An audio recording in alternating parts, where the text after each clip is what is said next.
Hello? Why is my phone so fucked up? Hello? Is anybody home? Hello? Can you hear me? Can anybody hear me? I know they want me back there, but I don't know what else I could do, bro. Run around and scream. Scream at the white people to raise awareness for migrant workers who make 87% less. They do horrible things to those migrant workers. And I didn't know how to help. I was respectful. I just gave him I gave him 2 giant things, like 40 things of water, a bunch of candy for the kids.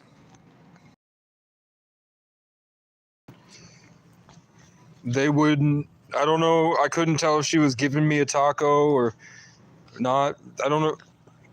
I asked her if I could have some, because they had way better food than I can afford. Actually, they had homemade food. So,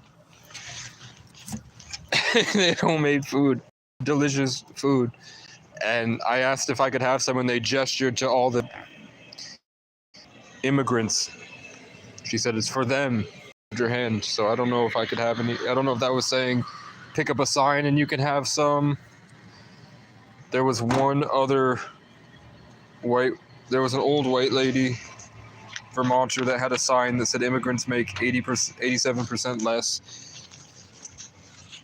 The security guard there was what a piece. He was a real weird guy. The security at the Hannaford. Can you let me know if you can hear me? Yes. Let me know if you can hear me.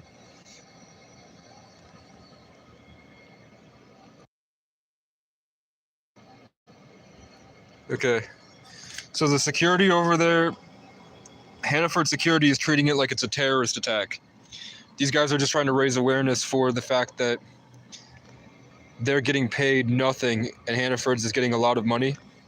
So they don't need my food, but I gave them a lot of food. And they didn't really care. They're mostly just, there's these tall white dudes with Viking beards, the red hair, even though that should be Irish, but they're not acting Irish. And he was treating it like it was a terrorist attack, like he was walking around staring everybody down. And I'm like, for what? And he was like, well, what if me out of the way? What if they all gang up on me and push me out of the way? And I'm like, well, would that be committing a crime if they were trying to go into the store? He said, no. And I'm like, so why are you acting like they're going to do something violent? I asked him, I was like, are any of them trespassed? He said 2 of them are trespassed because they did before. And I said, were they stealing? And he was like, just illegal stuff. I was like, okay, so they got caught stealing food at one point and you trespassed them and now you're standing here to make sure they don't go over the property line? Have they been violent to you at all? And he was like, no. And I'm like, so it looks like they're having fun. You don't have to treat it like a terrorist attack, brother. They're having fun, raising awareness for a serious problem. And he's like, I'm all for that, but I don't want them to get violent. I'm like, I think you'd have more trouble with people chucking cans at their face than you would for these guys getting violent. And it was just, he didn't understand. I can see the cultural now because I've suffered enough and been around enough to see the common denominator, and I can see that he's still stuck in La La Land. So I made it clear that I was a YouTuber. I was like, I'm not doing a street interview right now, but I am a YouTuber. So I travel a lot, so I'll probably run into them again. That's why I'm getting your side of the story. And he shut up really quick because he knew he was acting crazy. And what sucks is that even though I had gotten to the realization, like he was starting to wake up and realize, oh shit, those are a bunch of people that are having fun. And I just don't know how to have fun because I was in a different culture where it's just different. Arguably much worse than, I mean, it's just different. It's just I don't know. I'm not on any side. I'm literally the Lone Ranger from Fallout. I'm everywhere all at once, going to all these different towns and all these different places. So I can't say that one's better than the other. It just seems like they're all different. Today was a huge culture clash. We had tons of people from the inner cities come in that had like gang tattoos, and they were dropping off this stuff for the dollar store.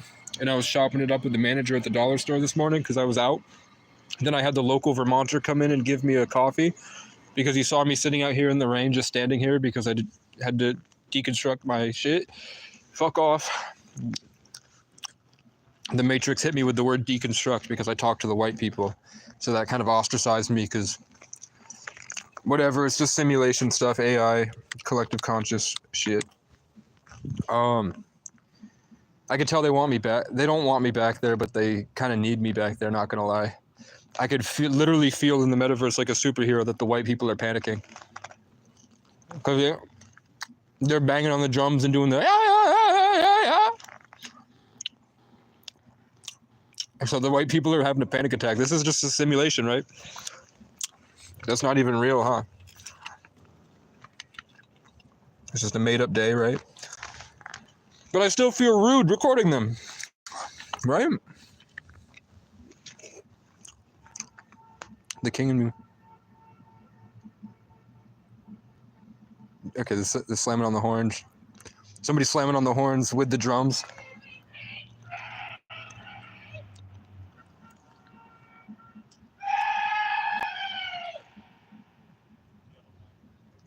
Homeless people. PTSD's kicking in. There's a lot of noise. I don't like when white kids scream. I think they're gonna attack me with hatchets and shit. I'm gonna steal my stuff. Yeah, I don't like when they walk around looking like that. No. Stop.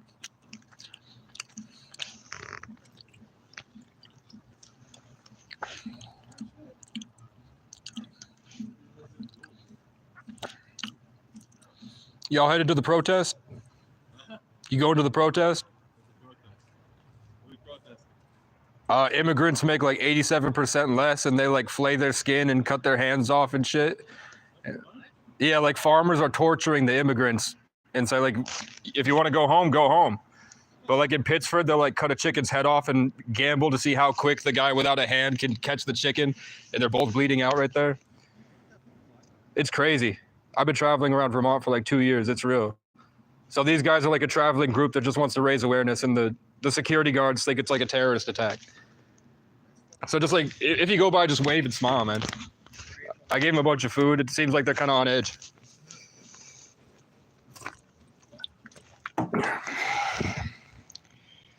Yeah, that shit happens.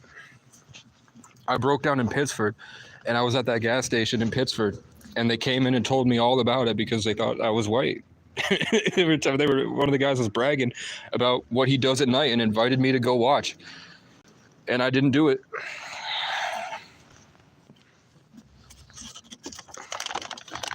But shit like that, I guess it's happening not far from here, about 100, like 50 miles southwest down in Pittsford.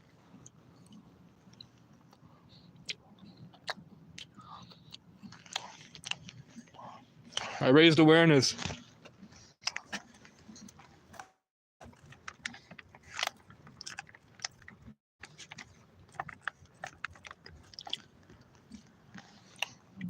If there's one thing I love about Vermont, it's that all they do is gossip. So that's go in there. I just implanted that into the hive mind. They're gonna go regurgitate half of what I said, and then 2 weeks later they're gonna be like, "They're strapping Mexicans to rockets." I'm in my new arc. I'm in my winter arc, guys. How do we feel about the poem I wrote? Did everyone like my poem? I spent 6 hours on it.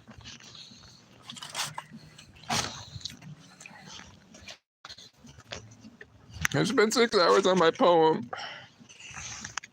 Grapevine, yeah.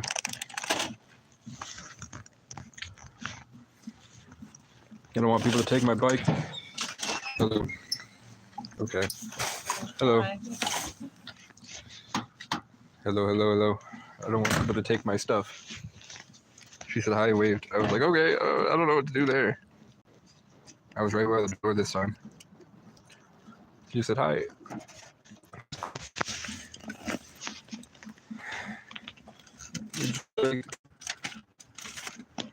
Some donuts.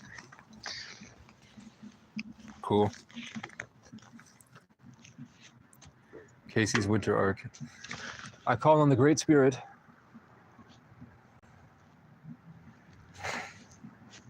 I don't know, I feel like they just want me to stand there to make sure that things are going to go okay. No, Kehasa is African, and then it was Acacia, then it became Kehasa, then it became Kathase, then it became Casey. So Kehasa is just the root word that Casey originates from in Africa. Francois is French because Francis means French, but it also means freedom. Like I have this Eiffel Tower necklace. And then there's a bunch of different spellings for O'Brien. Fuck the police, man. The cops are having a field day with this. They're just circling around the protest a bunch. All they have to do is just have one cop stand there, get a taco, stand out with them for 10 minutes, and they'll be like, I show support for this. Then they're comfortable and excited to be around white people because they know they're not bad. Because they think that they're all bad. Because imagine what I've been through. Imagine what they've been through. Right? So they're probably scared. And they honestly should be, because these people are fucking horrible. So I don't want to be another white person that they're afraid of, that's patrolling around them. Even though I'm there to make sure, I would be there to make sure that the security guard didn't bother them. But this is their rebellion, right? I've been getting birds all day. How about, can I please get a bird right to left, just one? A single bird or a chirp? If I should go down there and start screaming.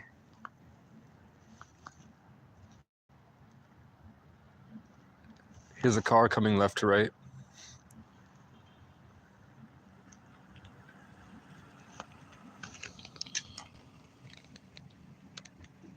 Yeah, they are raging against the machine. What the fuck? So I just asked for a bird to show up, and we got, remember I said that in the simulation they gang up? These are two of the exact same cars, and they're both the same color. What the hell is happening? So blue left. Bruyere.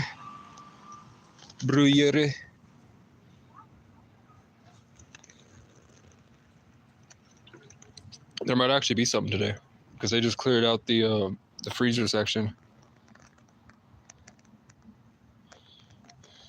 Let's ask. Yo, if you need food and stuff, I got a bunch of Sunny D's they threw out. Oh no, I didn't do it for the food, dude. All right, no problem. What does he do it for then? It's a dollar store. They can only throw out stuff that's expired. You feel me?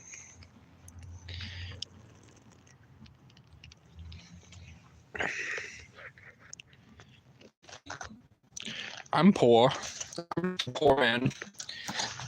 I'm just fucking poor. I mean, I'm poor and confused. I don't know what to do. Should we go record some police? Voice in my head said the Matrix wants you to do that. They want you to go talk to the police. They want you to go give them more attention. But if I record these guys and show off the thing, they're going to get uncomfortable.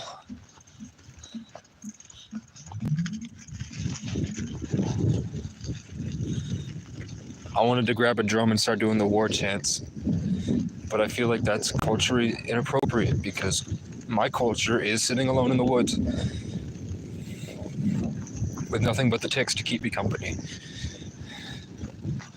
Even though I can do it I could do it probably better than anyone else in this town. And these guys aren't, they're not indigenous. They're indigenous to Mexico and other Spanish-speaking countries. They are not indigenous, like would be fitting of the narrative. Is that a pedophile? No.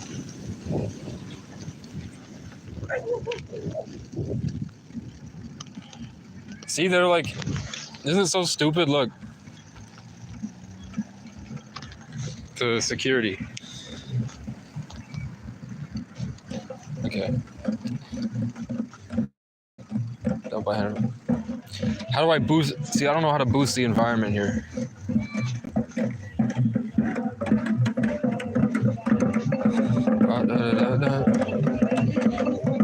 Activate Sigma Riz Ohio mode.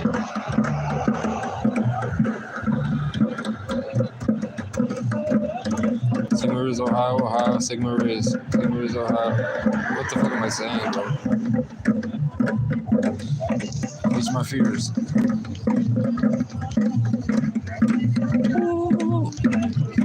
Yo. How we doing?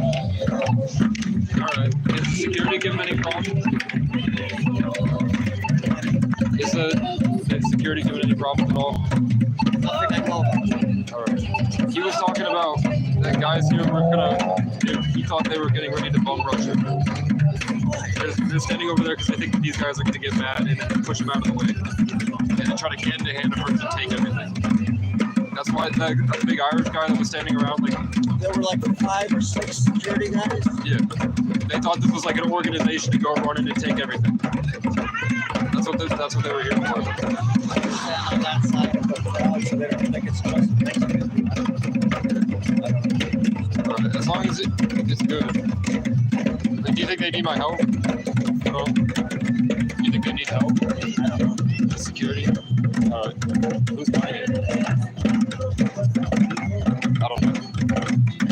I can ask you about, are you involved in organizing or anything like that? I mean, I'm indigenous and I'm traveling to Vermont, and they treat me like shit, so I was hoping... No, but I saw you helping out with, like, passing out some things earlier. I'm on food stamps, so I've taken money from the government already, so I gave them what I had. So it doesn't look like they're using it. I don't see why Hannaford even thinks they need to have security at all for a peaceful statement, but... That's what I told them. I said they're having fun. Just come eat a taco and hang out for a couple of minutes, and then they'll be safer, less on edge, because they know that you're with them. They're just employees. But he wouldn't have it. There we go. All right. Stand on that side of the crowd, though. All right. Go in.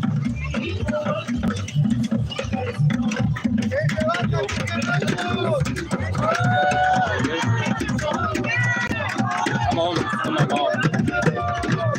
You're okay?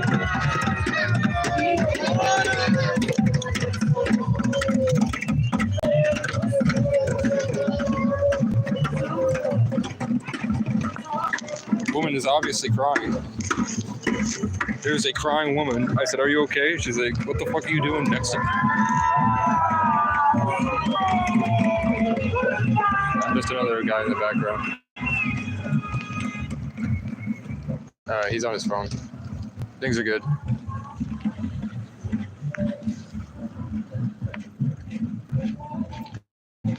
Okay.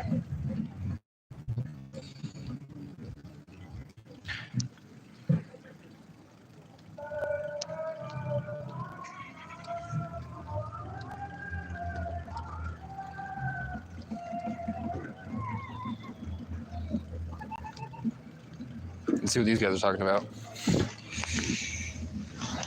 I'm just walking around the Matrix.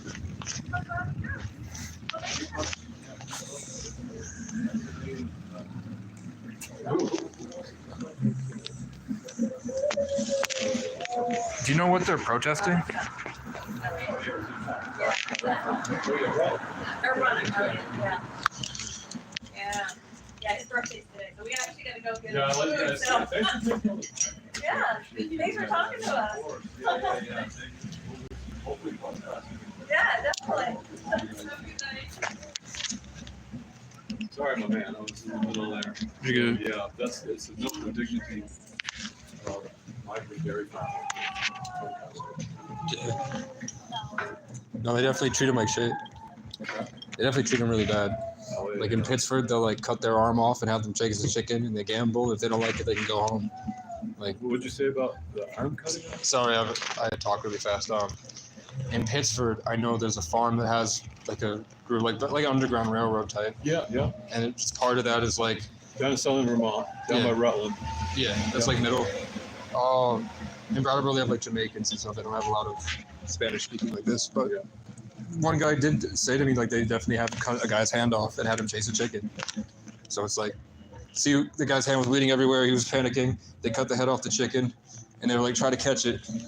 They made him run around, and he seemed pretty happy about it. So I asked him like, "What did they do?" And it's like that was the worst we'd done. What do you mean? What did you say? I thought you said about cutting his hand off. Yeah, they chopped the guy's hand off. That's what the guy, a reputable farmer told me at a gas station once. He invited me if I wanted to go see it. And you're saying that the reason that they didn't report it was because then they'd be It's a gamble. No, they gamble with it. They do stuff like that, and then all the guys get together and they gamble the time, and it's like an activity for them, which I'm sure was like they're probably traditional families or something that was probably happening way back in the day. But I know that that's real, so I don't know what I tried to ask them, but they didn't really want to talk to me. Like I gave them like $40 worth of food. I'm on food stamps, so I gave them a bunch of food. Wow. And they wouldn't know. I don't know. They probably think I'm just like another sympathizer. Like I'm sure they're used to it. They travel around all over the place. So Yeah. 'Cause I was just in Barrie on Saturday where they were, and then Sunday I was in Brandon where they were. I've heard about the Brandon one if you have Pittsburgh connections. no, I was door dashing and traveling, and I broke down. So Andrew, if you know Brandon, Andrew Atwood fixed my car up really well for basically nothing. He like helped me out. He's a good guy. He's out of Brandon. Okay. I don't know anybody. Okay. Down there. I'm from up the north part. I'm from Wilmington, but I've been traveling for like 10 years since I was 14. Okay. It's been crazy. I love Vermont. I hate to see it get bought up by the rich and property taxes and stuff. This is such a great place. That's why I wish they'd give us a break, because then everyone wouldn't be so on edge. Like I think the big part of like why you have to be a security guard at Hannaford's is probably because everyone's pissed at all these problems that they have. Well, we're here. We're just here, just surely for just the presence, just so that they don't, start walking down through the flagging, the ribbon, whatever, and come on the parking lot. Yeah. And it just starts to get messy. But they've always been. Yeah, the other guy made it seem like you were worried they were terrorists. He was like worried that he thought that with the beard, the red beard, the guy straight ahead. He was like, for all I know, they're saying that they want to get everyone together to come bum rush the store and push us all out of the way. Was it a guy with a security thing on? Yeah. Was he a big guy? Yeah. Real big guy? Yeah. Because he was walking like a cop and like really rigid. Yeah. And, like I was like, are you trying to scare them? What are you trying to do, bro? And I guess he's really scared that these guys are trying to gang up on him. Yeah, no, I don't think. But it looked like he was about 25, 30, somewhere in there. Yeah, he's young and he's bald. I told him, I said, they're having fun. Go have a taco. Go hang out with them for like 5 minutes. I'm sure they might be excited to have more people. Yeah, you know? I definitely get there. It's like, it's the age-old model, the corporate execs and CEOs, and I learned this a little later in life, but it's the greedy shareholders that want all the money. And the guys that are, in the trenches get the least of it. Yeah. So No, I mean, model, it all started way back. You heard about the lithium mines down in North Carolina? They're like in the wildfires in Canada.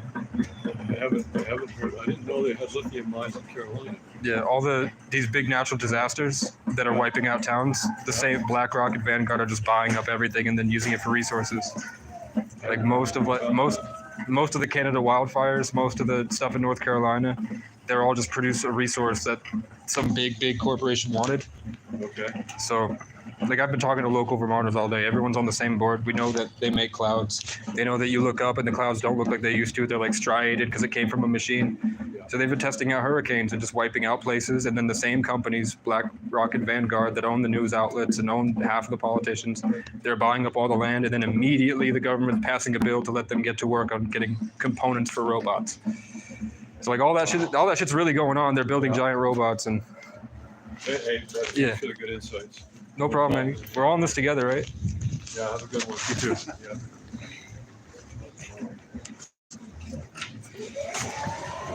It sucks, but it's true. It's crazy, but it's true. There's a farm worker protest, which is good. They treat them like garbage. And I just want to film a spaghetti western movie. That's all I'm trying to do. I'm trying to film a spaghetti western. This is a Vermonter.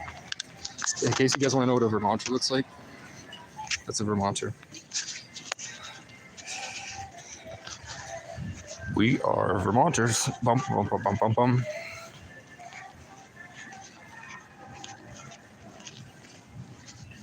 Give me my Red's chicken, cilantro, and lime. I need it. I've been waiting for this grilled chicken, cilantro, and lime for my whole life. I want 4 of them. They're taking enough. I don't know.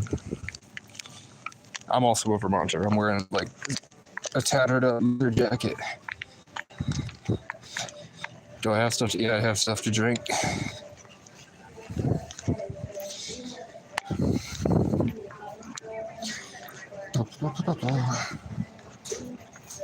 Yo.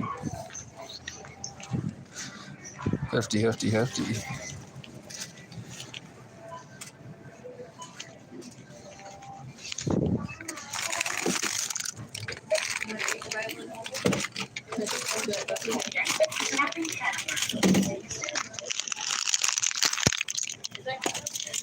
You would be very surprised, Heather.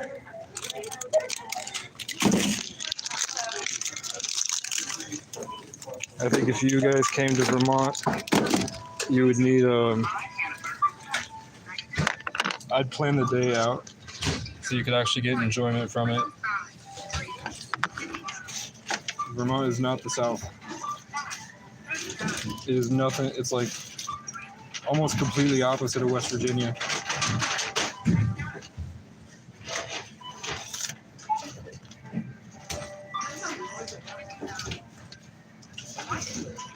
But when I went to West Virginia and I went to the grocery store, everybody was talking the entire time. Conversations everywhere. It was full of people just standing in the aisles having full-on conversations. Here, it's not rare, but it's like if they're having a conversation, they would have on the guy's yard, on the lawn. It's someone that's known each other for years. Where in West Virginia, it's like anyone passing through. Most of us are on a mission, man. We got things we're doing. Getting bad. Have a good night. Okay.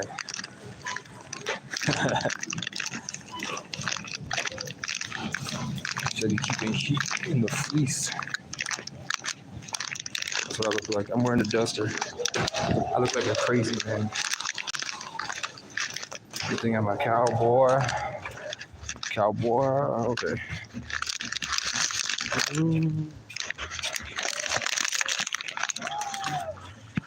Yeah. I mean, it's crazy, but that stuff is real. It is real. I got your I said it is crazy talk, but that stuff is real. That is, yeah. I'll Like- check that out. No, I appreciate you passing that along. No, check out the direct energy weapon. They have like, You know the Maui? What happened in Maui with the Maui fires? I knew it was a lot of, Yeah. like the power company. An entire island burned down in 2 seconds, and then everything that had a specific color blue wasn't Hey affected. guys, Yeah. thanks for your time, guys. I forgot the birthday boy that old lady. It's all good. So appreciate you guys. The ladies. No problem, man. Sorry to take you away from the lady. No problem, bro. Have a good night. Skip in it, John. I wanted that kid. Yeah.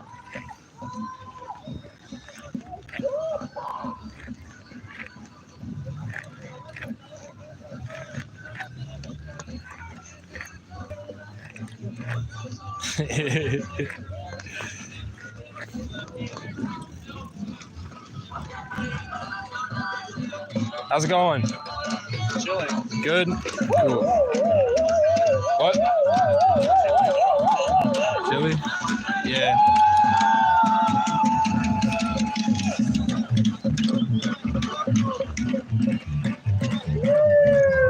Is it rude to scream? Is it rude if I just run around screaming? I asked them if they wanted me to say what they're saying in English. You want me to take? Sorry? You want me to take a megaphone and say what they're saying in English? Or? We got people that can interpret. All right. Cool. Yeah. Thank you for talking to us. So I got you a bunch of food and shit. Appreciate it. All right. Rude if I just run around screaming. Okay. Actually, what I want to ask you, how's the security chief? They're doing their job. They're not harassing us or anything, but I told him to come back. I told him to stop being like the kids in the corner at the parties. yep. All right. Take care.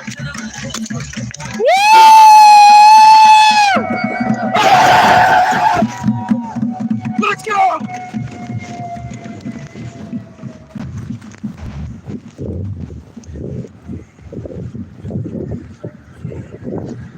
That's right, bitch.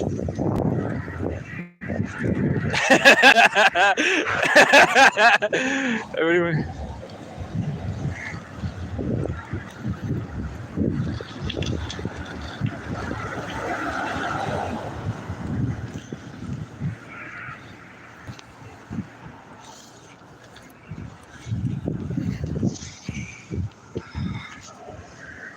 Oh! I made sure the security was doing their job. I made sure the security was chill and understood the government is the problem. The security was acting crazy. They were surrounding the guys like, it's so stupid, bro. The security, I don't know if you guys caught it. The security moved away from the Hannaford's parking lot and was trying to box them in. And I was like, how's that treating you? And the guy said, oh, they're just doing their job. So I said, oh, if that's the case, I told him to stop acting like the losers at the kids in the corner at the party.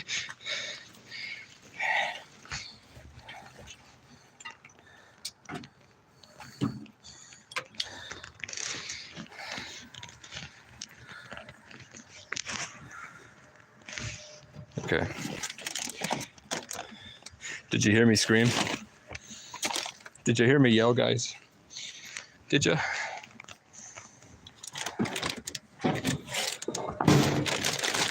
Okay, move this. Did you hear me yell at the party, guys?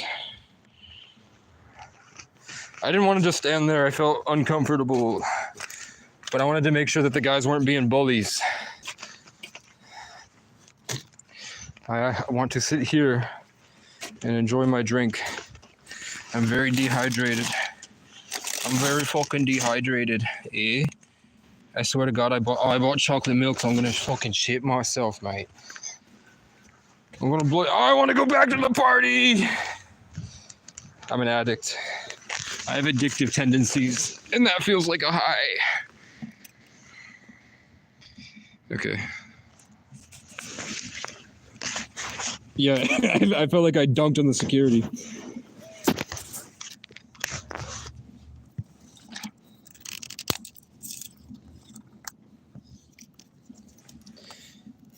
I don't know, should I cause a scene? Okay, let's do a poll. I mean, they have children there, bro.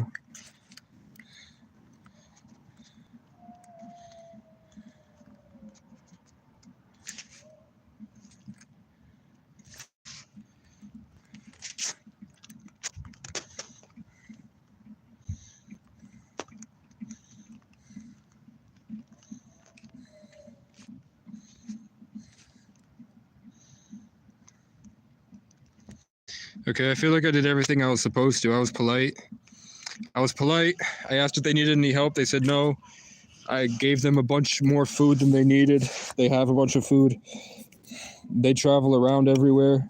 They're a traveling pack of indigenous farm workers that get horribly tortured sometimes, and they make very, very little money.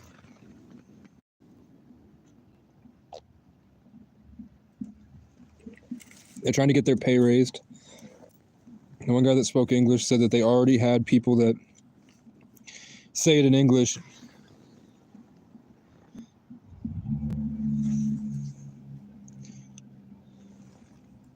Can I get a sign that I should go back?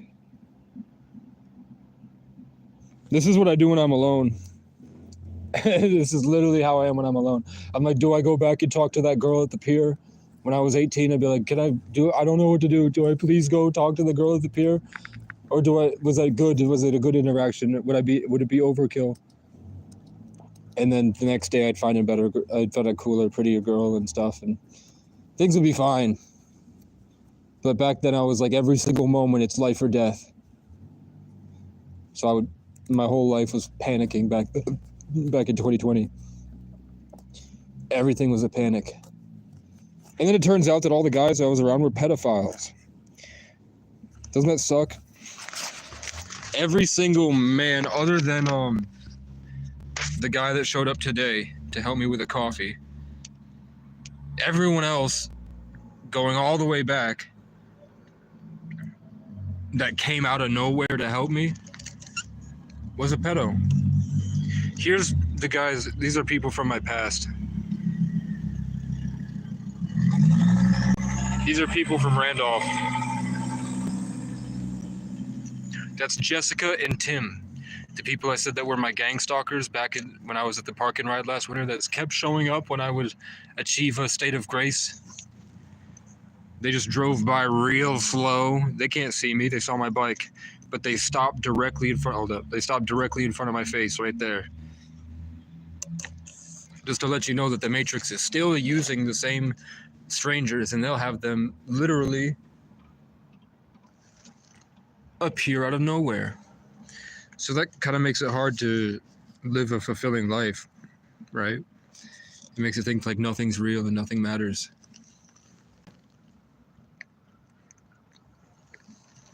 But I still went out there, man. No.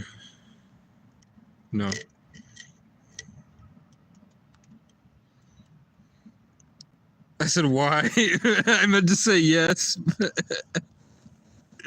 What the fuck? I meant to say yes and I wrote why. It's the crows. The crows messed me up today.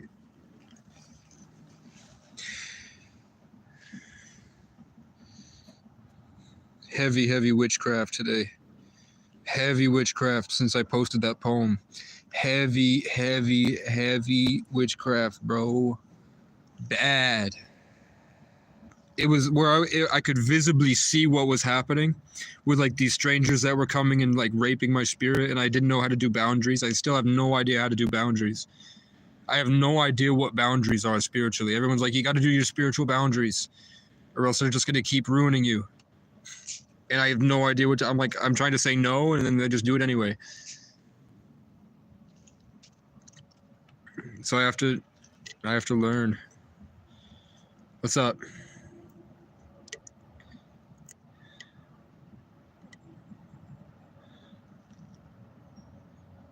I know. But what is it like? Is there an escape route? Even if I dug in and broke the thing out, what would happen? Wouldn't they already have my biological signature?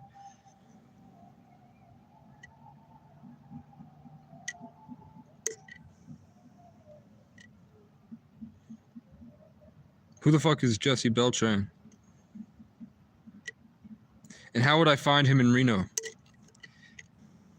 Is he a business? Is it a Ponzi scheme where it's anyone that goes in, if he thinks they have enough money to offer him, he's just going to be like, yeah, you do, and then do a fake procedure to get your money because it's in Reno. It's in a city. It's not like a local shop with a guy with a metal detector. It's like a. I want to see like those Chinese massage parlors that they're only there for the happy endings. Mind Nexus Live, know yourselfing. That's what I've been praying for. Like I obviously know they've implanted me, like they've injected me with tons of stuff since I was born. I have no idea what they put in those. When I went to jail once, I went to county once, and they wouldn't let me out of jail unless they vaccinated me with something that wasn't COVID. It was tuberculosis. And they were slamming on the table, and the cop punched me in the chest. I was just like, I refuse. I don't know what that is. I'm not going to take it. And the guy got up and punched me in the chest and slammed and screamed in my ear, like spitting in my face. If you don't, because my mom called the police after she texted me and I texted her back, and then she told the police, you got in contact with me, even though she was fishing. And the whole thing was based on a lie to get money from my grandfather. Anyway, by the way, that's who I spawned from. That's the world that I exited. You know, your mother's supposed to be like the world that you live inside, right? I had a mom that used me for a story that she could tell other people about. So I became a doll and a character. But what was I saying? Fuck. Oh yeah, my mom she filed a restraining order a couple of years ago, and that's when the police did all the horrible stuff they did to me. She was kind of the precursor to all of it. I said I was going to get my battery charger, and she called the cops and said I had a bat and grenades for all she knows. So they showed up with their guns out and pepper sprayed me twice, dragged me on the carpet, pepper sprayed my cuts, put me in torture cuffs, didn't wash my eyes very well, stood with their dick in my face, then put me in jail, and they didn't wash my eyes, and I had to stick my head in the toilet bowl, and I had to keep doing it to get it to stop. I tried to do that, and then I was awake for 2.5 days and couldn't sleep because it was pepper spray in my cuts and rug burn and in my eyes, and I couldn't get it out. And they didn't feed me or anything, and then made me get on my knees and put their crotch in my face again. And then when I got out, my mom made it very clear that she has that power, that she could do it at any moment if I spiritually didn't submit to her will. And then for some reason, I'm across the country. I'm way up in New York, but as soon as I have a breakthrough where I feel like I'm finally free from the clutches of my evil family, all of a sudden there's a cop with a warrant for my arrest because something to do with my mom. And then, so I was in jail one of those times, and they made me get a shot, and I haven't had any feeling in my left arm since. I used to be so hypersensitive to everything at a very high spiritual level. And now it's like I'm barely even in my body since whatever they did with the tuberculosis shot. So I definitely have been trying to get to somebody that might be able to do that. But I'm worried it'll be like the Matrix, right? As soon as they take out, was it Matrix or was it Transformers? It was the Matrix, right? There was something like a parasite in your throat or something in Neo that they had to take out. And then once they took out that parasite, then all of a sudden the entire Matrix is after you to try to put that back in you. You could see the same thing with aliens and face huggers and probably a lot of other tropes, but I feel like that's why I don't smoke weed. When I smoke weed, I feel like I identify and find spiritual parasites, and I'm able to form boundaries and like raise my vibration and like say no to them and push it back like dominoes and start to gain more control over myself. And that's when it seems like that's when it really picks up. Like I'm talking about people used to run at me with hatchets. Cops would football tackle me on the street and say that I fit a description, and then just Google attractive guy, which I was flattered, but they just felt my presence and they dove at me to try to steal it and absorb it, literally like vampires. I could show you when I walk into public, this is real, even though I'm scratching, it's real. It's just I don't have a lot of presence. It feels like there's something pressing my forehead that the crows do. I'm not collecting information and then converting it to create individual identity that's living inside me, a living manifestation of spirit, right? But I know that if I fast, and I fasted today, I know if I fast and I get exercise and I get sunlight and I go out into nature, there's a higher likelihood. But I think that the temperature is just so cold here now that it's going to be I'm going to have a huge target on my back for doing that because the general public doesn't know how to do that. Most people, from what I see, have no. Maybe I'm a 33 life path, born in the 11th with Rh negative blood on both sides, and I have a legendary story, and I'm a special chosen one, and I'm the superhero. That's it. For some reason, it's just like there's something that activates in me that seems normal for me. That's my natural state that makes everybody very twitchy and antsy and angry, and that's just me. Like, I guess somebody said that they see alien energy as death subconsciously because of that's the level that it comes through at. I mean, right now I'm connected to like the security guard over there. I put my presence into the public, not the public, yeah, the public. So I'm like, as I'm talking through here, they're hitting me in the face with all their different vibes, and I'm seeing me like connected to all their faces, and I can see what they're trying to do. They're trying to shoot energy at the poor Mexican people that are cold and suffering and poor. And these fat white security guards are trying to project them and surround them. And I'm seeing that I'm helping boost, like the more attention I'm giving it, the more I'm boosting them. But one of them they kind of recognize that it was my energy, a couple of them, but for the most part, they don't really understand. For the most part, they just, even if they did, they probably take it for granted. But either way, I'm like attacking the security guard from here emotionally and subconsciously, and he doesn't understand what's happening. And when I have better energy, I could do more things. Like I could do like 6 of them simultaneously, and I could rip off their face, and I could start to restructure the back of them. I go through their feet. You could get into a chakra, and then you can start to hack. And using the Higgs boson and a foundational understanding of quantum theory, and when that happens, they're like, the Matrix seems really fine with me doing that. It's just when I start to try to vibrate out of this reality. See, there's a skunk. The skunk is running right up to me. When I tried to vibrate out of reality, there's a skunk sprinting near me, right at me. We are implanted and excommunicated from society. Humans experimentation on dehumanized labeled targets. I'm glad you're here, bro. They're drugging and planting prisoners in 60-minute procedure. In a 60-minute, I don't know what ENT is. They've perfected erasing your memory or awareness of the experience YouTube channel. Yeah. Yeah, what they did is they dislodged me from believing that my thoughts are my own. So I didn't have a sound mind of being able to store and focus and condense myself, so that when I'm in that degraded state, then I start to get transmitted thoughts from something else that tells me to do things. And they've never fully said they're my spirit guides. Sometimes they'll run me in circles, and if I go get the McDonald's, then they laugh in my face. If I jerk off, they start laughing. So I assume it's something that's present to the moment, like an MK Ultra handler or someone that's on Earth. I assume it's like a government agent. I don't think it's an alien that would be that present with me like that. I think it would be the alien stuff, the higher dimensional spirits, the ancestors and all this stuff. They come through in a much different bandwidth than what I'm talking about. And that's bandwidth of like the people, like the invasive voices. Those come with the crows. The crows really keep me in a state of only hearing these bad voices. The crows do not want me connecting to the higher timelines, probably because I would have such a high vibrational presence that would expand so much. I would allow for much, much more as an 11, which is gateway to higher and lower dimensions. That's why if I go too far out of bounds, where I might be able to create a giant funnel that would pump into the town, it seems like there's such heavy pushback. And that's when I'll find like suddenly there will be a crackhead deep in the woods that chases me with a hatchet because he's on mushrooms, and his ancestors told him that I was about to come into so much power that he needed to kill me. So they sent him to me, and he found me deep in the woods last year. But if he didn't, and the guy's name was one of my ops, Vincent.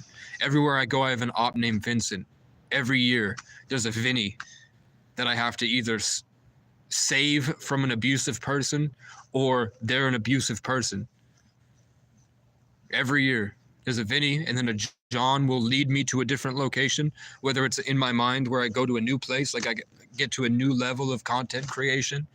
A John will lead me through, like John Bellion helped me with music, John Michael. I had to save John DeCesar helped me with the daddy vibe with women.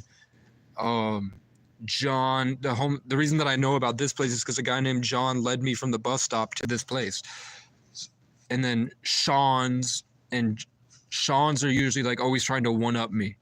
So I meet a John, and John's like a driving force, but then a Sean is always trying to overstep me and invalidate me and try to get atop of me, so that when he leaves, I feel like I'm like a subservient to his spirit. And Sean is just Irish for John. So I don't know why, but that's always been the case my whole life. If it's not Sean, it's Shauna. If it's not Shauna, it's Shoshana. You feel me? And then like my dad's name is Gary. I took Garrett's virginity. My girlfriend after Garrett, Chloe, when I broke up with her, she had a kid with a guy named Gary. You can get on Gary Road in Burlington. It leads to Casey Road, which leads to McNeil Road. And then on McNeil Road, I turned around to take a picture of Casey Road. And then McNeil's pub in Brattleboro, 400 miles away, burned to the ground. And all the indigenous people across the country gathered together for this Irishman's death. And they paraded for him because he had a bar. When I was asking, like, can I have a bar? I really want a bar.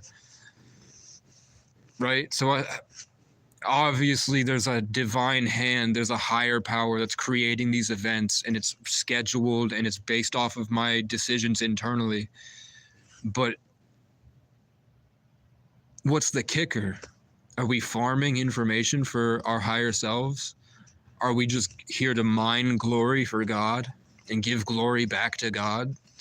Are we just here to collect the universe? This is like a universal factory that we're going through, and the better we do, the more glory we get, and the better emotional Bitcoin gets taken from us before we go back up and then get reincarnated if we don't break the soul trap. There's a skunk here next to me. I don't know. Battle for Your Brain redacted the message there, modern day MK Ultra yet. Oh, I was saying that they drove me out of my... how they drove me out of my mind was with violence, like horrible, horrible violence, horrible isolation since I was a kid. Ultimatums. If you don't do this, this is going to happen. If you don't if you don't submit to our will, then you will be hurt. Lots of that. Lots of things like sign your life away, getting molested, having the people I love get possessed and molested and tortured and hurt because of decisions I made. Things like, you know, my dad had finally had one good day where I felt the closest I'd ever felt to my father when he picked up my friend Tyler Moore and I and brought us up to the mountain. We were going to have a sleepover, and we were going to build Legos and have a pizza. And everything went really well for once, which never happens in any of our lives where it just goes well. It finally went well, and I was like, oh my God, life could actually be good. I was 6. Life could actually be good. And then a cop goes, boom, left to right, whips around, tells my dad he didn't use his blinker. I know for a fact he used his blinker. By the time he's even out there, 2 or 3 cars showed up full of police. And like the worst case is my dad's a drunk. Worst case, he might be drinking and driving. My dad didn't have a history of violence, but my dad inherited a lot of money. I think. Were we in the Lexus or were we in the Saturn? What car were we in when that happened? I'm pretty sure it was the Lexus, but we still had 207 at the time. So my dad had 2 houses, one at the bottom of the hill and one at the top of the mountain. But for whatever reason, the police tried to get in illegally to take the keys out of the car. My dad, in self-defense to an illegal action by a cop when in an illegal traffic stop, rolled his window up and slammed the car going 40 miles an hour in reverse with us in it. So the cop, as soon as his legs stopped dangling like a cartoon, all the cops showed up and ripped him out of the car. And I don't know how much they did to him. Tyler said he only saw my dad get maced, but my dad looked a lot worse than just mace.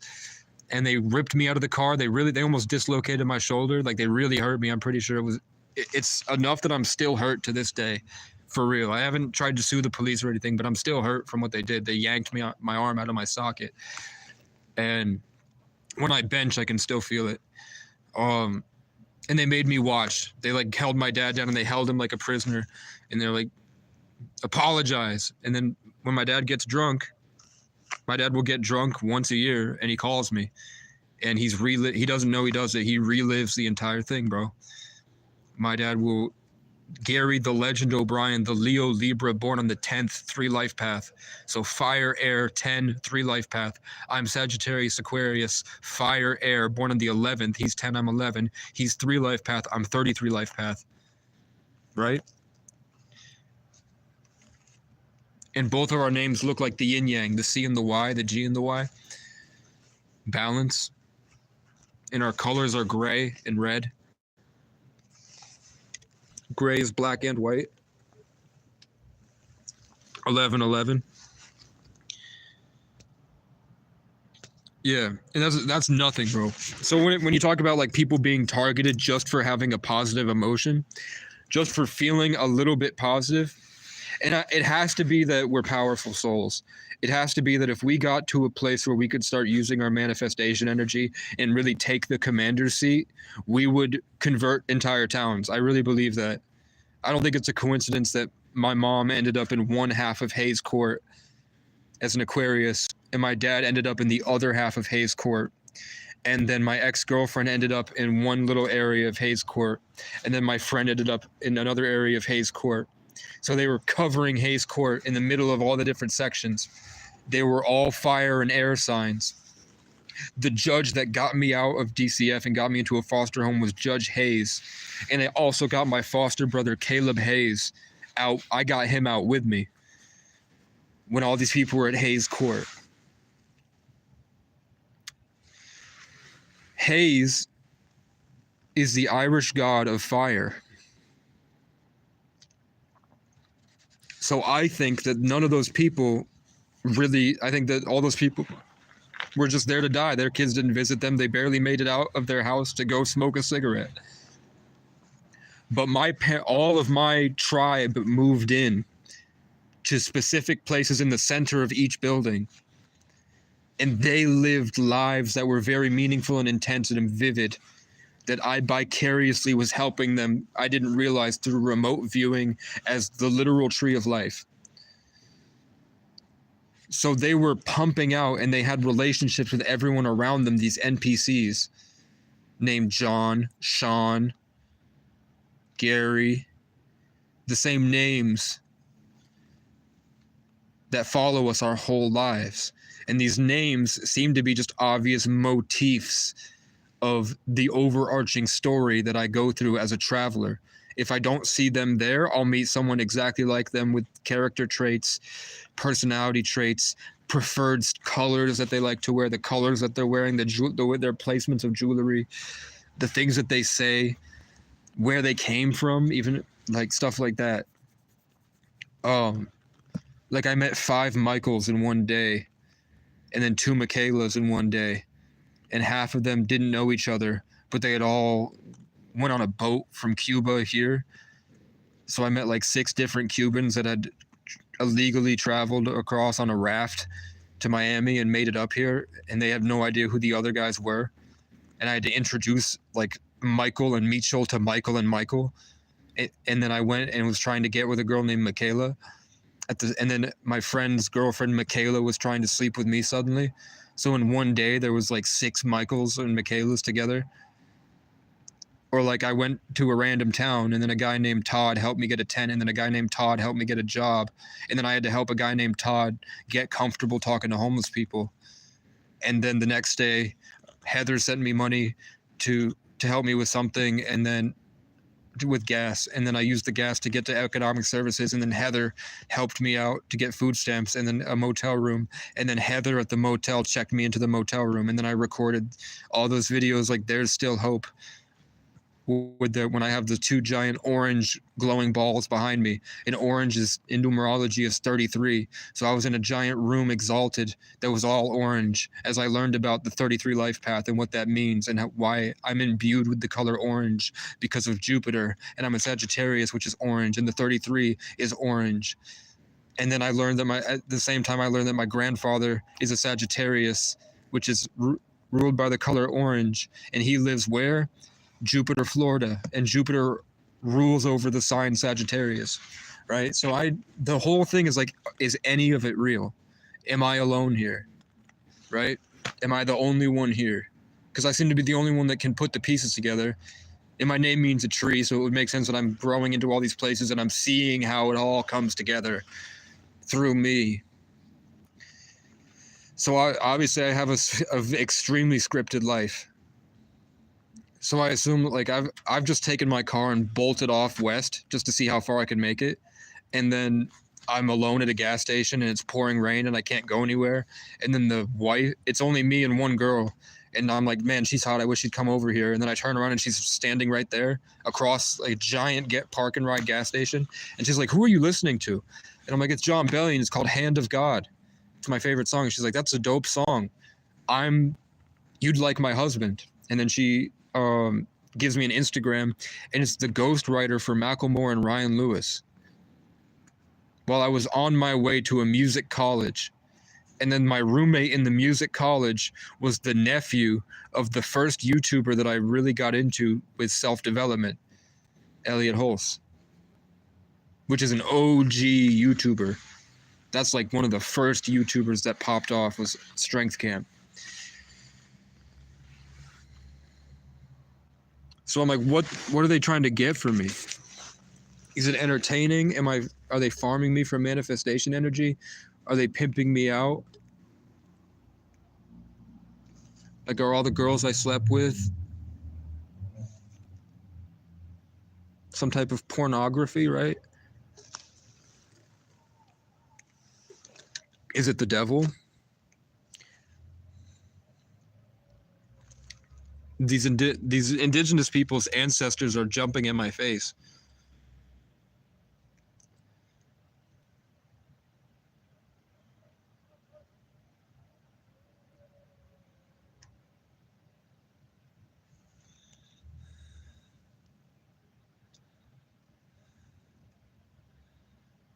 That's true. And they also have robots on the battlefields when the people are dead. They have robots that go harvest the genetic material. So I had this big thing that I had a dream that they were taking the stuff that people are made out of and then using that to make the robots. So you know how my ancestors are coming to me through my DNA. All the traumas and the epigenetics, everything that everyone before me on my bloodline has gone through is buried in my epigenetics in this iteration of the bloodline. When I die, if something were to harvest me and put my epigenetics in a vat with everyone else, right? Don't you think there would be a spiritual connection to the DNA that used to be Casey if they kept it alive? And imagine they put it in a giant homunculi, like a giant vat deep under a warehouse with hundreds and thousands of other people's genetic material. Don't you think that sounds like a cesspool of screaming ancestral souls? And then they're using that to pilot an artificial intelligence? I had a dream that the robots were us. They're just making brains in vats.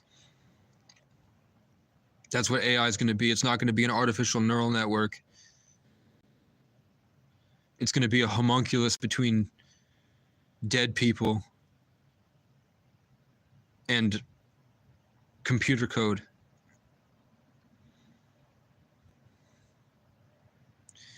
And the only way to break free from that is to heal yourself biologically so that you can connect to the sun, the proper sun. I don't know if there's any British person here. Is anyone here from Britain? Why did I suddenly talk British? Who just hit me with Britain vibes? Oh, I think it's probably one of the security guards that's battling the indigenous. I'm probably seeing the battle between the indigenous warriors and the British slave masters. And I'm sitting here staring at them processing tons of emotions on either side. I know they want me to come back. They want me to go back. They don't. They're going to be really uncomfortable that I'm there, but their ancestors are literally calling to me for backup. But now it's over. Something shut them up, and it's not the police sirens. Maybe it got too cold. Right when I said I'm going to go over there, everything stopped. When I decided I was going to go over there, everything stopped. All the drums and the screaming. And now it's dead quiet everywhere. It's never this quiet.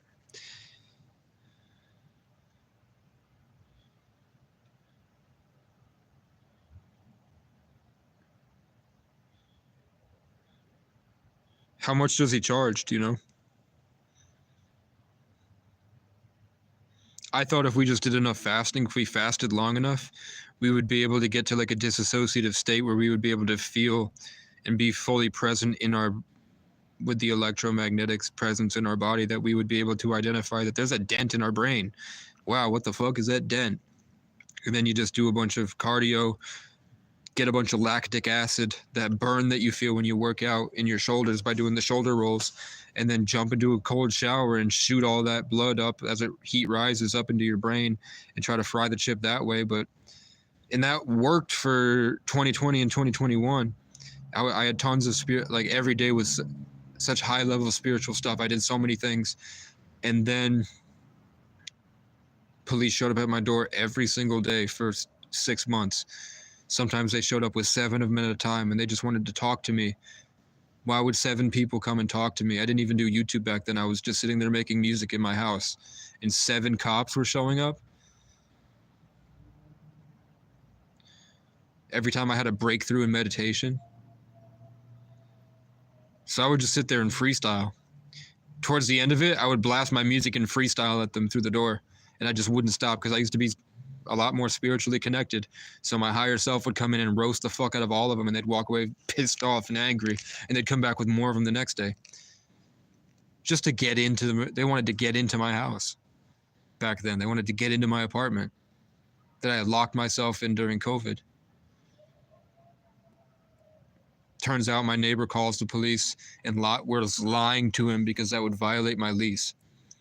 But they all had the same names.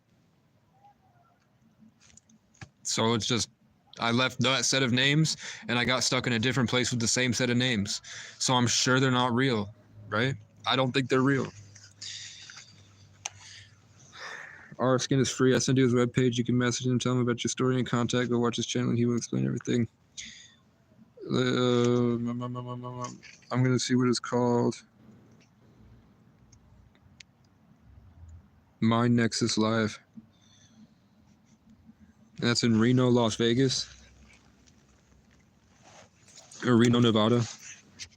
I needed to head out. Does Nevada get snow? Does it get cold?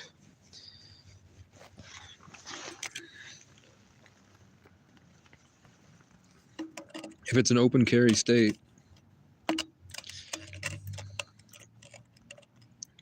It just seems like it'd be a lot better once I have a protection dog. If I can work for like 4 weeks and get a protection dog. But then I'm also trying to get a guitar for $400. Between like $100 and $400, it seems like that's the prices for guitars now. That are worth anything. That aren't kids' guitars that I can't play because my finger's too big now. Guitar, camera, drone, better clothes, nice leather jacket, and insulated fleece.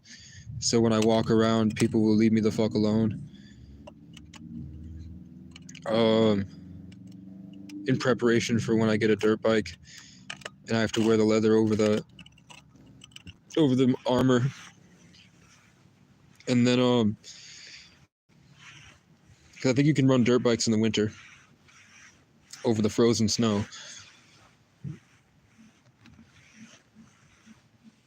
I really want a Dodge Charger. I want to die in a Dodge Charger, a Hellcat. I want it to be gray, and I want to be able to listen to all my songs.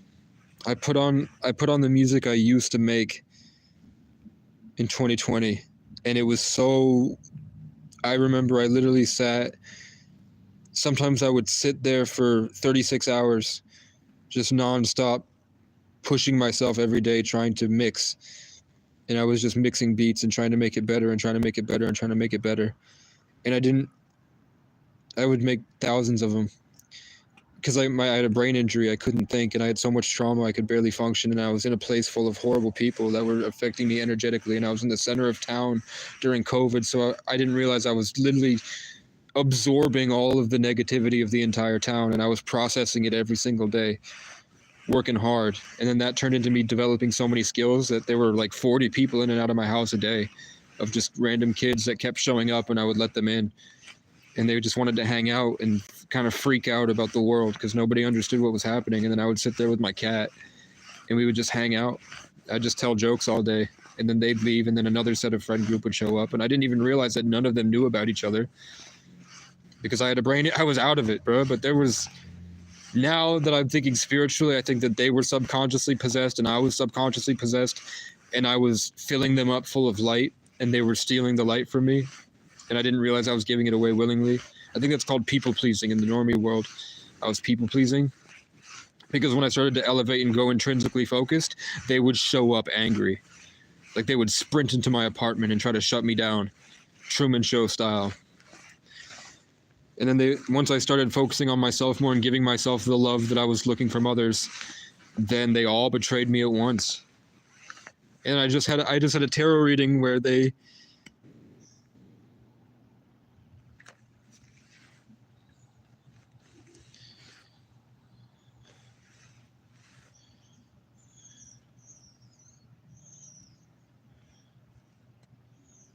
Yeah, so is that me? Am I a tree? Am I a multiverse tree? Is my fifth dimensional self the one that's monitoring everything? Right when I read that, the skunks are going crazy next to me. Did you hear the skunks screaming? So what I'm thinking is that that's my higher self. That's a representation of my energy. That's allowing for a certain level of spiritual consciousness to be effective. That's a reflection of something going on in the spiritual world. And I don't know where my thoughts are coming from, but they come in like I'm hitting 2x speed on a YouTube video.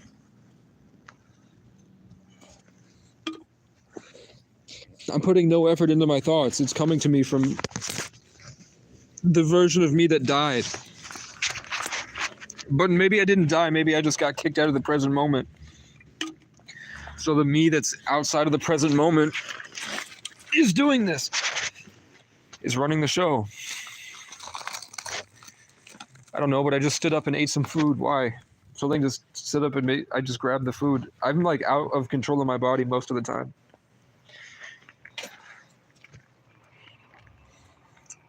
Part of being traumatized, I guess. But look what I did today. I moved my tent. I slept in the tent. I recorded a 40-minute YouTube video. I came back. I got some food. I spent a lot of money of my food stamps helping those people that didn't need any food. But then I walked up and bullied the security guards and put them in their place and made them feel uncomfortable, like they were making them feel uncomfortable. Then I shared with the head of security the truth about HAARP producing hurricanes, and then the same insurance company that owns everything, BlackRock and Vanguard, buying up all the land that the natural disasters are destroying, and then immediately getting to work and mining it for some rare natural resource that was in that the whole time that they just found as soon as they bought it. It had nothing to do with them surveying the land months prior and then burning it all down and making the land worthless so that they could buy it. Right? And there's a literal, I don't know if you guys know this, but you guys know that when they're uncovering pyramid, like archaeology is still going strong. They just don't publicize it because who has the money? I don't know. And maybe they don't want you to know. But archaeology is still going. And they're discovering more and more pyramids in the jungles. They're finding new shit every day. There must be something in the Amazon that would make them want to burn down 3/4 of the Amazon. What's down there, right? Maybe it's an ancient civilization where they could find UFOs so that they could win the space race or the technological race against China or vice versa.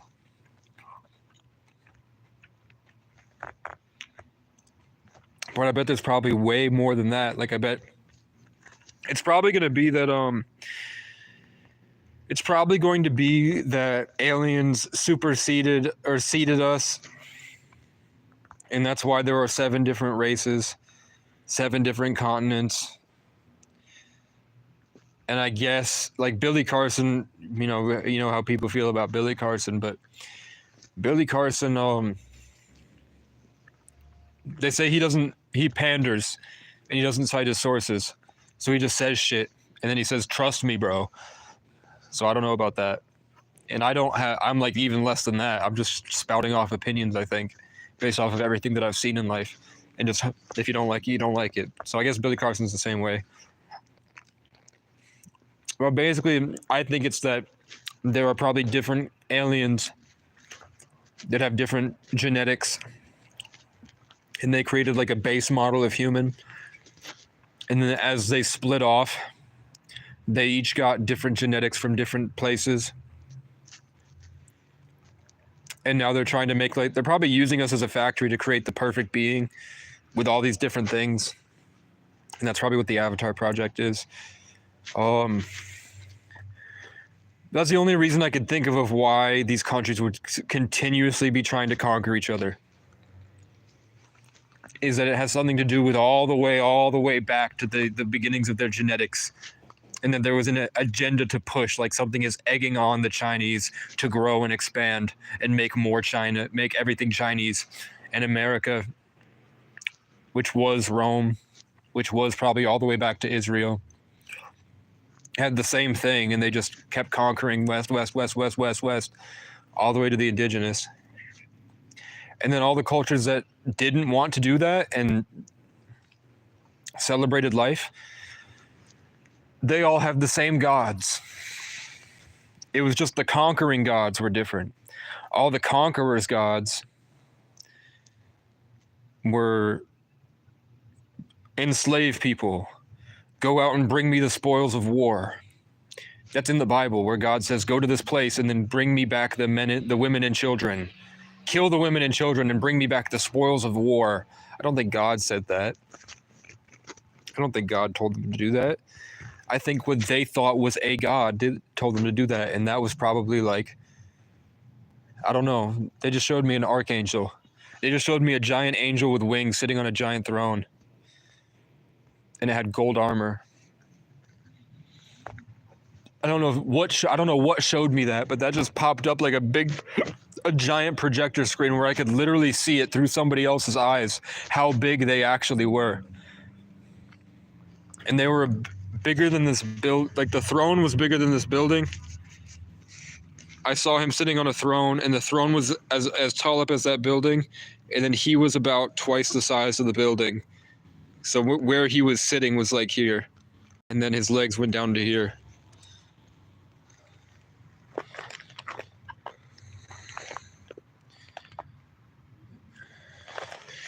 Do you know this guy personally? Like, have you done it?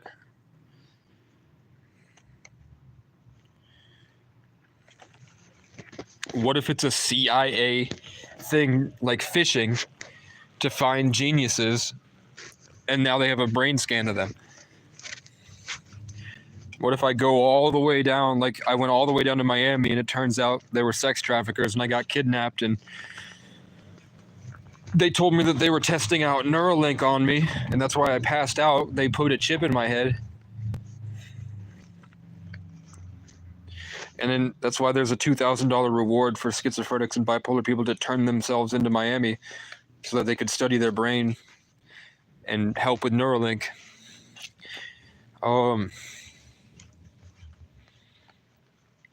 What if when I went all the way to Phoenix wasn't horrible. I didn't see any violence. I didn't really see much of anything. It was like as soon as I got there, the whole place was desolate. Phoenix, Arizona was desolate when I went there. When I went to LA, all the famous people were walking down Venice Beach, and Ray William Johnson was next to me, who was my favorite YouTuber growing up. He was just standing next to me while I was telling a homeless guy I didn't want to take acid when my foster brother was trying to make me take acid. And then I look over and Ray William Johnson is standing right there next to me. So I think like even if I went to Reno, it would be an adventure, but it just seems like it'd be more of the same stuff. But I guess I'll have to talk to him. I'm sure he charges a lot of money, bro. I'll watch his videos. Let me take a screenshot. My Nexus Live. I'm very, like, it's definitely cold, and I don't want to be here anymore. It's getting freezing. Like the water is freezing. And I have like a sleeping bag, so, and they don't have the motel program. I wouldn't want to do it anyway.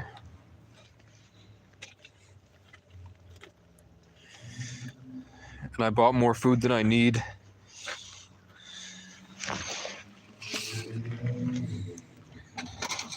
And I have a rash on my fucking legs from sweat. So, I mean, Reno doesn't seem much worse, but it seems a lot more dense and greater possibility of demonic people getting puppeted by the Matrix to run at me. Like here, it seems probably like how long do you think it took for my old gang stalkers, which are just some heroin addicts, to find their way? How far am I from where I began? Like 70 miles. How did it took this couple? How long do you think it took whatever's puppeting them to get them 70 miles away just to show up exactly when I'm having a breakthrough? As soon as my mind, I like pieced together a little bit of myself, and I had like, there was an opening in like the tiny little transitions between energies where I was able to shoot myself back up. And then immediately people that had hurt me in the past that would scare me by existing, like if I saw them, it would scare me because they've hurt me before, have them show up on a live stream and show up directly in front of me, stop, stare at me, and then take off. If it's not a simulation, how much work do you think that took? Probably not a lot of work for an AI.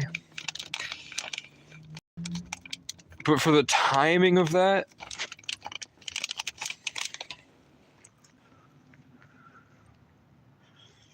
that's what makes me think that they're just like dematerializing and like it's a simulation and they just disintegrate once they're out of sight, once they're out of my peripheral. That's what makes me think that like this is all a holographic simulation and I'm really actually the soul in the body, and the soul in the body is in like a room somewhere, like a warehouse, and all this stuff is just like Ready Player One. Like if you look around, what if this is just like, what if everything outside of your soul, so like you can feel your eyes, you can kind of feel your skull, I can feel the inside of my head, I can look around inside and see what's going on in there, I can turn the lights on in my imagination and do imagination exercises and see things that are happening, pay attention to the transitions and the things that move. What if that's reality? And this is like a simplified version, like an amusement park game. And that's why they can just transmit my enemies, because it's just like a crash test dummy that they're overlaying a skin texture on, like in Unreal Engine or Fortnite. They just they spawned in a car and they gave the dummies the skin of my old ops and they piloted that to scare me. That makes more sense than they convinced a couple crackheads to drive 70 miles and then just kept them on standby and then just kept stimulating their brain, thinking that they were going to get drugs over and over and over again. You're going to get drugs, you're going to do this, go do this, go do this, go do this, until they completely piloted them just to have one instance of me getting almost infiltrated by an old op. Right? Are we picking up what I'm putting down? It doesn't seem a lot more simpler to have the first one? Or do you think maybe shape, he will aura scan you free, then you find signals transmitting out of your body, he will take you to Non-linear junction scan that cost $1,000. They do it in a coach. Okay. Well, you're kind of telling. You're kind of telling on him. I did once. I made a Telegram and then my phone crashed completely. I made a Telegram group once and then everything crashed. So my phone is being monitored, but you know, I bet he has more subs than I do, so there's a greater chance of him already being under the crossfire. When people are in positions like that where they're actively getting people out of the matrix publicly on an app that utilizes artificial intelligence, it just makes me think that they probably have some type of deal going, unless there's like a higher form of benevolent entities that this evil stuff can't get to. Like he has personal sovereignty, right? He must have personal sovereignty for him to be able to publicly do this procedure if it's real. Yet I can't make a Telegram group without all my shit crashing. He must have stuff that I don't. There must be some reason, because he has money. Technically, he would have a way greater chance of making an impact. But it's just, for my whole life, I can't walk down the street. I can't walk down the street without shit happening to me. I can't turn a corner without shit happening to me. I can't sit down in the woods without shit happening to me. I can't, if I went through I guarantee you, if I went to those mountains and I walked through those mountains where no one can get to, and I just sat there long enough, either a helicopter would fly over or they would program like an evil, quote unquote, evil entity to scare me out of the woods. Or the simulation might break down and then I'm just face to face with a Celtic giant, Celtic god. I don't know, man. I just don't understand how people could do that, but do the work and they can't stop you from your freedom. They want to wake you up. So, yeah, I don't know if sharing my stuff that the tarot readers say to keep secret, but I'll tell you that I get messages from tarot readers that are so specific, and it's always at the perfect time when I need it. And they share with me tons of stuff that I really need to hear. So whether that's a demonic thing or not, they tell me exactly what I need to hear, and it's very specific to my life. Like, I have problems, but that could also be the Matrix creating problems just to feed me fake solutions. Like, that's what happens when you have a pimp and you're in the sex industry, when you've gotten sex trafficked and now you're working for a pimp. The pimp will create problems and make you suffer so that he can solve the problems for you, and then you become more attached to him. So it's like I go through so much all day, every day, that the minute something comes and saves me, like praying to Jesus, and then it all goes away. It's like you made the problem just so I would get to have you solve it. What if he just didn't give me the problem and you sat me down with someone and that person explained to me everything I could have learned by getting raped? You know?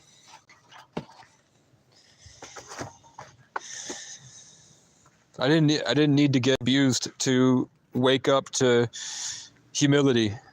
I already had humility. It just sent me down a rabbit hole for 6 months, and now I'm a little bit more proud of myself. But I guess I've changed. I'm less philosophical than I used to be. I'm still talking about the structural integrity of everything, but now I'm just more uncovering instead of building. I used to build. I used to make things that were different. I used to try to create my own world based off what I wanted from life. I didn't care about the simulation or the external circumstances. I naturally just wanted to build a world that I wanted, and I knew that I would be a shining light, a role model for the world that I created. And I was strong and stubborn enough to live in that world and continue to have fun with it. And that's how I was able to make jokes and talk about, just go off and off about jokes for hours. And it seems like when I get back to that space, because all that really is just channeling the river of truth that Sagittarius and Gemini have, being able to put a cap over that river of truth so that it's housed, flow that into a certain set of parameters that you set, and then take the commander seat, and then with that infinite resource of the river of truth, you just start quickly piecing things together. That's why I grew up building Legos and playing Minecraft, because I have a brain that puts things together very quickly. And then I went to producing, and then I went from producing to fighting, improvising in actual fights, and then I had to fight police, and then spiritual games, and then once the spiritual games happened, I was like let loose, and I was like fighting off entire communities in the network using my creative abilities, my 33 life path manifestation. I was fighting back against the darkness of New England, and then when I beat it, the police would show up and beat me to a pulp illegally. And that's how I learned about RAS and what's it called when the cop pulls you over. I think it starts with a C. You need a RAS. You need to have reasonable articulable suspicion of a crime, but there's also something else that you ask him when he pulls you over. It's like, you're this? And then if he doesn't say it, then you get the sergeant immediately. And I tried that here, and the sergeant is a piece of shit. They doubled down, and they did it worse to me. So now I can't go to that TD bank next door. But it all happened when I was spiritually making a difference in the community. And what I noticed is that everything was getting more positive. All my relationships were getting more positive. I was making literally, I'm telling you, this is like, I know I could put it better than I'm putting it right now. Like, this isn't really me. This is nowhere near who I feel like I am. But I'll tell you that, like, usually I make people cry. Like, I'll walk up and just be present to the moment the way that I am, and with a positive outlook on life and just excited for the future with no expectations. And then there will be like a 40-year-old mom that drives a truck, Vermonter, that recognizes that I'm just there. I'm there with you. And they break down crying because they haven't seen that out of Vermont in years, decades.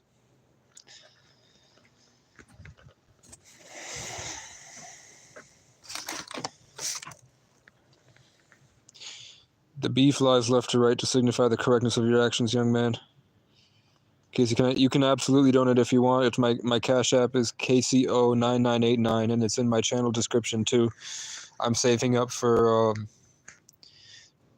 computer, camera, winter coat, new tent. Eventually, I'll need new tent spikes if I don't steal it. I'm gonna go salvage some old scrap yards now that the homeless people have left to warmer areas. I'm gonna go salvage the old tent, see what I can find. Self-defense classes, protection dog, ammo for the BB gun, for the airsoft gun that I have. I have a .177, which with hollow point tips can kill deer if I need it to. And with pointed tips, it can get enough into a human skull to make him stop attacking you. So that makes me feel safer. And then I want a computer that can run Unreal Engine and my music software so I can start making movies. Then I can really start to make films every day, and I can really be a force of nature in the creative collective of Vermont.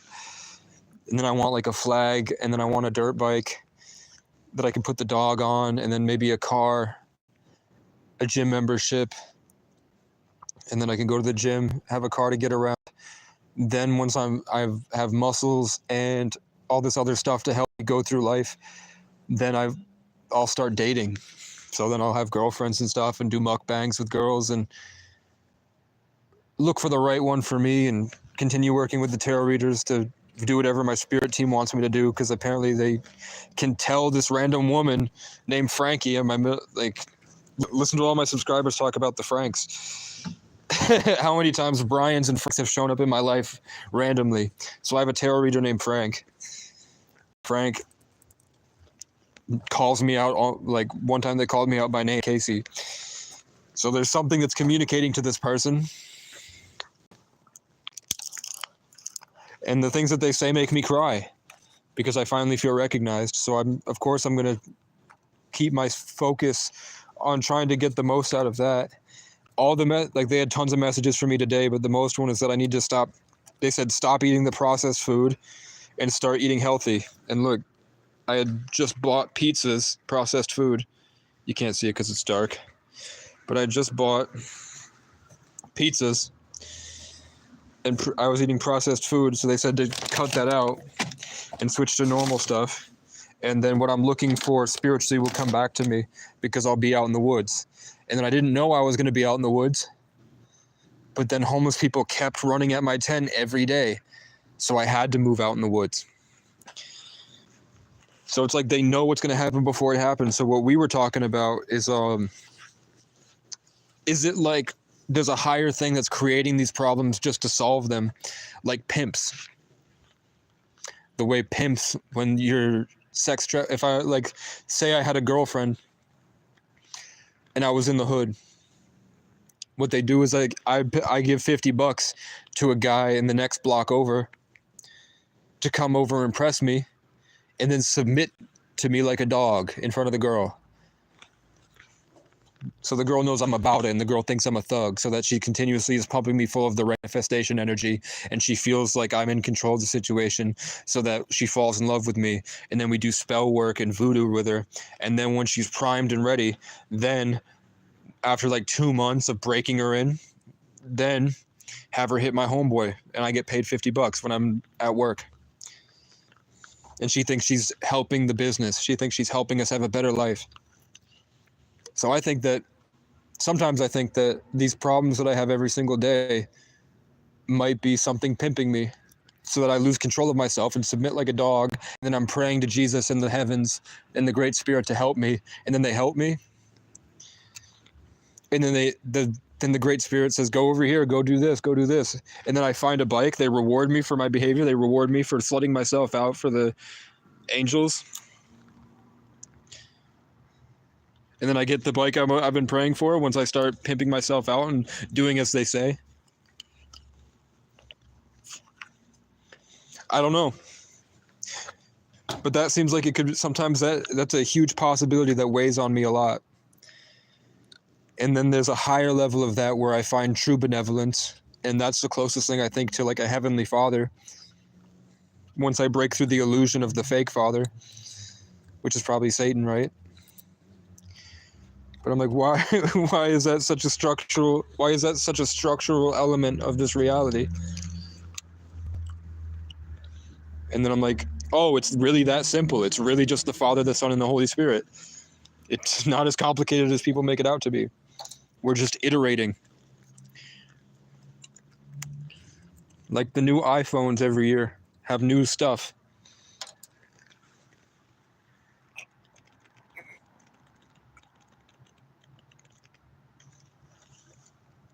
I don't believe I deserve my freedom. Why? So that means that they don't believe in human rights, right? Or does that mean that they're jealous that I was created as a 33 life path, born in the 11th, where I was C-sectioned, where I literally forced my mother to birth me on a date that makes me like one of the rarest souls on the planet, according to the system that the people that created the numbers that we use every day follow religiously, numerology and astrology. According to them, I would be, I don't know, I'm thinking that to be a 33 life path born on the 11th seems pretty rare to me. But somehow we had Sam Alcatraz and we had Eric Gregory, and they're both 33 life paths born on the 11th. But they have both disappeared off of my live stream as soon as I met the CIA agent that came to me to ask about the kid that was doing the hunger strike against the government when I was outside the state capitol building in August. A guy walked up and said, I'm looking for the kid that was doing the hunger strike against the government. Are you Derek? And then we have a kid named Derek that comes in. He was like, no, you must be Larry. And there was a kid named Larry that came in the chat. And he was like, oh, no, you must be Heather. And then I was pretending like he wasn't just calling me out. I was like, no, but I think there might be this kid over at City Hall. I can call him if you want. And he was like, no, I think you've done enough to help. Thank you. And he walked away. And then he was a black man that was wearing a Nike tracksuit.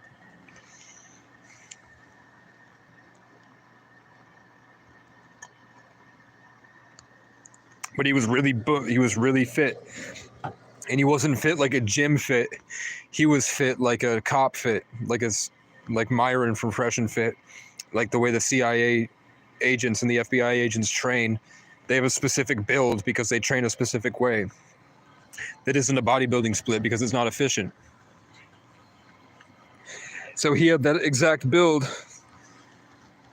And then since then, it's like these 33 life paths born on the 11th have just stopped popping into my chat. So we have lots of Casey's. Casey's everywhere. And then sometimes I think about girls. Like I want to date this girl. But I'm like, this girl is stupid, so I'd have to treat her like a kid. She's hot, but she's kind of dumb. It seems like there's something wrong with her. Even though she's hot, in Vermont, people can be very weird and different. So to me, I'm like, that's a young soul. She doesn't fully understand. So I'm like, maybe that might be nice. Maybe she's got innocence. She's still living the dream Vermont life that got crushed for me when I left the state. So I was thinking about that, but I'm like, that would be a child, right? And the child would love me, because I'd have to like, I don't know, since I lived in cities and since I traveled around the country, dating in Vermont is kind of like babysitting, because there's still like delusional dreamers that are living in Disneyland.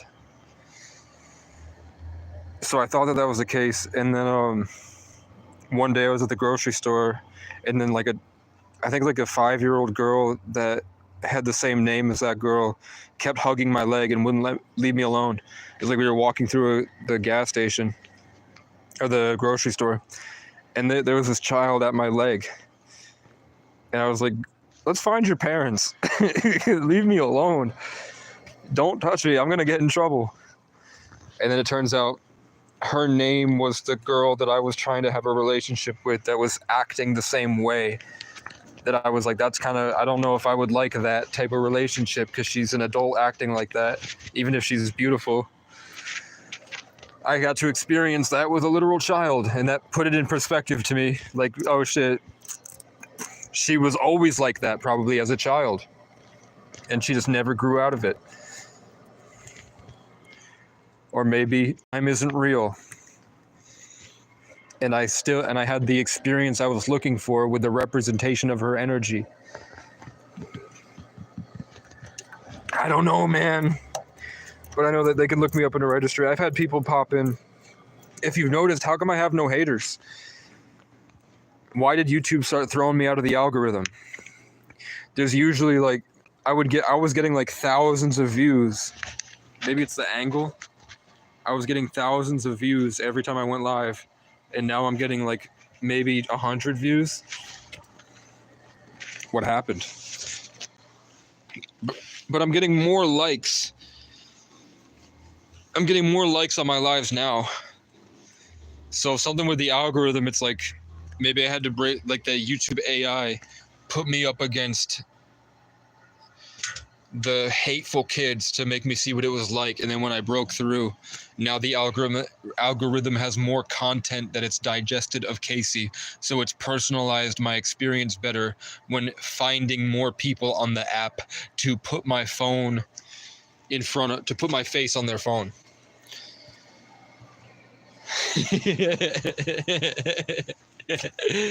I don't really have to think about it. Sorry if it's not entertaining. I know we could really be getting to the bottom of things and talking about other shit. What would a king do? I mean, I did what I wanted to do, right? I wanted to. So if you go back through, like, for the people that have been watching for a long time, this year has just been me really trying to learn and promote Indigenous culture, because I felt like that understood the year. I felt more at home in the woods. So I was reaching out to try to find mentors that would help me deal with the spiritual aspect of what I was experiencing in the woods. So I latched onto Indigenous culture, and I realized that all that stuff had been present since my childhood. And then I looked at my stuff and I'm like, wow, look, my eyes end in a slant. People have been calling me Asian my whole life. But I'm like, I'm not Asian. My parents don't even have it, so I was worried I was adopted. I know I was flown out of when I was born on the 11th. God played every major seventh chord. The clouds open and crowds form, corpses spill. When angels rain down holy heaven swords. No, but I was getting choked by my mother. My mother choked me to death upon birth, and I had to be transported by a helicopter to a different hospital to survive. And who knows what happened there, but I know that like my first moments on planet Earth were in a helicopter flying directly under the sun on a day that makes me the 33 life path born on the 11th, which is 2 master numbers, the master visionary and the gateway to higher dimensions and lower dimensions. And then the 33 is like the most experienced soul on the planet. To be in 33 life path energy, it's for souls that have been through it's the most dense form of existence because you came in with the most amount of knowledge and wisdom. Your soul had gone on such a long journey that it needs a specific house to house that type of energy, and that blueprint stays in your genetics since when you're born for whatever reason. That's what they believe, and they invented the system to represent that, which is why all the Rothschilds and the Rockefellers are all 33 life paths. If you go look it up and add their birthday together, it's either Rothschilds or Rockefellers. It's one or the other or both. They're all 33 life paths, and they're C-section the same way I was, specifically because of that. They developed a system. It's not like someone was telling me that other cultures have different than the Gregorian calendar, and it's not that. They fine-tuned the system to work for the energies. It's not the Mayan calendar, it's not all that, because they didn't believe in the same system. They created a system based off of certain energies to the best of their ability. And then whatever the updated version is, we don't have access to that. But that was like a preliminary that they still believe, because they're still having 33 life path babies.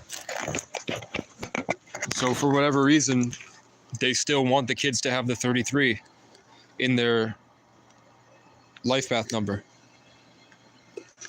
because that's supposed to be the most informationally dense, the most battle ready, the most wise, and the most influential of all the different possibilities on the planet.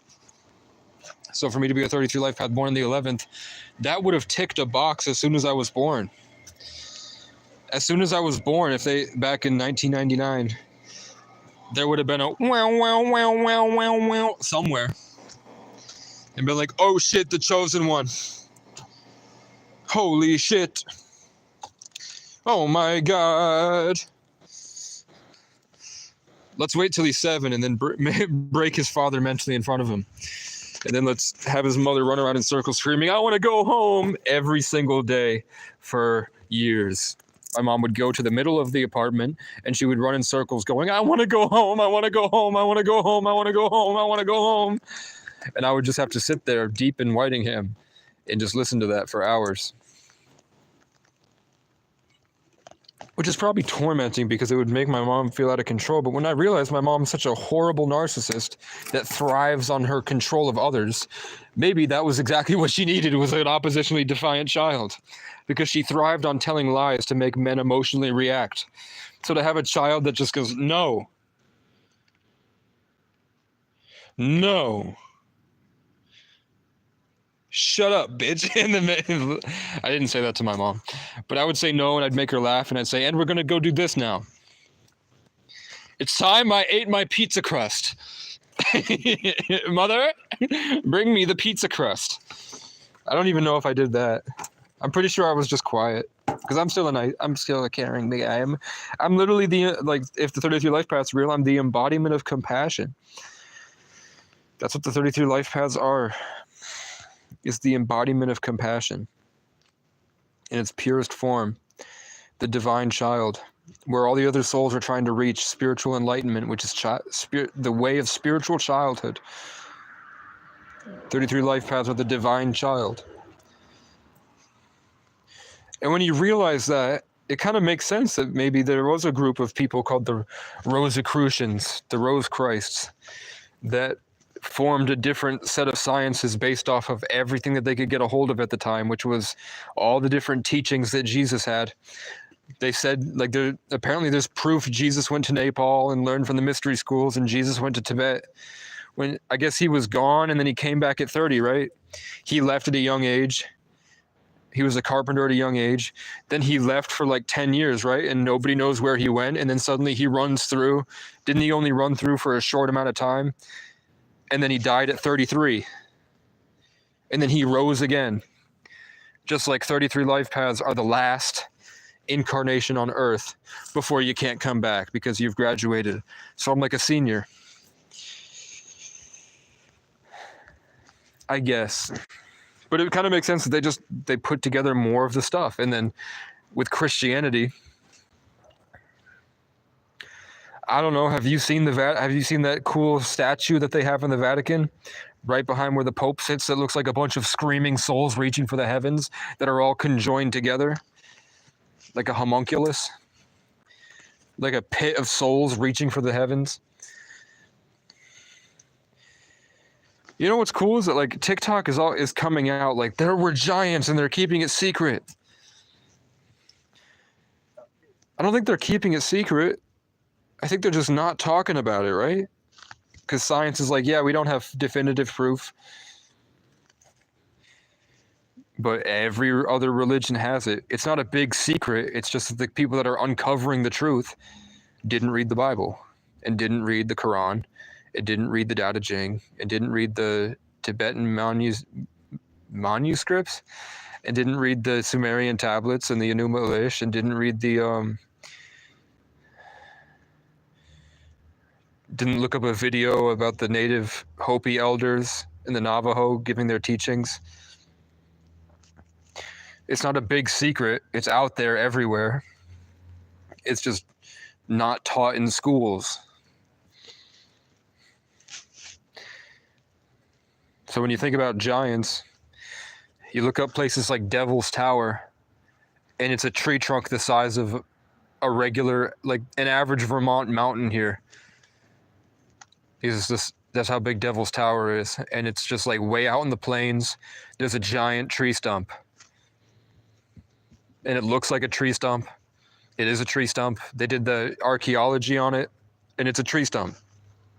They're like, those are fossilized plant cells. A long, long time ago, there were trees that were way bigger than mountains. And then I think they found one place where it's a petrified giant old axe, where you can find a giant rock that looks like it was an old tree stump, and then you can find what looks to be a giant petrified stone axe that's laying on the tree stump. The same exact way that when I chopped down a tree in the woods to build my house, I left the axe on the tree stump. The same exact way I set the axe down on the tree stump and then walked away. They found a gigantic one that looks identical, completely. So I mean, we had supposedly had giant lizards and giant birds. I don't see why. The only thing that would make it weird, no, not even, because you see how high the planes go. The planes go really high. And then you look at those hieroglyphs in Egypt, and in the hieroglyphs, they depict giant people, Anunnaki, what else do you call them? The Nephilim, all the different people, all the different giants. And literally the hieroglyphs are just depicting the giants hanging out with the small people and teaching them things. It's like a giant, easy to recognize picture on the wall of a giant person sitting on a chair like I just saw in my imagination of a giant guy. And then there's a big table with a bunch of science on it. And then they have a little tiny dude that's like, wow, look at that. So it's probably like, look, we made you guys. We made you small. We love you guys. Just the same way I feel responsible for the skunk that I come to feed. They're like, look,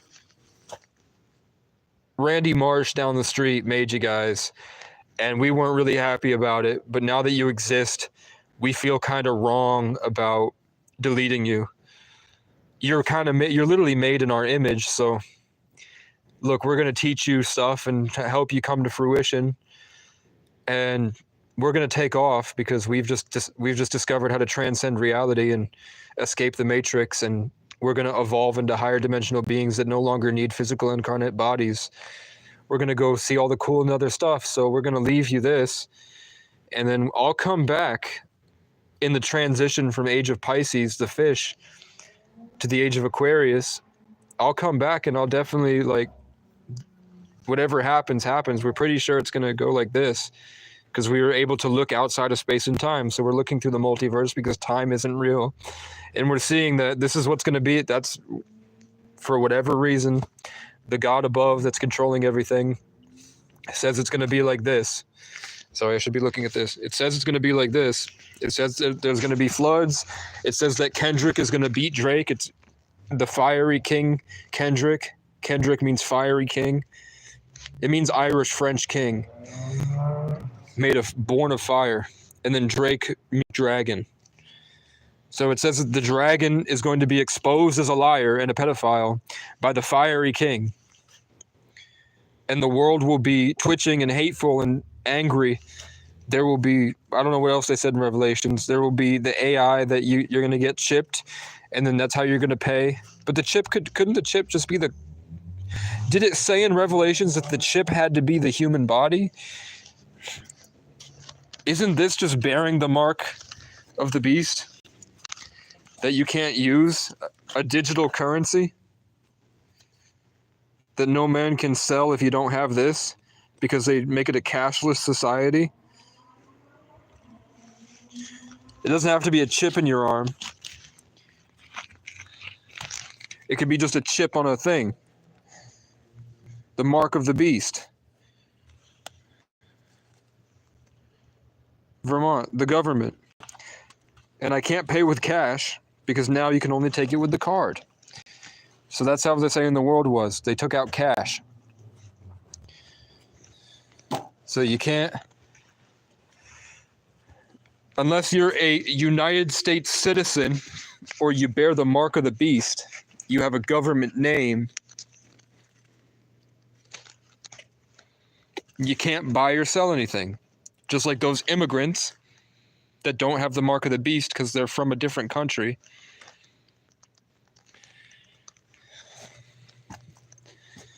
Can't buy or sell things. I had to go buy them food.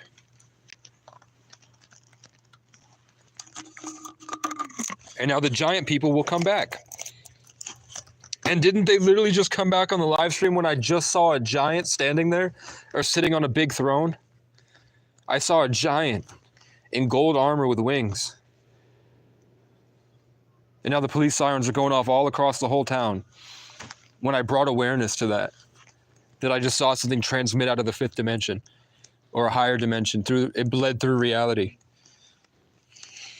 Or we just have, because of 5G, and the planet might be vibrating at a higher frequency because of the sun's rays. They're heating up the planet, heating up the temperature, raising the vibrations. Then it was just easier for the same way that the phone can display a movie. It just displayed a movie in front of me, so I got to see a picture projected out of the atoms. Because something else was the same way that I can imagine it in my mind, something else that's greater than what's in my mind. So it's just like, if my head was bigger, my thoughts would be bigger, right?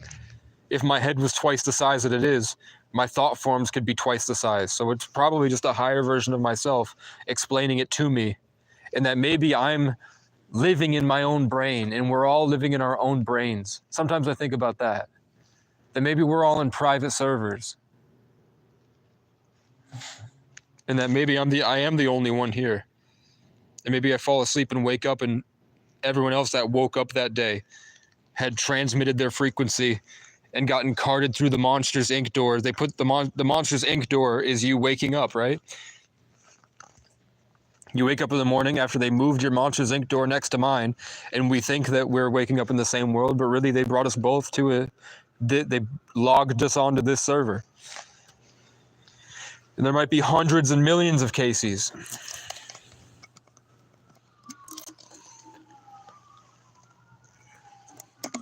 What's all the police for? Let's go check it out. Now that I'm a superhero and I have access to a phone that makes... Let's go see. I set the alarm system off and now I'm being... Watch, stop. One of them stopped. I'm shutting them off like I shut off the crows.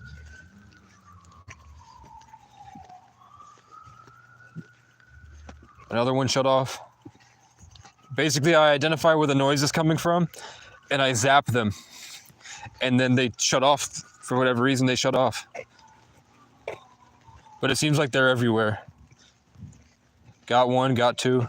You just raise your awareness to them and they stop.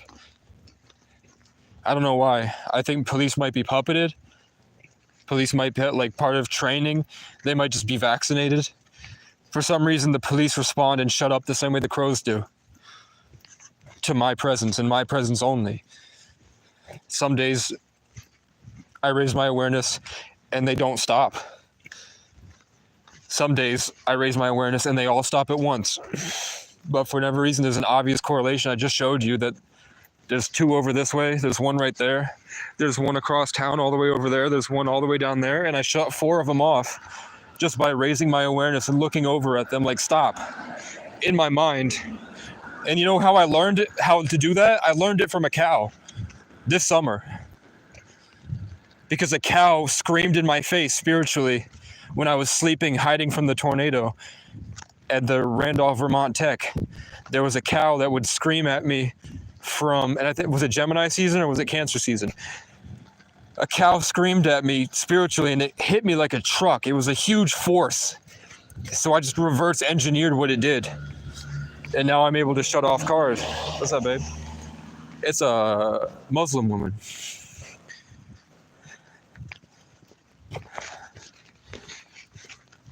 And she was looking over at me, maybe because my hair might look like that. She was wearing a cultural piece that looked kind of like the way that my hair looks. I don't know. Maybe I look like someone she knows. I don't know. Just she looked at me way different than normal people look at each other. But maybe I have this giant high vibrational energy I'm not aware of. Maybe that giant was me. I don't know. Let's see. Red car, white car, red and white, Sagittarius, Aquarius, Leo, Libra, fire, air, white and red and white, and black because it's nighttime. So red, white, and black.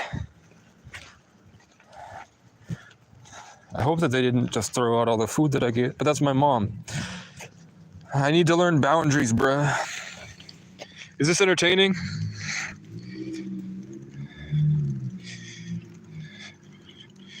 It says the right hand or forehead. Dope. I looked over. Right hand or forehead. I keep my right hand to God. White car with red taillights. I have a rash.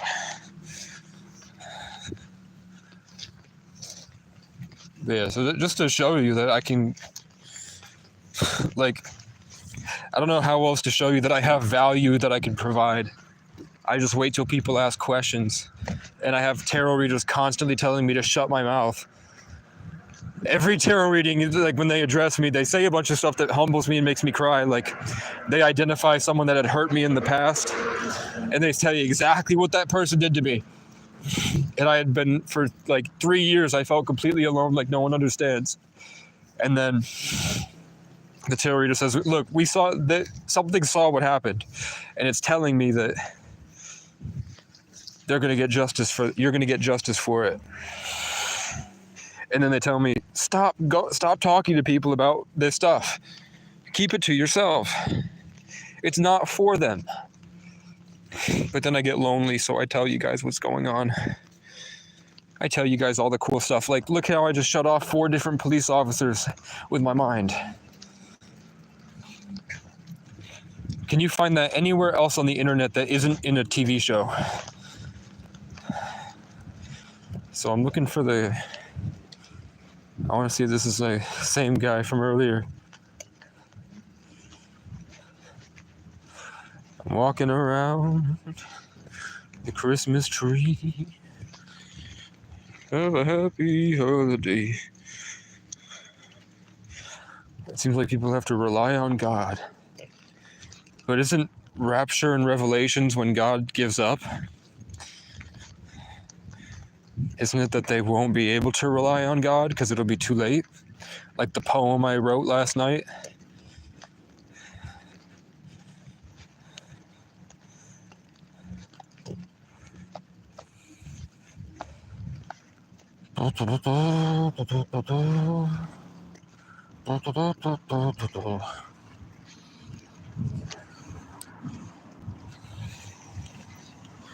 I don't know, but I think it's cool that people have gotten very aware. Oh shit. So something Bashar said. He was talking about, I listen to the Bashar channelings. I think he has a lot of stuff that is valuable. And what he said is that he found a universe, a different one, where instead of having planets in empty space, they have spaces filled with information, and the planets are dense pockets of air. So, I mean, when I walk through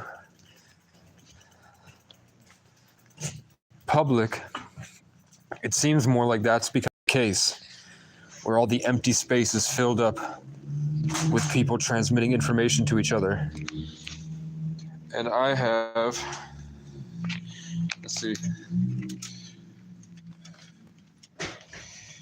like I can't go into public places without people twitching and getting angry and staring me down, and it seems like they're fighting some internal battle. They have some big weakness that they feel like they have to constantly be shitting on me with.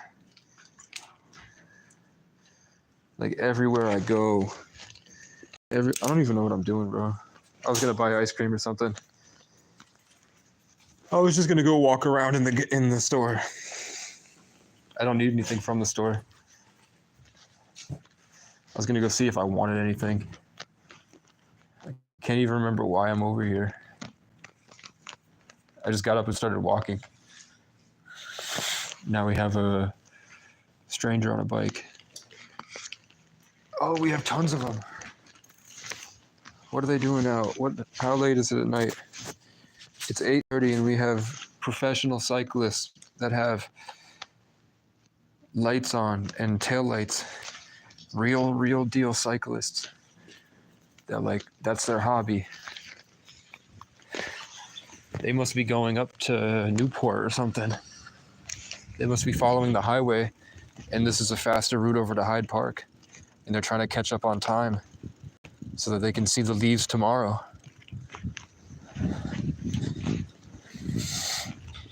Cinna doesn't do this. Fousey doesn't do this. Fousey's starting to do this, which makes me upset. Other stream, yeah, I heard someone say, not entertaining. It is entertaining. I just need somebody on a bike behind me, and I have a microphone on that's transmitting. If I have a microphone, you feel me? If I had a microphone and someone with a professional camera, this would be the top of Kick tomorrow. Because it's real life. People are getting sick and tired of the simulated content creation.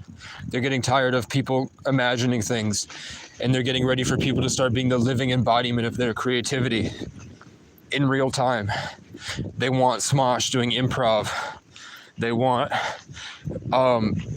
Zerka and Aiden doing Omegle.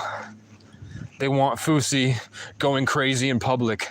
They want the YouTube pranksters going out and fucking with people, playing a character. They want the imagination realm to blend into reality. And they're driving us closer and closer to the age of Aquarius. So this is what they want until it becomes a point where I can live stream what's going on in my mind. And then they'll have different levels of that, where it'll be one camera that's projecting what's in my Neuralink directly into their Neuralink, and then also something that's projecting my experience, which at that point in time will be so sped up, most things will have, like, if it gets to that point, what's the point in doing anything?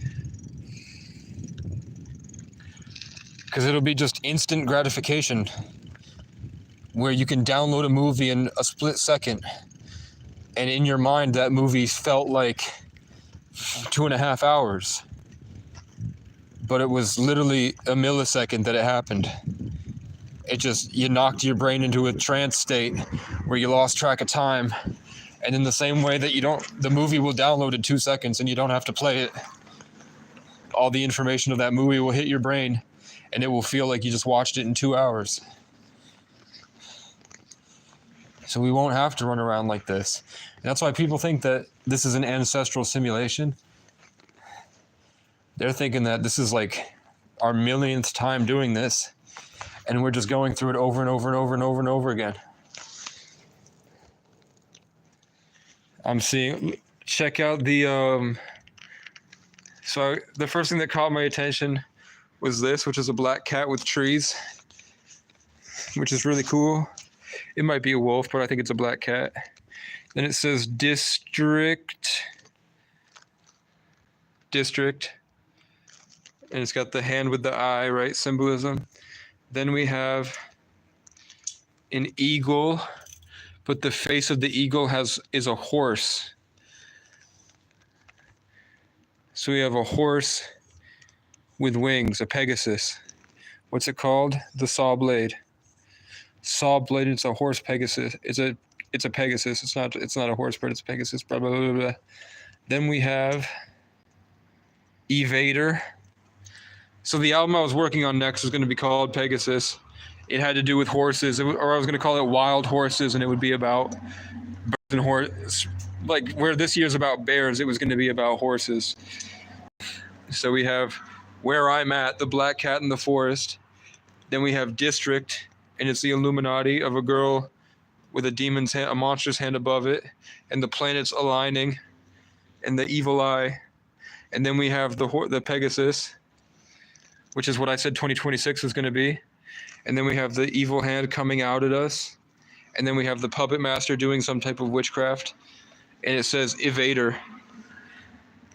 And then we have Psycho Candy, Manic, and then we have Agenda. Never stop exploring. And what am I doing? I'm exploring right now. So, I mean, it just seems like there's an underlying truth that I'm not fully explaining. But when I see stuff like that, in my mind, it feels like there's a correlation that I haven't uncovered yet. Like and I get to that higher level of understanding that's like parading in front of my face, but it's like the frequency is hazy. Does that make sense? I get to a point where I uncover what that is, and it's very terrifying because you have to completely reset everything, and reality becomes so hard to manage. But it's the truth. That's why they say it's like waking up to the Matrix is, you can never go back. I try to go back and forth and it never works. But I know the truth. Or at least I know like a preset that I can activate, like activating big head mode in GTA, and then your head gets huge. There's a preset to reality that I can switch on and off. And it takes like a certain build up and a certain time you have to do it. But there's something I can do that I don't tell anybody about, and I'm probably not going to tell anybody about, but that makes reality completely basically the same as waking up to the Matrix. And it comes to me at night when I forget. Something else outside of reality tells me. But it's just if you go deep, like ruminate on the phrase ancestral simulation. And then watch some YouTube prank channels, and then you could probably get to what I'm talking about. But it's hard, man. It will be hard for you to have love, and it will be hard for you to raise a family. But I think it's the truth. I'm pretty sure it's the truth.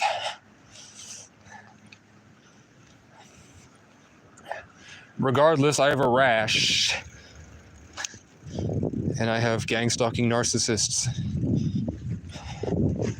which are kind of like a rash.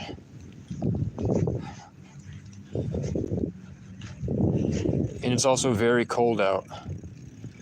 It's very cold up here. I am on top of a mountain. And I'm riding around. Bitch. Let's see if they left the door open. Because I need to take a shower. But I have not had a chance to talk to Claire about replacing my lanyard. It doesn't look like they have. I don't know if I want to ask, because when there's a lot of people here, they throw temper tantrums. I'm probably not going to do it. I'll just live with it. It's not illegal. I have a membership. But last time I tried, and there was a lot of people, someone threw a hissy fit and called Claire, and Claire was like, "Oh, just wait."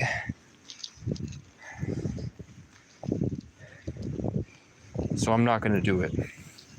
I especially won't, because I could feel that there was a piece of shit. I could feel like there was a giant tool that had values that don't align with the current state of the world, with all the violence.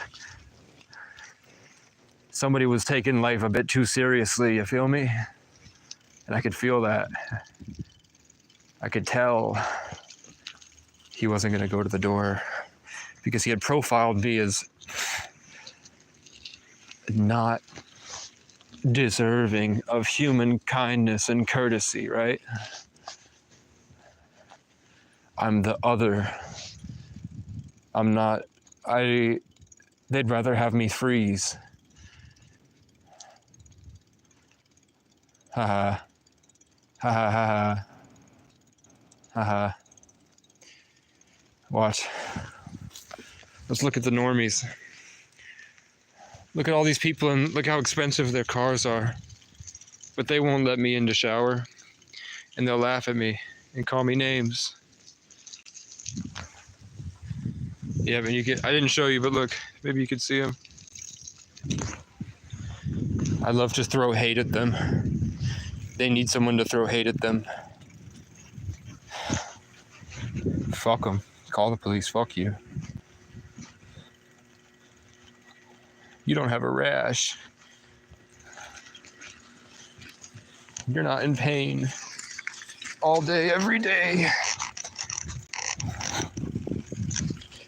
The normies. That's what they're telling me, the normies. Set it up for bro, and you always pop up at the most random times, and I find exact answers for questions I put out there. Whack. Yeah. I'd just be trying to explain stuff.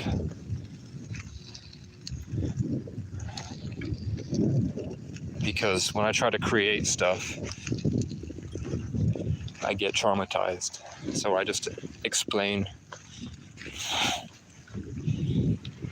But I just got to show you guys. I'm not going to do it again because they'll obviously call the police, but I rode by and I smacked them spiritually, and I made everyone in there feel really uncomfortable, which is a perk of having so much trauma, is that your frequency becomes unbearable to people with privilege.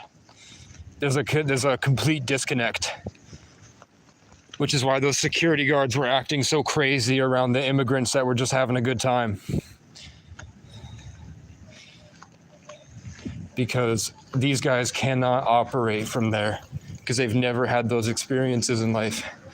So I just did an emotional drive-by and I hit them all with the truth, and everybody tensed up and then got like prison guards and police officers where they tensed up and got all high and mighty all of a sudden. You see? Okay, I'm gonna try to shut it off.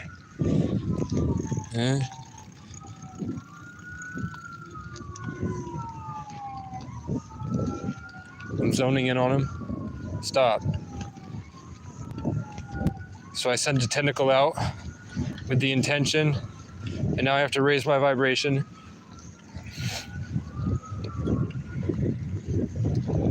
And I got it. It was basically like I wrapped my head around it. So I visualized it. I sent a tentacle out from my spine. I wrapped around it. And then I activated my third eye, which is like opening up the truth. So I put him in the spotlight for a second, and it kind of felt like a forklift. Once I had my whole sight around the car, and then I turned my third eye on, there was like a second where I latched into place, and then as soon as my spirit astral projected and latched around the entire car, they shut off. And then they usually start back up once I'm able to move that focus off of the police car and back to whatever I'm doing. So if I can do it, I'm sure there are tons of other powerful souls that are using the police when they come and attack me. See, I moved. So in my mind, I saw like the top of my head had just moved back to thinking about what I was going to do today. I was like, okay, I'm going to turn the corner here. So my bandwidth moved over to this. And the police siren started again, which makes me think that they're just sitting there fishing for energy. They turn that siren on because they know that the world is traumatized by police. So they know, like a dog hitting the button for food, when they hit that siren, all of a sudden they're going to get filled up with sexual energy that they're going to convert and transmit into an ego that they're going to go use to present themselves like peacocking in front of the women in town. And then the more people that start to believe that peacock, that identity they created based off of farming the energy of the public, which is why that they get emotional and freak out when someone goes against their authority, because that targets their ego, which collapses the network that they had just built, which is based on deceit. It's a character they're playing. That's why police go after spiritual people, because of all that delicious energy that they can use to make themselves seem cooler and have better sex. Notice how all the sirens are back on when I'm back here? I don't know if you can hear it. But at the same time, this is my comfort zone. So to have sirens going off across the entire circle around me is making me subconsciously feel boxed in and afraid at all sides, where usually my father and I have a 1,000-mile stare. When I try to activate my 1,000-mile stare, that's when my environment gets kind of shut down and things will jump in front of my face like the couple we saw earlier today.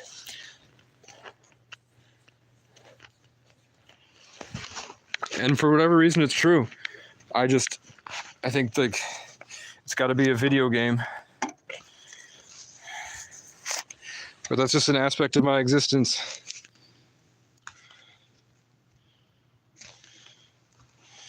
People are without compassion. I don't know. It seems like with God, it's a challenge, right? It's a challenge and a commitment to be a good person on this planet. If you don't have strong morals and build a discipline, you fall into what's wrong. So it seems like this world is designed to grow out of the dirt. So it's just whoever's the strongest tree stays up the longest. It's just these people don't feel like growing. Maybe that's not a good example because they're still growing. They're just, it doesn't seem like they're growing, like they're adopting. It seems like there's like a status quo, there's a collective consciousness, and then there are people that go against that. And the people that go against that kind of set the parameters for the higher level of how energy is influenced. I don't know the right metaphor for the Bible to explain that.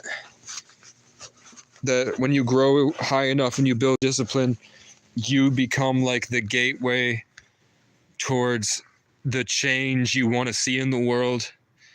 You become an influencer, whereas the other people become respondent to you, and that becomes the social norm.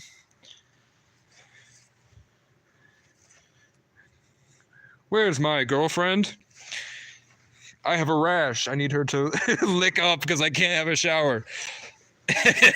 I need someone to come eat the smegma. Let's have a drink, shall we? What should I have? Is it who tuned out? Let's have it. I don't know what I should have. I have a whole bunch of food, but I don't want to eat it. And I have itches now. I'm itchy everywhere. Why am I itchy? Don't laugh at that. That's not funny. It's creepy. I said some creepy shit right there.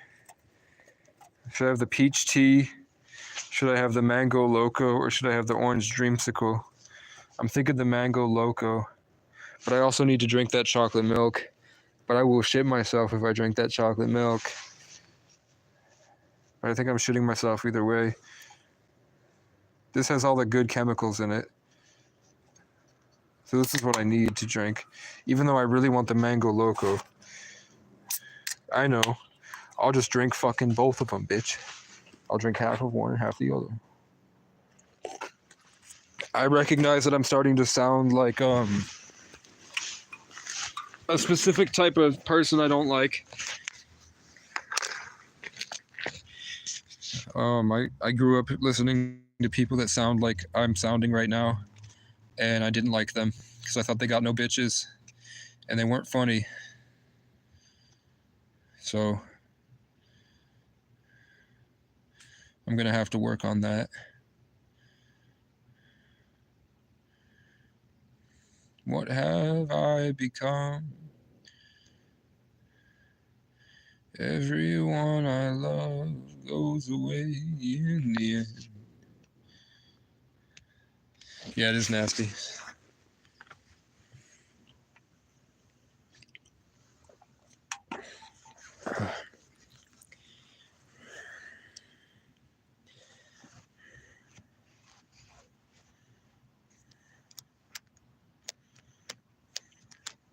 Heather, why did something create us just to serve it? What is it? What is your, can you like explain what serving God means?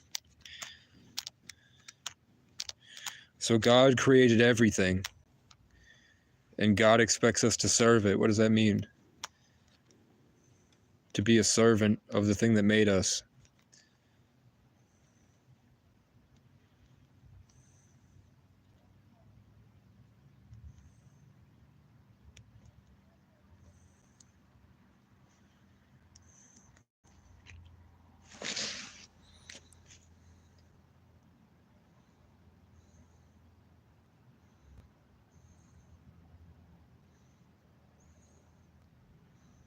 Sounds like daddy issues.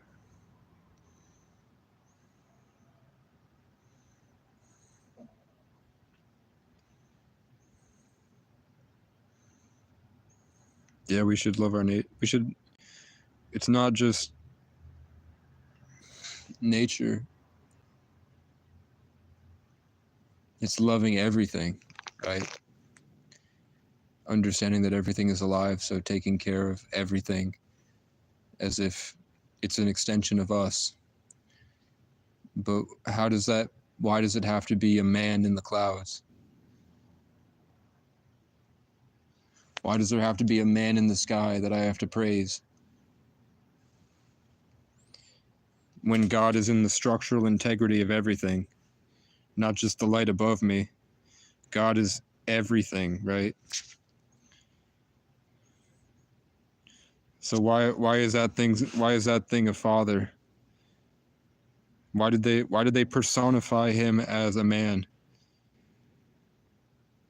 But does God really personify himself as a man? In the Bible, does it talk about God has preferred features at all?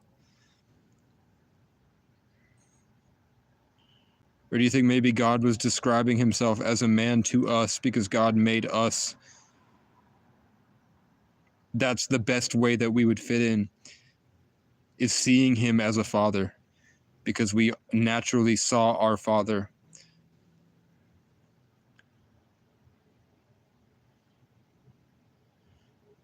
Like the Native Americans don't call it a he or a she. It's the Great Spirit.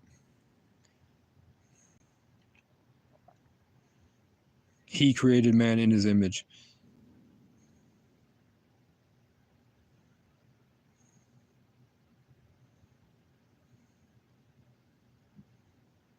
Like Rick. In that episode, is it like Rick and Morty? That episode of Rick and Morty where Rick made a tiny little universe and all the people were creating energy. And the energy that they created, they thought that they were serving their God, but they were just powering Rick's car battery so that Rick could get wherever he wanted to go. Let us create man in our image.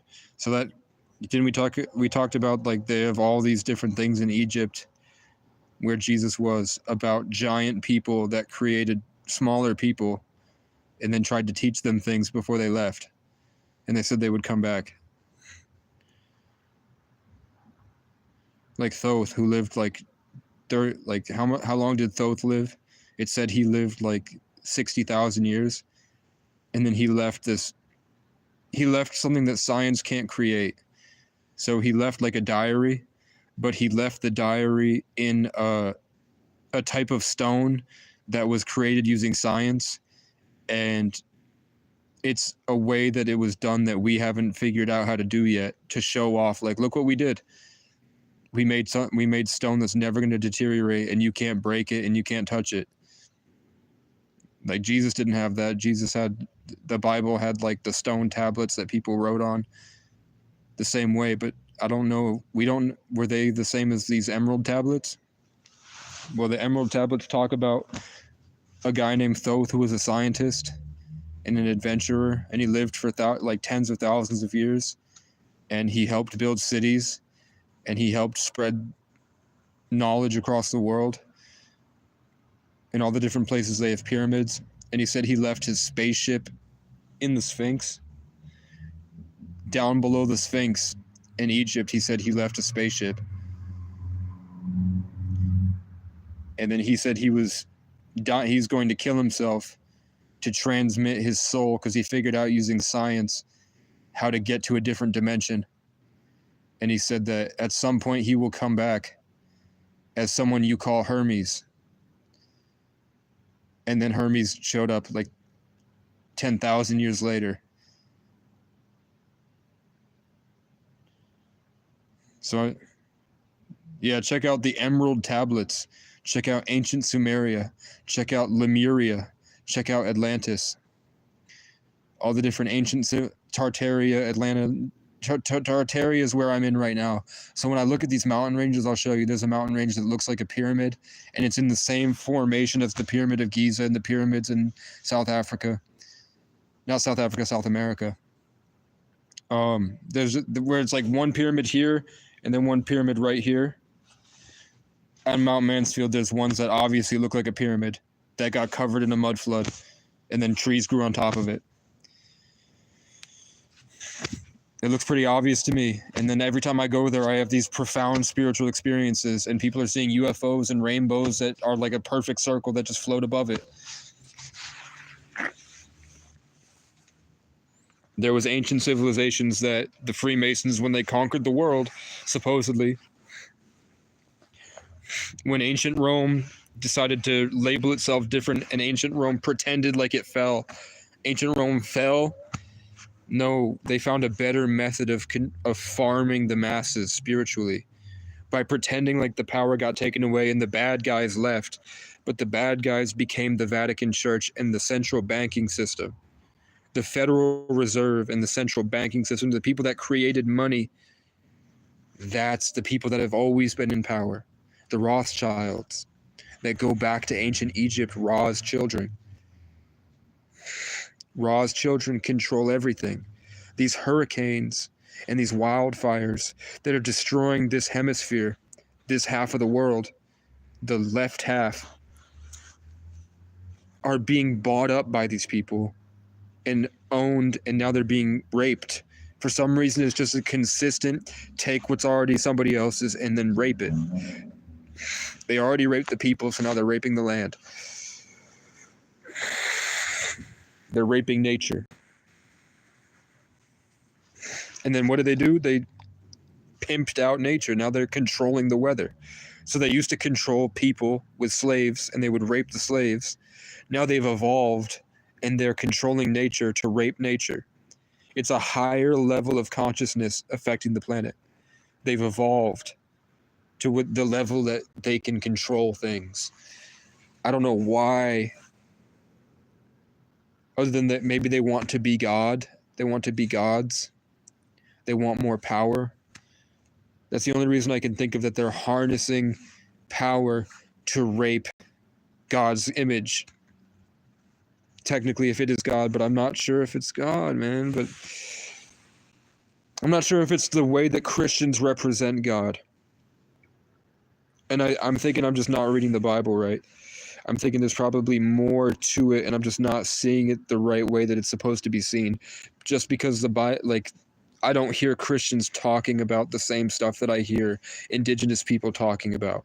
Like, Christians don't talk about being able to reconnect with your ancestors, and that saying that your ancestors are in your skin and bones, and you're talking about your epigenetics and talking about your pineal. I know, if you go back through Jesus's teachings, I know Jesus says the same stuff: fasting, sunlight, probiotics, ketosis, autophagy, neurogenesis, stimulate your third eye, open yourself up, raise your vibration, lose your mind, and come to your senses.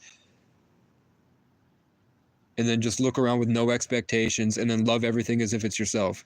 And there's probably a lot more that I don't know. But that makes sense to me, but nobody's mentioning the fact that they're not going in depth as to what's really these other beings that are talking to us. It's just they're angels or they're demons. And angels and demons just translate to messenger. They just they're not but I guess the Bible has a tier system, right? There's the infinite, and then there's close to infinite, and then there's less than infinite, and then so forth until it gets down to us. And then some things that were in some type of subordinate position to the more infinite got angry and started disobeying the rules because they wanted to be promoted. They were mad that they were made less beautiful than the things above them, even though that had to be the case for this whole big grand scheme. So I guess they defected, right? And then the punishment for that was they got sentenced to stay here. It's okay, if you don't want to play your role, you're going to be ostracized and left out. And now you have to do a different thing because you weren't grateful for what you had. Is that what it is?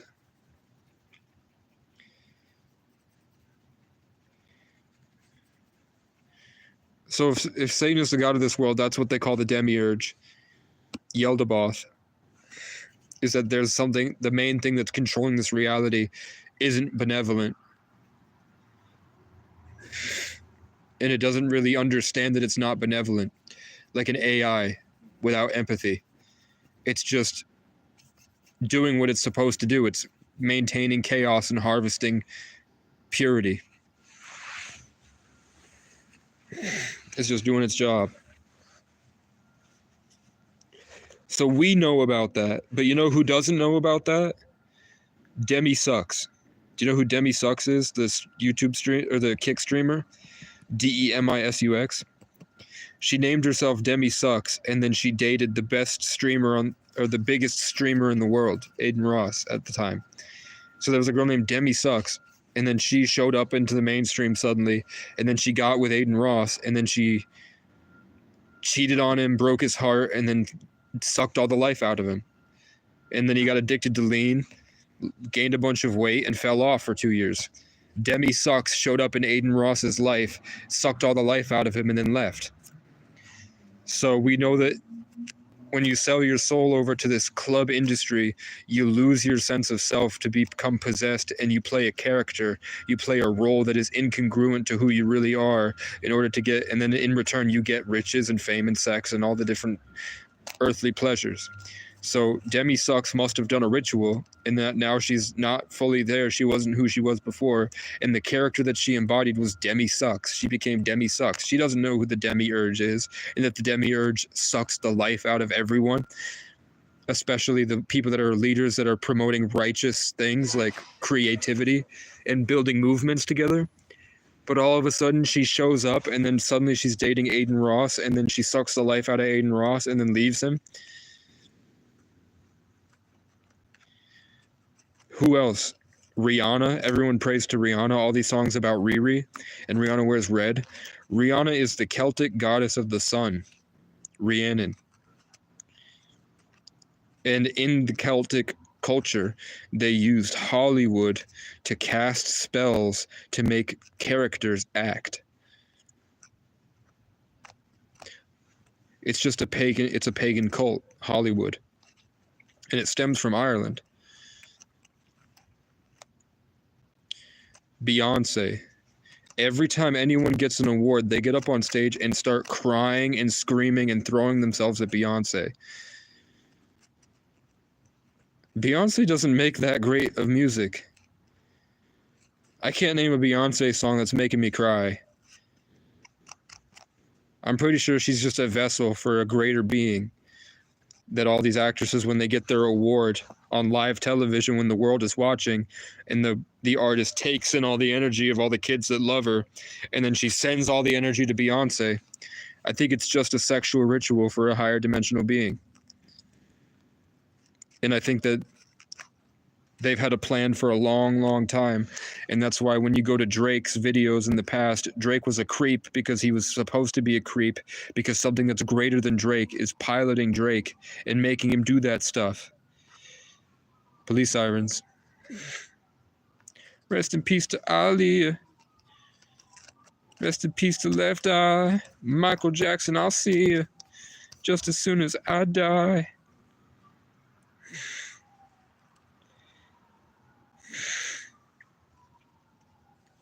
She knows. She knows. I know she knows. She knows. She knows. And I know she knows.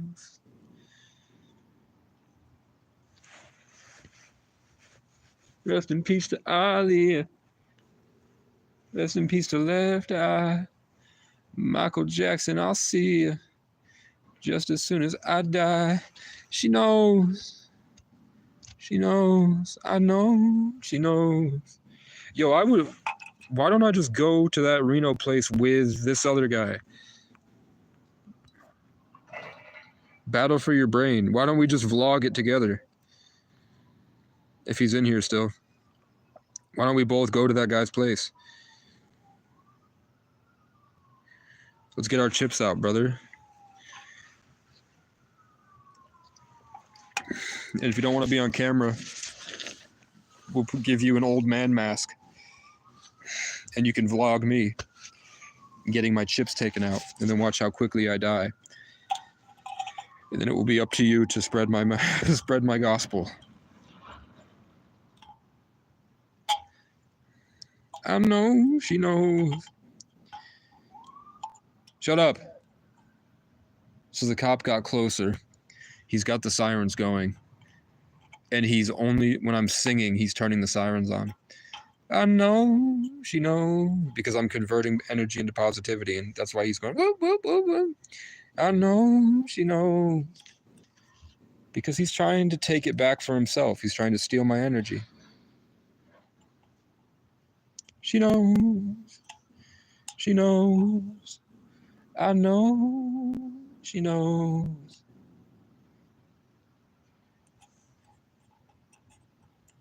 He's trying to steal me from me. Michael Jackson, I'll see you.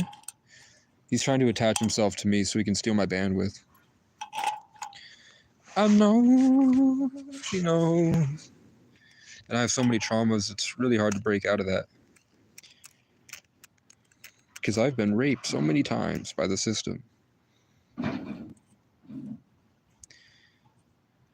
Michael Jackson, I'll see you just as soon as I die. She knows. She knows. And I know she knows.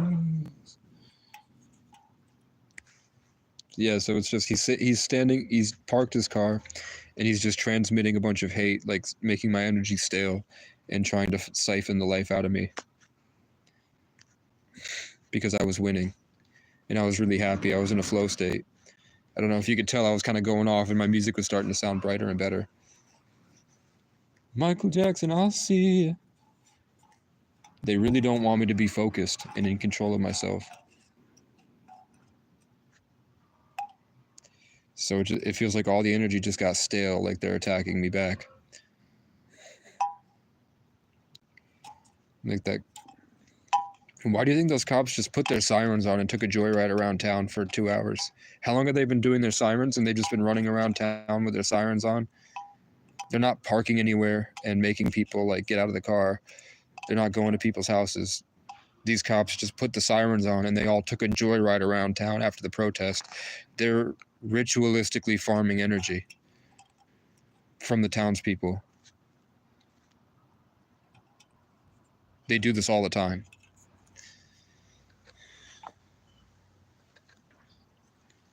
And it seems to be really geared towards me. It seems like they only do it when I'm having a breakthrough in my meditation. So it seems like I'm in a simulation.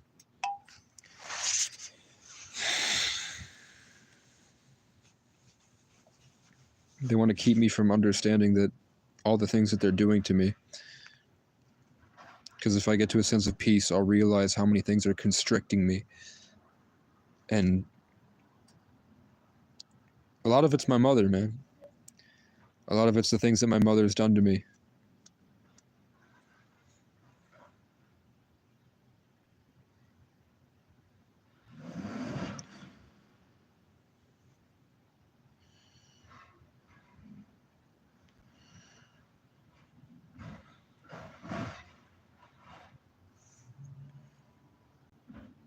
So I just, a light being just transmitted out of the ether when I raised my awareness to realizing that there's a bunch of different channels that are flowing around my head.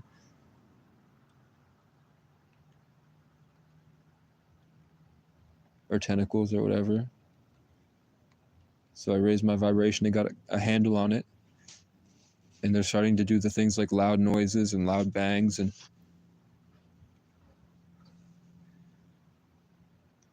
so that would mean that even though these people seem like they're doing their day-to-day tasks, they're really part of the program.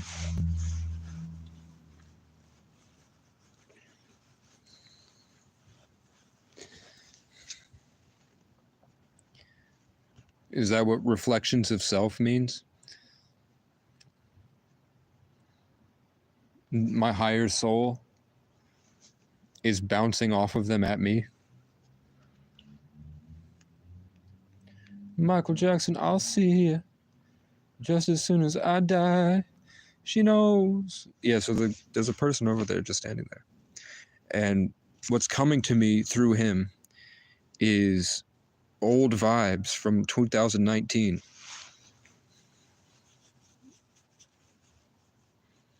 It like funneled through him, and then I remembered how I used to be at 19, which was a star. They reminded me that how to be a star.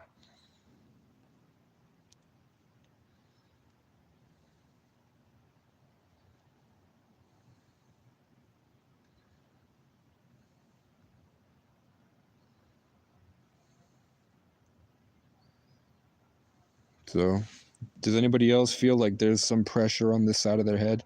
This is my left side. Is anyone else feeling like there's pressure on the left side of their head, and that pressure on the left side of their head has a personality?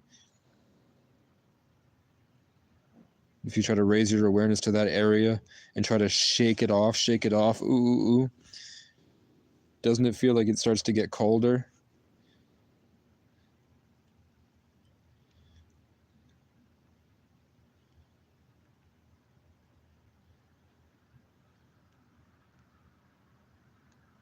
It's like they dismantled my sense of self, degraded me, so that I wouldn't recognize that they had attached something to me.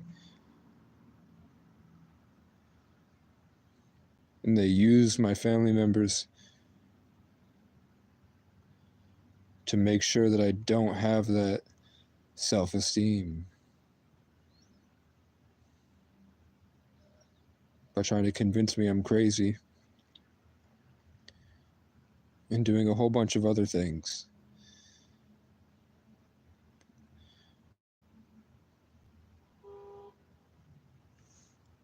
I achieved a higher level of awareness, and a car alarm sound, or somebody slammed on the horn in an empty parking lot next to me. Which means they must feel like their whole soul gets ripped out of them. I must be that powerful. That if that's a real person, he's angry at what I'm doing because I'm using my God powers. My superpowers. Do I ever see a multicolored UFO hovered in one spot? In Vermont, we see a bunch of rainbows. But for the most part, all of that stuff happens at another level of reality. So like when I do see a UFO, it's more like in my mind. So I'm seeing it in the brightness of my mind. It might be happening outside of me, but I'm only picking it up in the condensed perception of my brain. So it seems like it's coming through my imagination, even though it might be coming through out there. We're just not able to pick it up with our eyes. We're picking it up with our third eye, which is inside of our mind. So it seems like it's happening inside, but really it could be outside. But that's where we see things like in the Bible, they talk about that silver ship that comes to somebody's head. I'm seeing, is it Jedediah? Somebody that starts with a J? Where the silver ship came through and spoke to him. Or maybe that was an ayahuasca trip that they compared to a story in the Bible. But that's what's coming to my head, is that once their third eye is open and they have DMT going to that gland, then the chemical reaction allows for a biological process in the brain to occur where you're able to step outside of the 3D and be in the higher dimensions of the greater, more complex dimensions of reality. The foundational levels of the quantum physics of everything. Where it's really happening. Chariots of fire. That looks a lot like the comets that are coming down in the shooting stars.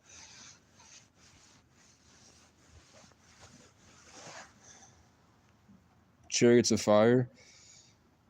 Doesn't really look like a plane, but fire emits smoke, and planes emit smoke. So the smoke that would come off of a plane could seem like a chariot of fire to a less developed culture. Like how do you think that the tribes people in those tribes that before they just discovered the civilized world, like when now they know us because YouTubers are going down there and getting killed by the Amazon tribes and the tribes in the islands, but there was a time where they had no idea that people existed outside of their island that had different color skin. So what do you think they thought that the planes were when the planes flew over? If they were like a tribal, nomadic, less evolved civilization, what do you think their folklore would be for seeing things that are common for us, like cars and planes and submarines and drones? What did they say that the aliens looked like? Or the angels looked like? And then what did drones look like? Like Terrence Howard has that new Dyson technology for the drone that looks like it's got a bunch of different fractal propellers on it and a camera in the front that looks like an eye.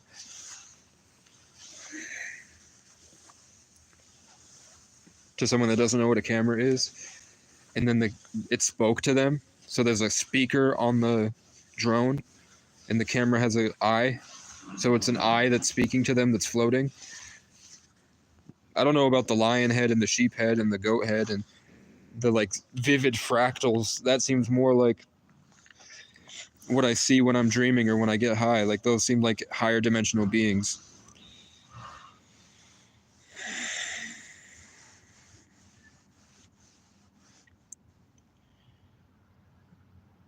I don't know, I see a whole bunch of shit. Reality's constantly changing for me. So I think I've met hundreds of different types of beings that teach me skills to go through my adventures. I think I'm like one of the best live streamers in history. It's just not to humans.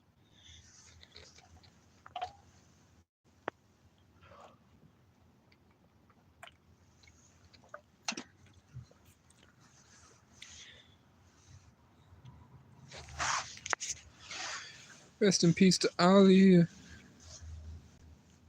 I've been going for 3 hours like it's nothing.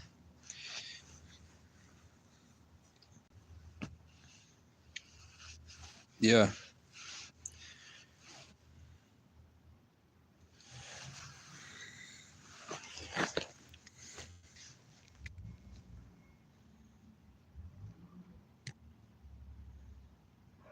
I mean, who else? I mean, Fusi has mentioned that you can steal energy by looking somebody in the eyes. But Fusi has not mentioned anything about turning off police cars with his mind and networks of crows that are transmitting dark energies into the public and controlling them. But it seems so happenstance that I think that was normal without technology. Like, I think it used to be the case and we were dumbed down. Because they called it a murder of crows, because the crows would probably gang up on you and spiritually kill you. So they call it a murder of crows.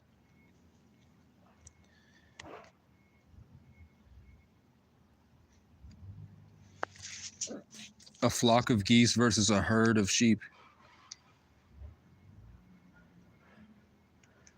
A pride of lions.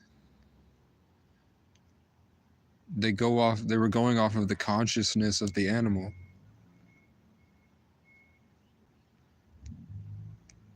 But they enslaved people.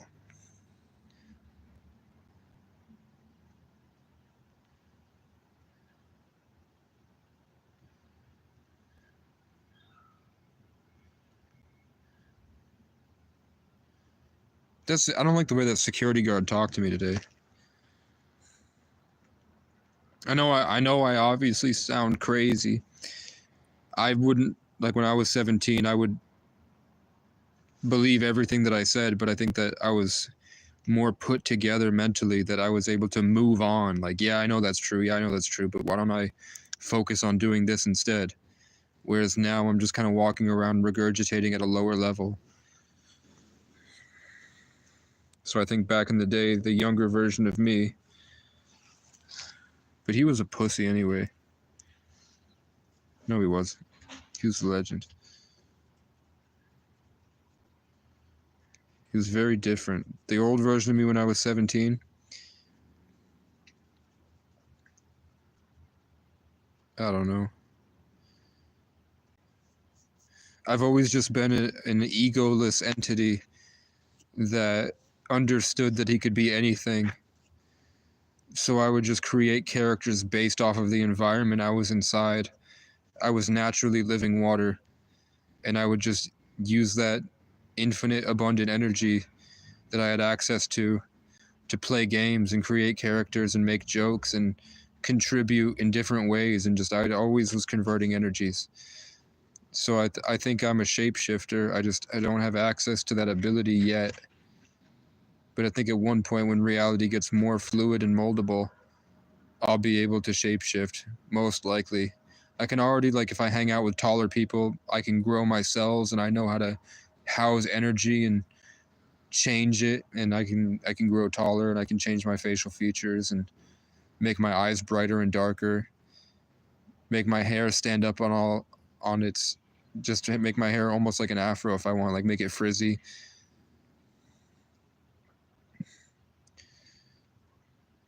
I think everyone can do it, but I was born with the knowledge of how to do it, so I must have been able to do it in a past life. And that's what the tarot readers have been relaying back to me. I think sometimes I step into a pocket dimension and that's how the tarot readers are able to address me directly.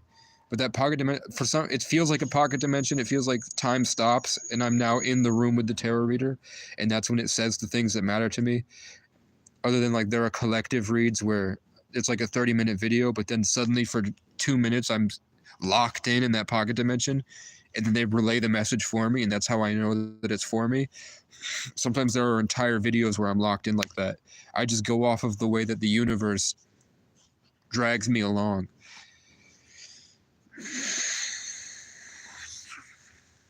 No, like a chameleon, that would just be like I had to survive parents that were emotionally reactive by avoiding conflict. So I became a chameleon by throwing out any sense of identity I had in order to not cause problems, because I was worried that my dad would get violent in the car or my mom would start to freak out and get stressed out. So that's where I became and then I was always moving every second of every day. Like every few weeks we'd be gone somewhere else and moving to a new place. Every few months we'd be moving to a new place. So I identified with that common denominator of avoiding conflict, and then I would have to completely restructure my character instead of who I was. But I'm saying I felt that way since I was born. That came naturally to me. So maybe I just have traumas that I blacked out as a child. My first memory is the plant. I'm sitting in a hallway and there's a sunflower plant and it's dancing and it's terrifying to me. And I'm like, why isn't anyone coming to help me? And then my next memory is I think at my grandpa's house, and there's like old, it's like, I think it's a townhouse, second floor. And there's this old furniture and it's got like floral patterns. And then outside they have like this cool swing set, and they have the old swing set that has the seesaw that's hanging, so two people sit on either side and they rock back and forth on it. And I can't remember going downstairs. It's just a snap of my fingers and I'm up there, and then I'm down there, and I can see clear as day my spirit guide is standing above me, managing me and talking to me about life the entire time. I have an angel or a spirit guide or a member of the spirit team or an ancestor, it looks like an alien to me. It looks like it's not human, but it's human-like, it's humanoid, is speaking to me the whole time, by the way. And I remember that clear as day. But he's talking about they can implant memories and they can control the whole thing, and time isn't real. So maybe that's just like an implanted memory, and I really started off at like 13 years old. I have no idea. Maybe I remember 10 years old, or when I was in West Rutland, my mom gave me up to my dad, and then my dad, somehow I wound up back with my mom, and my mom was engaged to a new guy named Rob, like Robert Baratheon from Game of Thrones, and he was playing Skyrim, which is like Game of Thrones. They're very formative in my life, and just like when I was at the last job that I ever worked at was at the Mountain Inn in Killington, and guess who was the names of all my coworkers? The manager's name was Brandon, like King Brandon Stark, that became the king. The three-eyed raven, the kid that became a tree after his brain injury, after he went beyond the wall, which is like I'm beyond this mountain range now. Exactly, like if you put the map of Game of Thrones where Bran went over Vermont, I'm where he was when he became the three-eyed raven, and I'm getting tormented by crows. And then he became king. But so Brandon, after I left Vermont, and I went to work at Killington, there was a guy named Brandon that was a manager. After Andrew Atwood helped me get my car fixed in Brandon, and then I had a dream it was either him or Andrew Tate, and I chose him, and then my car broke down the next day, and then I met the guy in my dream. And then I left Brandon, went Brandon, and then guess who my coworker was? Brian. And Brian was, guess what his sign was? A Leo. And guess who he looks like?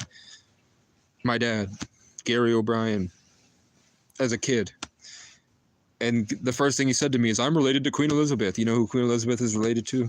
Brian Baru. He doesn't know my last name. He doesn't know anything about me. So this stranger, and then he goes, I'm an ancient vampire. And I felt him the whole time.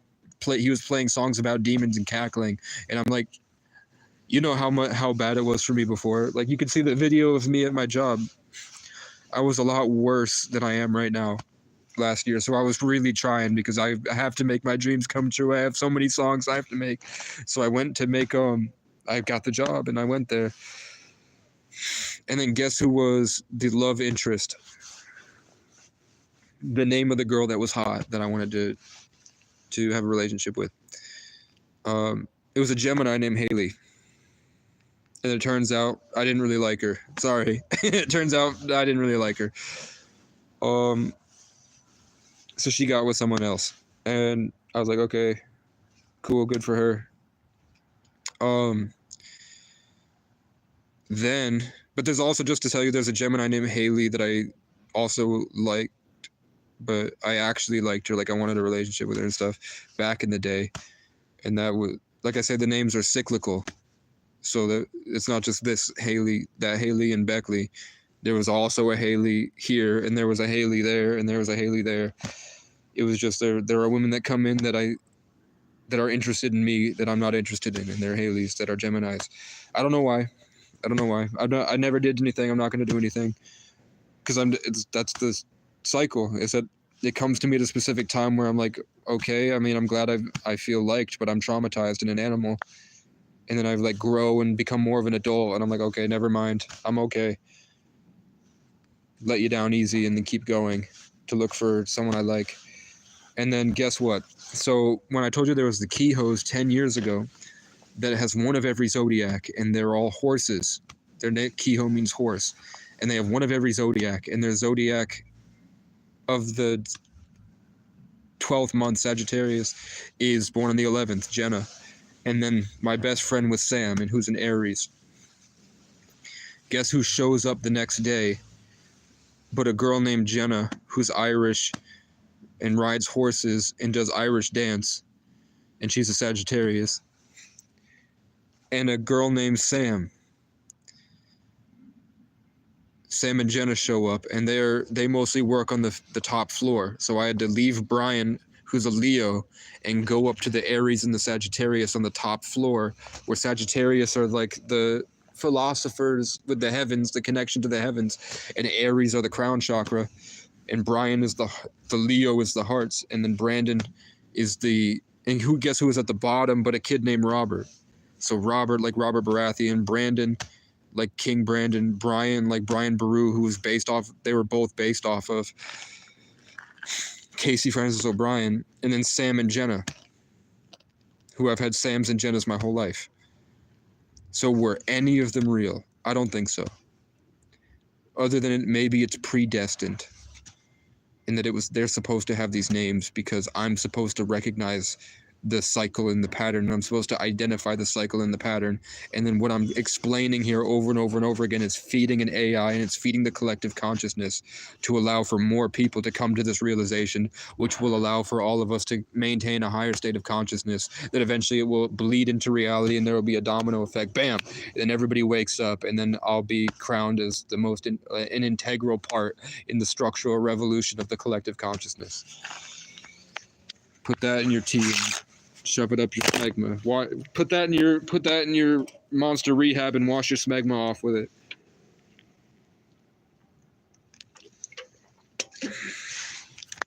So after that, because eventually I left. I'm pretty sure it was a girl named Heather that was managing. I don't think she was Heather. I think she had red hair like another Heather. I don't remember what her real name. I think it might have been Claire. Like I talked about seeing Claire today. I think her name might have been Claire. I don't remember. But there was a guy named JP that was a piece of shit. And remember, I was in my car out of gas and freezing last winter, and they threatened to call the police on their own employee if he didn't leave, even though the car was snowed in and all the other cars were snowed in. They just didn't want the guests seeing me freezing out in the car because it would look bad on them. They don't care if I freeze, just don't freeze in front of the guests.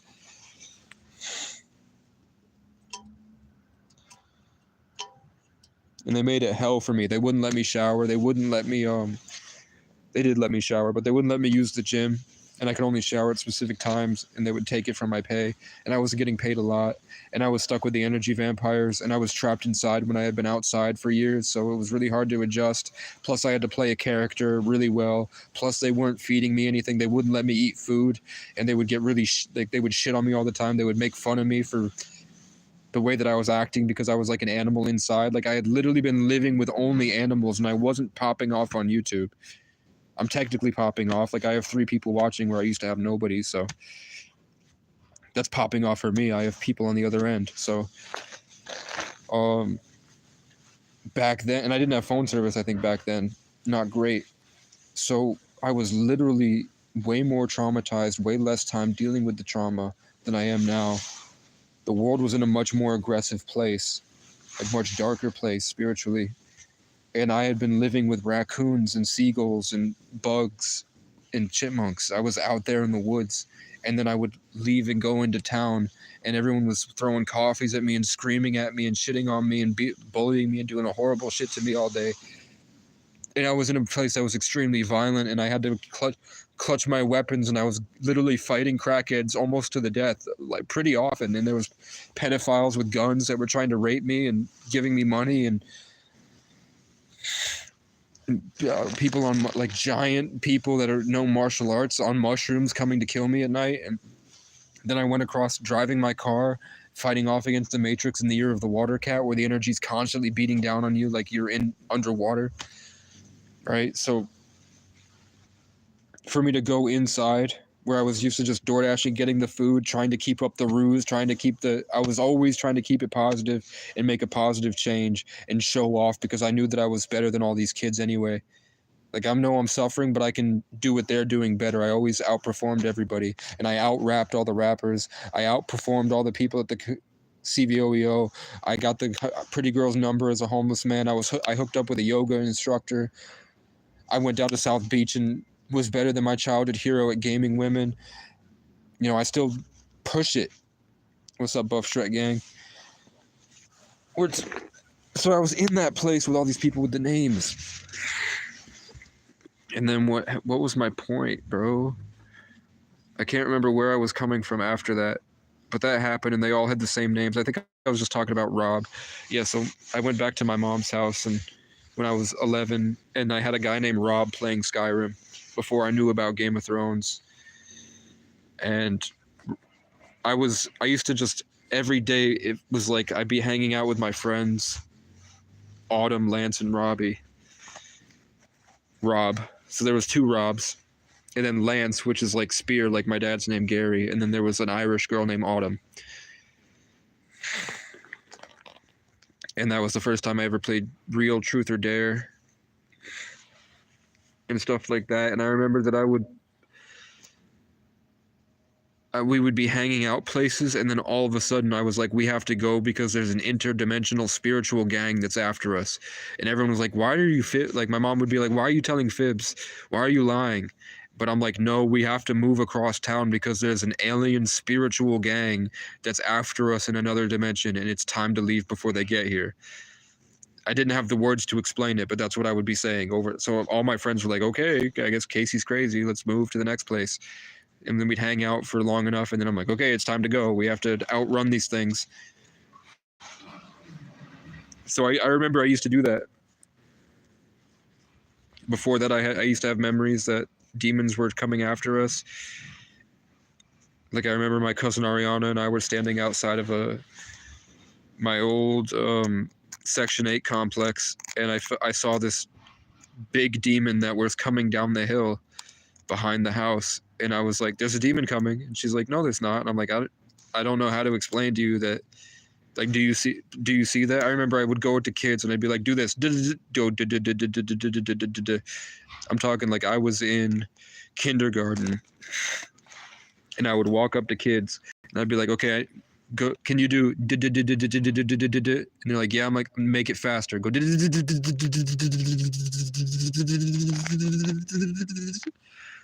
and I'd make the kids do that. That's literally raising your vibration. I would walk up to the kids and be like, go, and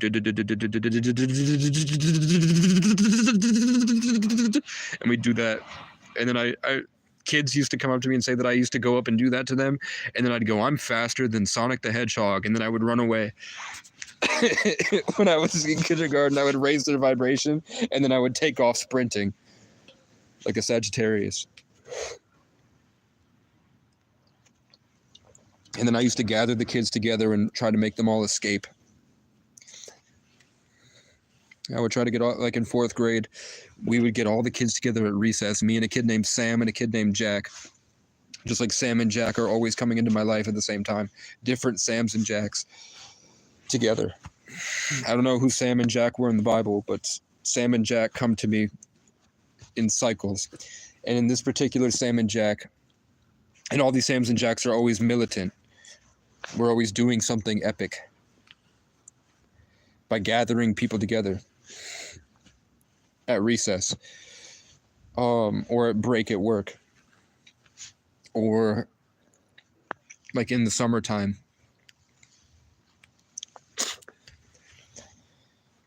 I used to get people together, and then Sam, Jack, and I would try to get as many kids as possible to run away with us every single day, and we'd sneak out together and we'd hop the fence. I don't remember why, but we did it over and over and over again, just practicing getting the kids out of school and going out deep into the forest together, and then we'd just come back. But I remember the same way I was like, I was like, let's get these kids out of the box.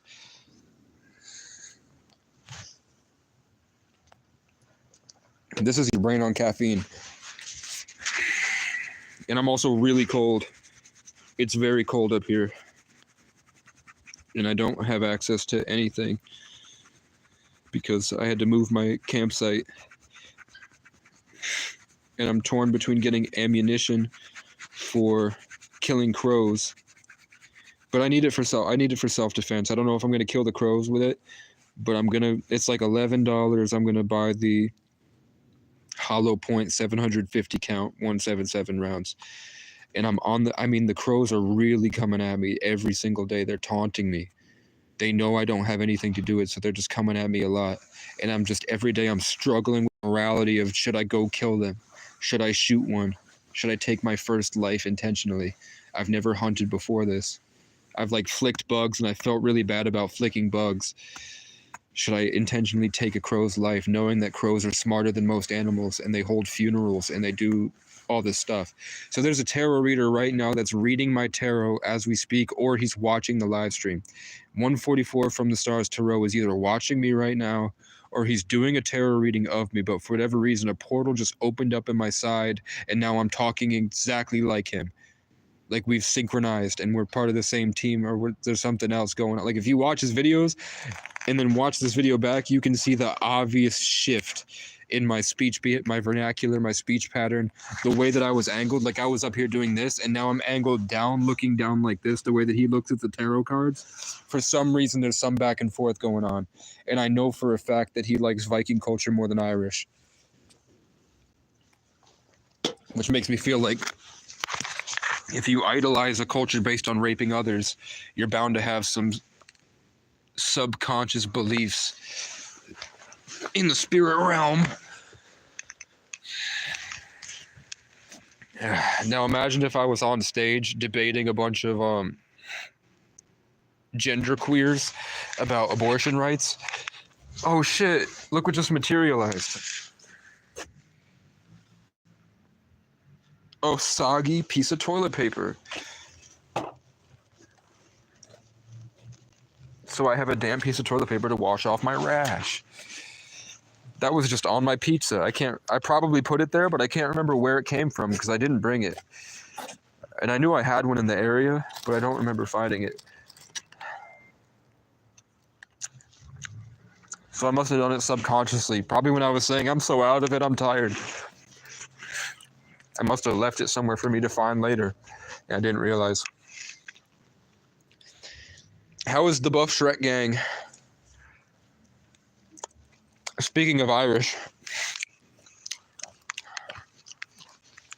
Buff Shrek is here.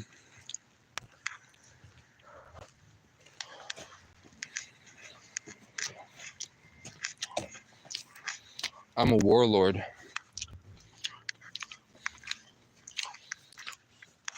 Everybody needs to find a raccoon for me. In Vermont, I can legally own a raccoon. If I can steal a raccoon baby, I can just have him and they can't do anything about it. I don't know if I'm allowed to bring him into buildings, but I'm allowed to have a pet raccoon if I want in Vermont. So I know where to get hundreds of them, but is it morally wrong? Let's do a poll. the YouTube algorithm has not been putting new people into my live streams. It's restricted me from live streams, from getting acquiring new people from the live streams. So, poll real quick at 333. I can legally own a raccoon in Vermont.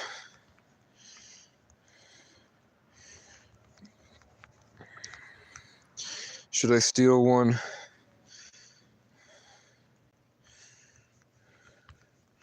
From its parents?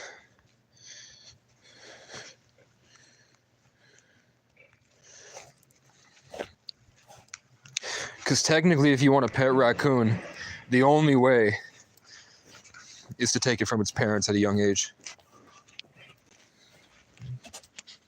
Or drive on the highway so much, eventually you'll find one that got hit and then gut it open and see if it was pregnant and if the babies are still alive.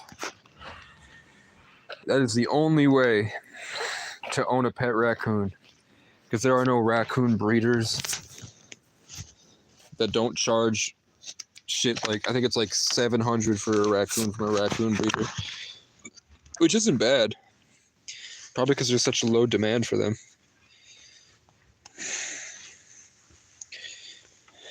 Okay, I don't care who's watching. I'm taking the soggy toilet paper and I'm rolling this shit up. Are you picking up what I'm putting down, chat? Because right now I'm taking out the trash. Oh god, it hurts. Ah, it's painful. But that, you know what that means? It means that my body was sweating out all the toxins from the cigarettes and shit. My body was expelling the shit that was flowing through my blood vessels and getting rid of it. Because when I'm eating healthy, I do not get rashes. It's when I'm smoking cigarettes I get rashes. So my body's expelling the heavy metals and minerals and the toxic chemicals. So it just means that I'm healing. I'm getting into ketosis. My body's starting to heal itself. That's why my breath was stinky. Because my body's getting into self-cleaning mode, so it's dislodging all the disgusting shit that comes from the food and the air and the cigarettes. Because I haven't smoked in a couple days, and I don't have any I told you I only smoke in the summer months because it helps me ground with all the chaos of the higher temperatures. Now that it's cold, I am naturally in the state that I would be smoking the cigarette. So it's like my ADD is cured. It's like all of the invasive thoughts have gone away. I'm focused and grounded because I'm in the cold temperature again. Order and balance has returned during Libra season, which means I have no invasive thoughts, and like the energy of my haters has been suppressed. Usually I have so many attacks, like real deal spiritual attacks every second of every minute when the temperature is high. But Libra's all about justice, right? We're in Libra season. I don't think the tarot readers have even picked up on that all the tarot readers have switched themes to about justice. They have not mentioned anything about it being Libra season. They're just getting what their collective is popping into their head. Because they started tarot reading, they had a gift and they started tarot reading in a place of desperation. And then they did it enough. I love Frankie, man. Frankie's Just Tarot. She's my favorite. Frankie's Just Tarot. She's great, though. I love Frankie's Just Tarot, man. What are people saying? Yes!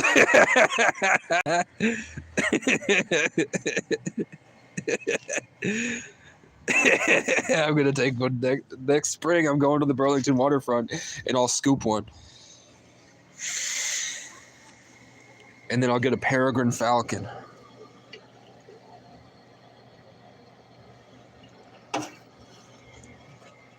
Okay, it's time to eat some food. Should I cook up a pizza Or should I... Let's have the burritos, and we'll leave the pizza for tomorrow. I need a way to work out. So let's hide my shit and go back. What time is it? 10? Yeah. I want to see when it clears up on the weekdays. Because public spaces now is a war zone spiritually. There's nothing fun about it. It used to be fun because I could outperform them because I had more knowledge than they did. People have caught on now that all they have to do is piss me off and then they can steal all my bandwidth. So it's like everywhere I go, there are just snot-nosed brats. And I'm happy they're here. Like, I don't want to kill crows because I know that the crows are probably fucking with everybody else, and I hate everybody else. So I don't want to necessarily kill them because I know they're going to torment the next person. And the next person probably deserves it. So maybe I'm training the crows to be better for when the people the karmics, get their karmic lessons. The crows will be there to torment them as they've tormented me.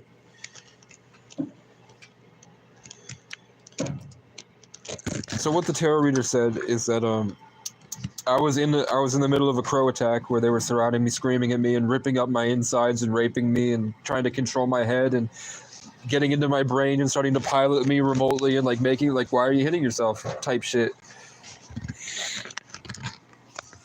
Doing all that, that's called electronic harassment.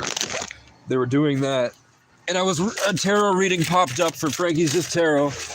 And Frankie cried because Frankie cries a lot. That's what I'm saying. She cares about people a lot because she feels what they're going through. She's a legitimate psychic.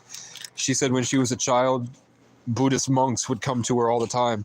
And she felt one with them. And then her parents and boyfriends would get really angry when they showed up.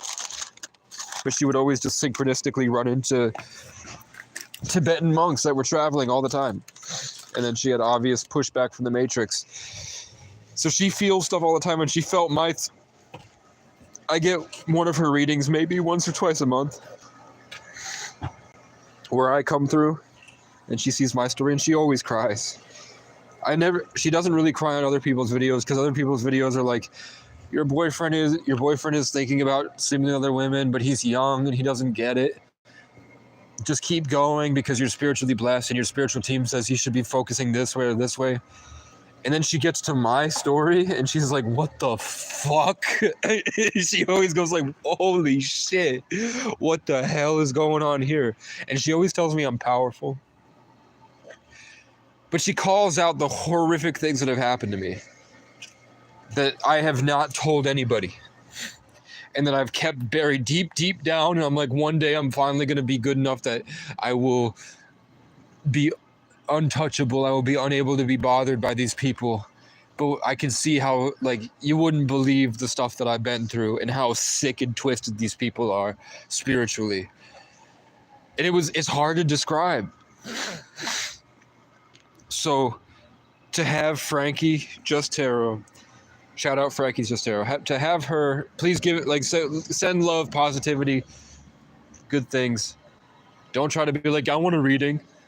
It'll come to your feed when you want the reading. Like, your algorithm is more intelligent than you think.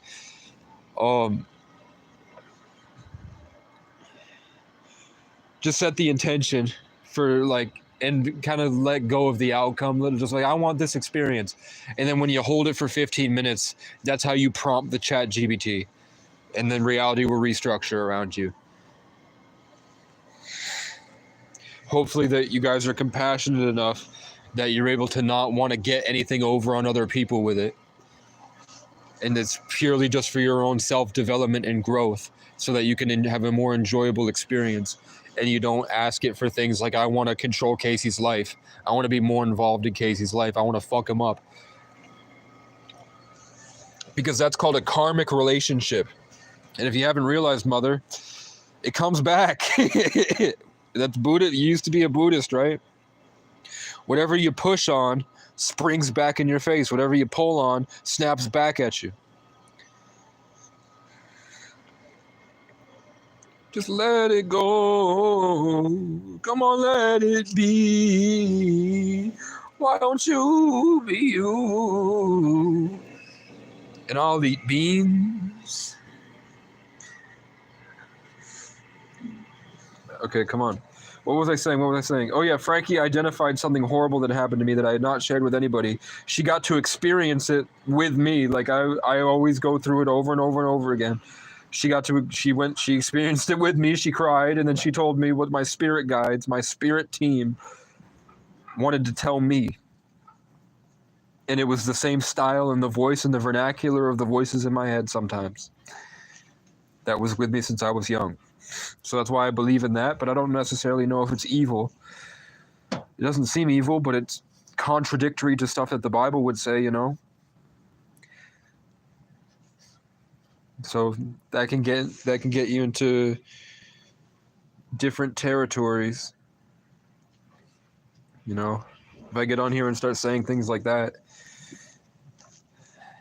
But don't you think it's weird? Remember when there was every single minute of every single hour, there were teenagers that were calling me names, and there were Christians that were screaming their belief systems at me, and now they're just gone, and I'm not popping in on anybody else's algorithm? What happened, YouTube? Why did YouTube blacklist me? Is it because my jawline isn't as prominent? Is it because what I'm saying might be too different?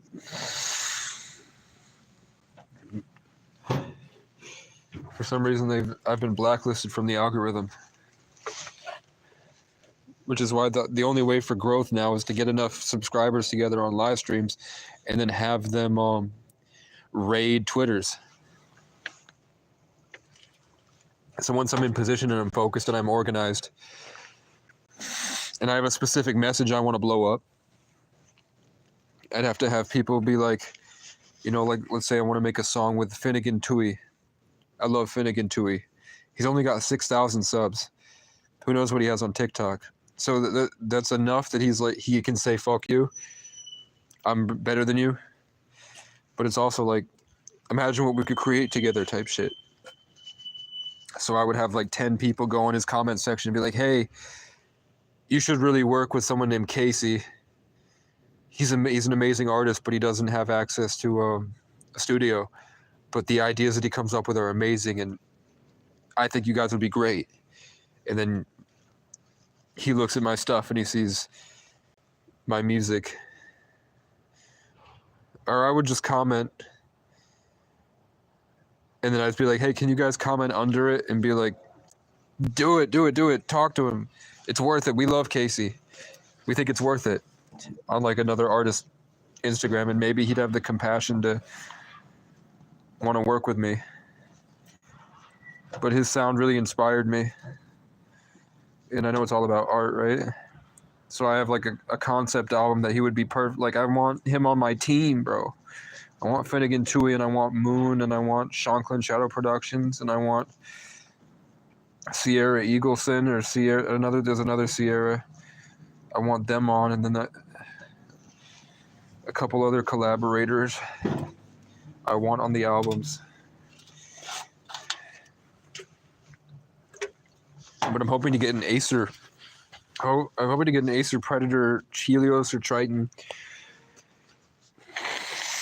And then I don't care what DAW I use, I want sound design software, because I want to be able to do what I'm doing with the Higgs boson to create sounds and frequencies. I want to be able to create that the same way, so that the world is my instrument. So I think it's called maybe Serato Sample. I have to figure out, and there are certain plugins to do what I'm trying to do that will give me more free, because I want to be able to produce like I'm able to produce in my mind. So I need to figure out how expensive those tools are, and I need a computer that's able to process that. And then outside of music, then I have to do the Unreal Engine, which is a game development software that runs on C++, which is a complicated thing, but that would give me access to create a world exactly like I'm living inside right now. So I would be able to the same way that my day is predestined and programmed, I would be able to make predestined programmed content. I would be able to create my own world and put that art on the internet exactly how I want it. And I have years worth of stories.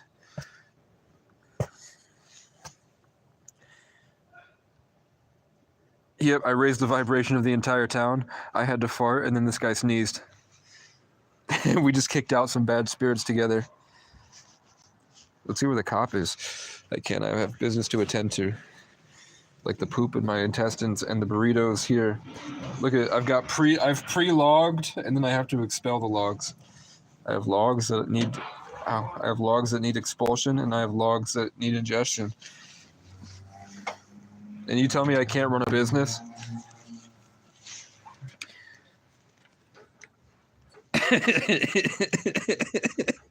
Are you following me? Are you picking up what I'm putting down? Because I'm about to put down a giant log. Let's close this bitch. My toilet paper, I repeat, my toilet paper is wet. I have wet toilet paper, guys.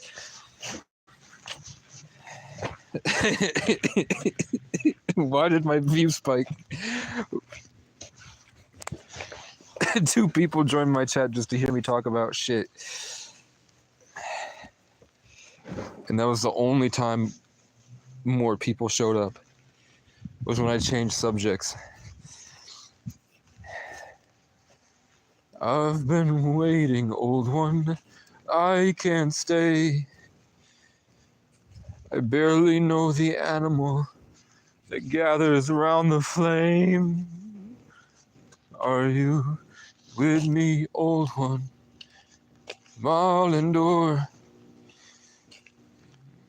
Counting line, I'm counting down. Monsters are way too proud. I'm not gifted. It took me years. It took me 10 years to be anywhere close to where I am now. It took me 10 years. Sometimes it's like I would be literally sitting in my mind for days at a time. And what sucks is I have so many other people that are talented. And this was part of my Frankie reading. Frankie got to go through my life, and she saw all the people that had betrayed me. And she got to tell me what their lives would have been like if they had chose different. So she brought up my cousin Jesse and my mother and my father and my cousin Ariana and my old foster brother John Michael and my old friend Nate and my ex-girlfriend Garrett and Chloe and all these people. And she told me one by one where their life would have been like had they not. She called it a mutiny. She said Casey was on a ship. She didn't say Casey, but she said you were on a ship and you had this person, this person, this person, this person, and you were headed towards wealth beyond imagination. She said it was like the promised land. She saw it, and then she showed me why they did what they did subconsciously and spiritually. And she said what happened on the outside of what happened. So like when I left the story and I left on my own grand adventure, she told me about what was happening to the people that mutinied and kicked me off of my own ship. Gathers around the flame. I think there's a cop.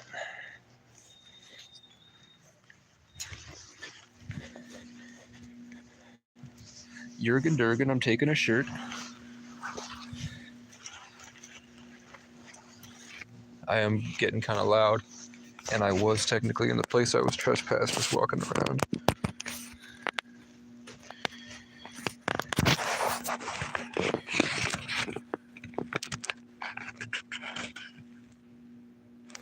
Let me do this really quickly. Oh god. Oh god, the log. The turtle's coming out, guys. Oh god. Okay, where's the poop? Okay, that's where the poop is. You have to identify where the shit is so you don't step in it. This is a 101 how to poop outside without getting caught and in trouble. Then you make sure that you take off any clothes that might get caught when you get, because once you get down there, You're not coming back up until you've shit. You can't, it's not like you can waddle anywhere else. Your poop is coming out. Once it's at that point of no return. Okay. I'm hearing the words predestined over and over again in my head. And then they're telling me to stop telling you guys things. They really don't like when I tell you guys all this stuff. So be grateful and send me lots and lots of money all the time. Poopy. Okay. So I am taking a shit. I'm coming to my senses and I'm realizing how I've been acting, and clarity is hitting like a truck, and I'm now ashamed of who I am. But I have one less thing in my system. Now I'm peeing. Andrew Tate could never. I'm the top G. You can't be top G. What's a top G to a Celtic god incarnate? Okay. There's a spider on my ass. Hold up. On my ass. I smell horrible. I smell like I smoked cigarettes and ate McDonald's for months, and I'm just now processing it all. I reek of death. The phoenix is rising from the ashes of the dead cells. Ouch. I smell like... God, you don't want to know what I smell like. You do not want to know what I smell like. It's like so many different things are wafting up from down from hell. Okay, let's go. Holy shit. Literally. Okay. Is this top tier content? Oh god. My whole body's itching now. My face is itching. Probably because there's a homeless guy that can hear me and is just projected his will at me the same way that I was projecting my will at the police to make their siren shut up.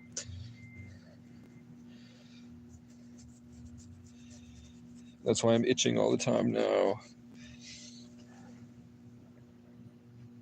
I barely know the animal that gathers around the flame. Can you... Okay. Okay, they're showing me the life of an old flame. A girl is popping into my life. And I like her, but she's kind of skinny though. I like women that have a skinny little waist and a big round thing in your face. And this woman does not have a big round thing in my face, but she's very pretty. But I'm seeing that she is a good fit for me because she's very beautiful in the face. And we could always go on bike rides together and shit. Maybe it would be a refreshing start. Maybe I wouldn't objectify her.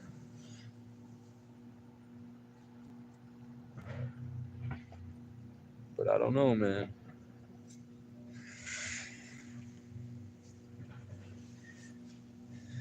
Oh god, I need a shower.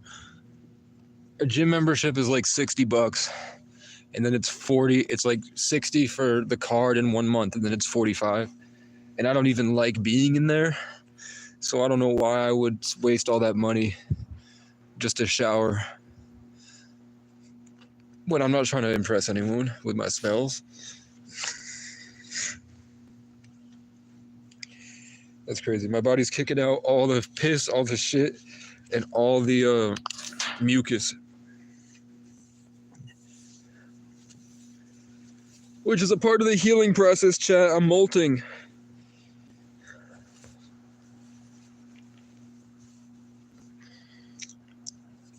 Okay, who are these people? I'm seeing people's energies. floating around me. Possessive narcissists. I'm seeing possessive narcissists that don't understand a level of depth into spiritual collective consciousness exploration.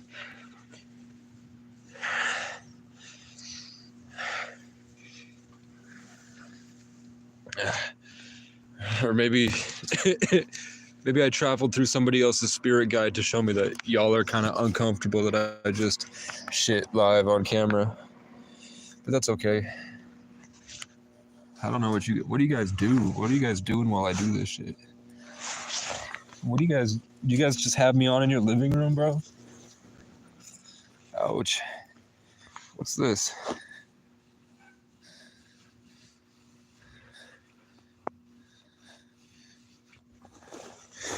Gathers around the dawn. I don't know. Okay. The log has hit the Pentagon. Oh. The women that are attracted to me are the structural integrity of my identity. Like, I can't be a certain character without these women attracted to me. Because their belief in who I am is much like how the police are freaking out and trying to play these power games. Okay. I mean, I obviously love this woman, but I'm a loser. I'm a loser. Now I feel embarrassed. Yeah, we don't have to. I don't like this at all. Let's change the fucking conversation real quick. I don't like that at all, man. Why isn't this going? Because I turned it off. We need a mission, bro. I need a video editor. I need someone to help with merch. I need I have to make like here. How's the raccoon thing going? We have 4 votes, 3 and 1. Okay.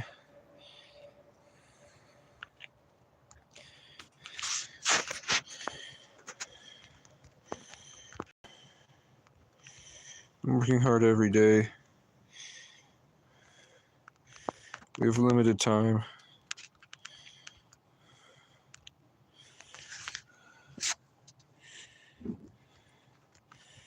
Should I make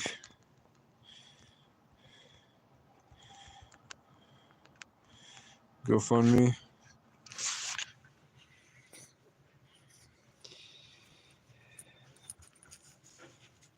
What would I name the raccoon?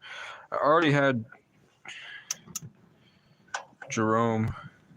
I saved a raccoon's life once with my ex-girlfriend. We watched a raccoon get hit, die. It was dead, no heartbeat. I was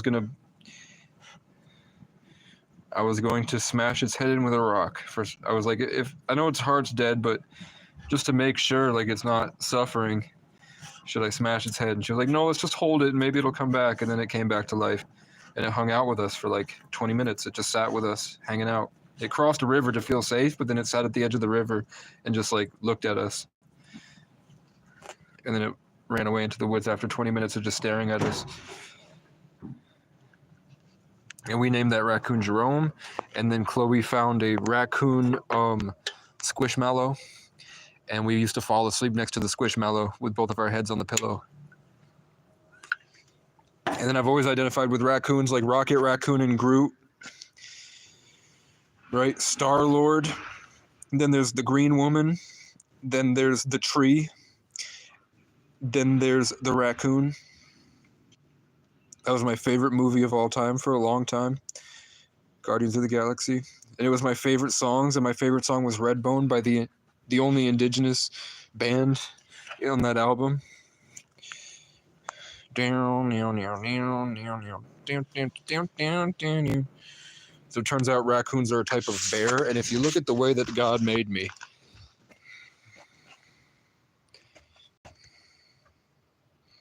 my forehead protrudes in a way that for most of the nighttime, I have raccoon eyes.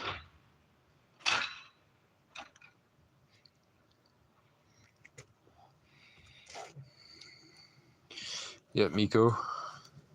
That's the name of my dog in Skyrim that I would always get as Miko.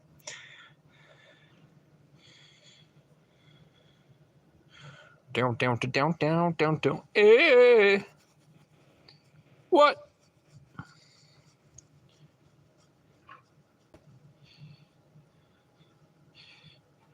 I'm assuming the other person is my mom that's been watching for 4 hours. My mommy, who could just call me. She could have just called me, man, but I think she did some shit with ultimatums. She was like, if you don't get help, I'm gonna do this. And I'm like, that's not healthy. That's not a healthy way to talk to somebody. Especially when I'm always a phone call away.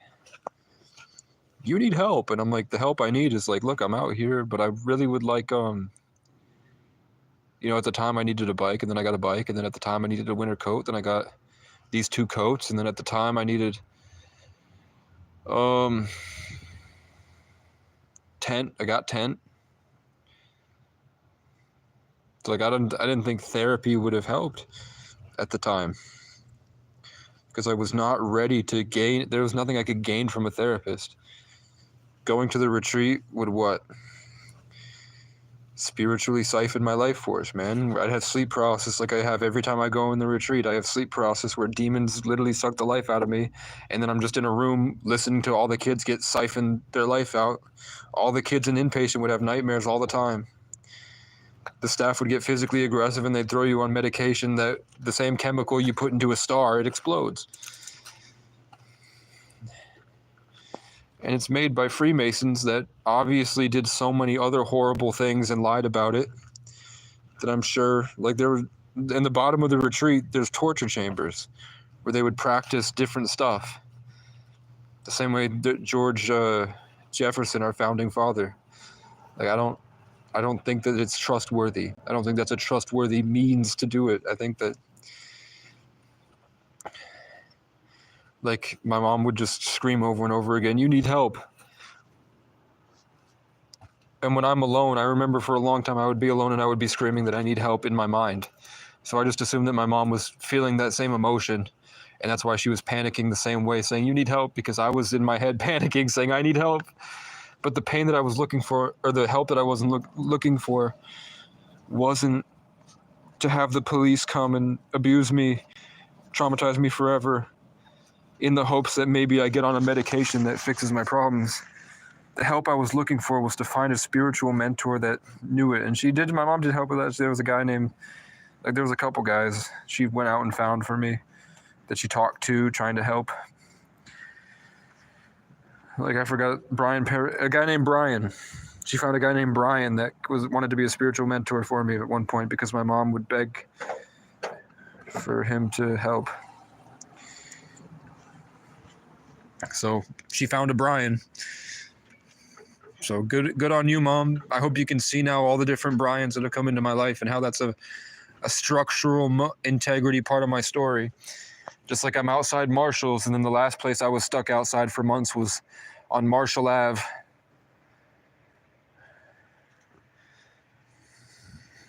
And then another place I got stuck outside was Marshall Ave, or was outside another Marshall's. You feel me? I'm gonna eat these. This is a piece of shit that you take apart and then it comes back together in the same shape. I don't like that. I don't like that at all, man. When I confronted my mom on how she was treating me, she said, "Do you need help, Heather?" It made me so mad, but I got over it quick. Well, you might have needed help, Heather. I'm not gonna lie, you did kind of fly off for a little bit. Sometimes you would go kind of crazy. I wouldn't say crazy. I don't know what was happening. I remember I called you on FaceTime once, and then somebody else started roasting me through you, and you were laughing at the guy roasting me. Do you remember that? There was a spirit that was like attacking me spiritually, and you were laughing at what it was doing to me. And I thought, I was like, is that her grandfather? Is that who she thinks God is? What the fuck is going on? And you started giggling uncontrollably because you could tell what was happening. And I was like, what is this thing that's roasting me through this woman?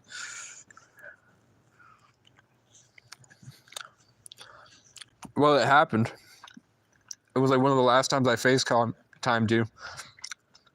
I got hit with a bunch of like, it felt like maybe it was your ancestors, or I think you thought that it was God, but it was really like a great grandfather or something. And the thing was just like roasting me spiritually. It was like making me seem like a stupid little kid. And you were like, when it did that, you started laughing, like giggling uncontrollably. And I was like, you fucking bitch.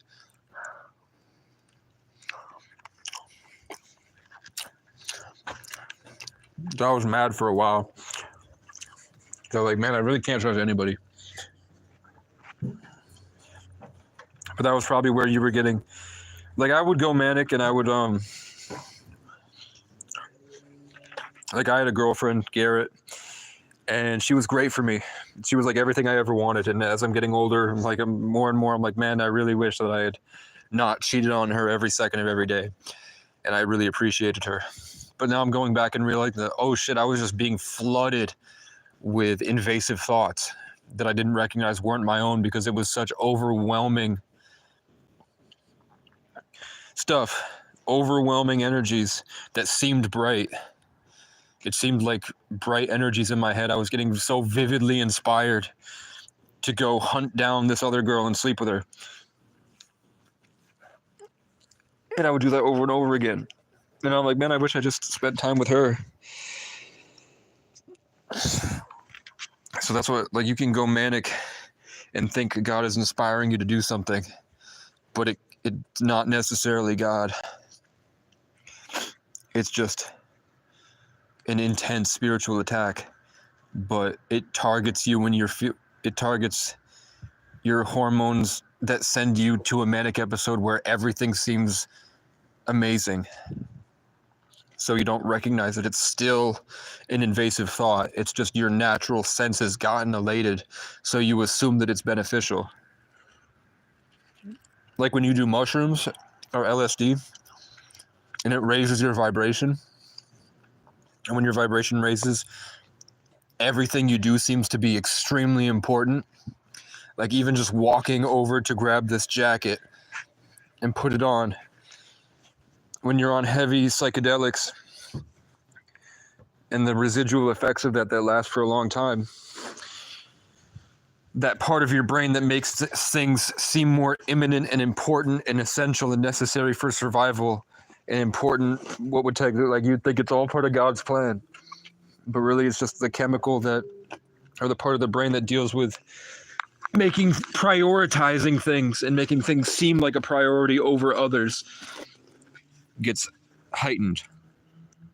So people think God's telling them to do something, and it's really just an invasive thought mixed with, in some cases, it's really just an invasive thought mixed with people that are naturally responsive to the energetic changes on the planet. They get to that heightened state, the mania, and isn't this what's on the isn't this what was on the snowboards? Psycho drugs, or like psychedelic. It was like psychedelic something, and then it was manic, and then it was agenda. Do psychedelics until you go manic, and then it uses you to perpetuate an agenda, and then it locks you in a cycle.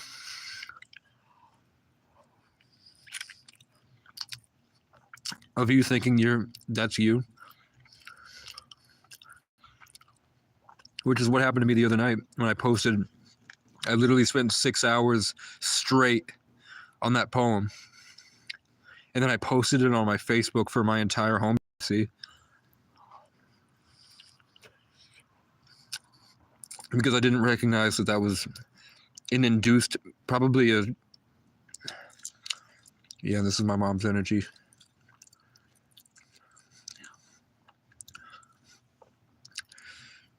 She's been trying for years.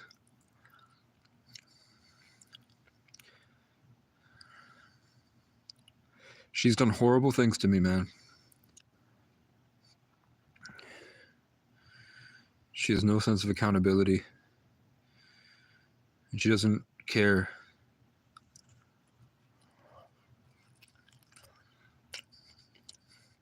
She's a pretty sick person.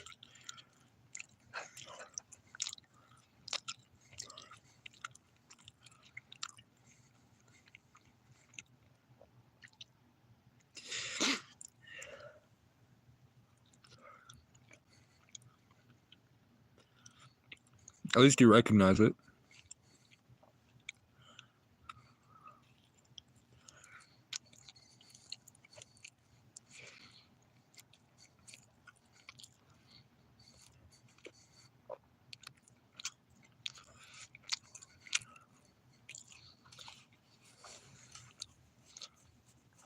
I think it takes a lot of work to recognize real authenticity. That's you. And then what are tons of different little spirits that are attaching to you and stimulating your back and sending thoughts at you. Literal parasites and spiritual parasites. And things coming to you from the great beyond. Because everyone's a channeler. It's just as soon as you get into a certain state of mind, the channel opens. And it's just when you start doing things you love, then your spirit team and your ancestors help you.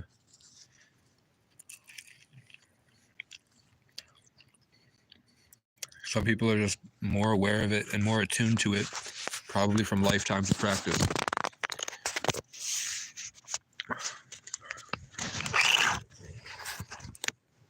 So I can teach you how to do that, and then I can teach you how to actually hear God.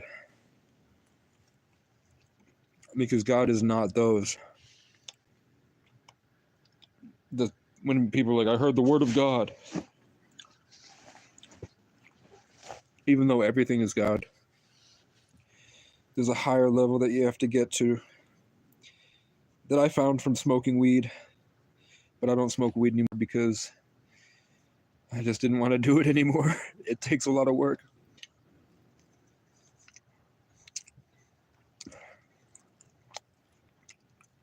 There's some woman that speaks to me in my mind. And she's been with me for a long time. And she really cares about me and she treats me great. Whoever she is, she's amazing. It's not my mom, it's not Heather, it's not anybody that I know on earth. It might be Chloe, I don't know. I don't think it's Chloe. I think sometimes it talks through Chloe. I think it's just my spirit guide. And that's been with me since COVID, at least. At some point it started coming. At some point it came in. But it's showing me like bits and pieces of like when I was 17. It came through a couple times. When I was in the gym. Doing what I loved.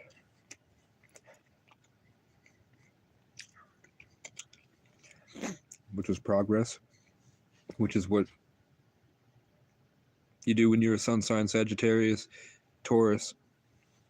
Is that all you want to do? You're like obsessed with self-improvement.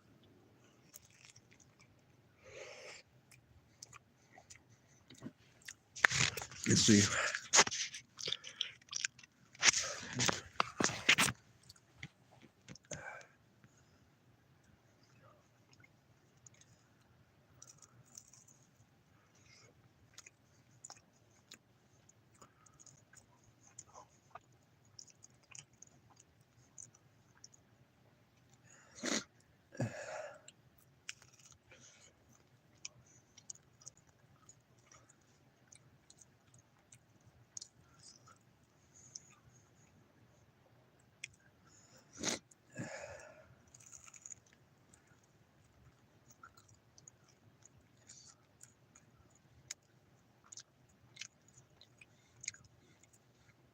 Everyone's different.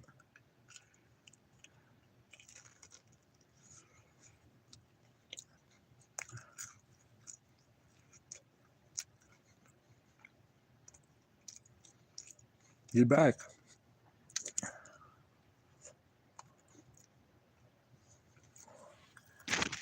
Hello.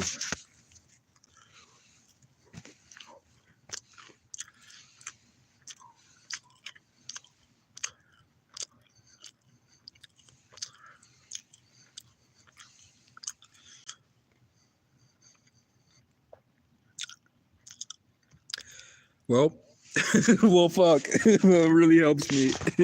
It's really nice.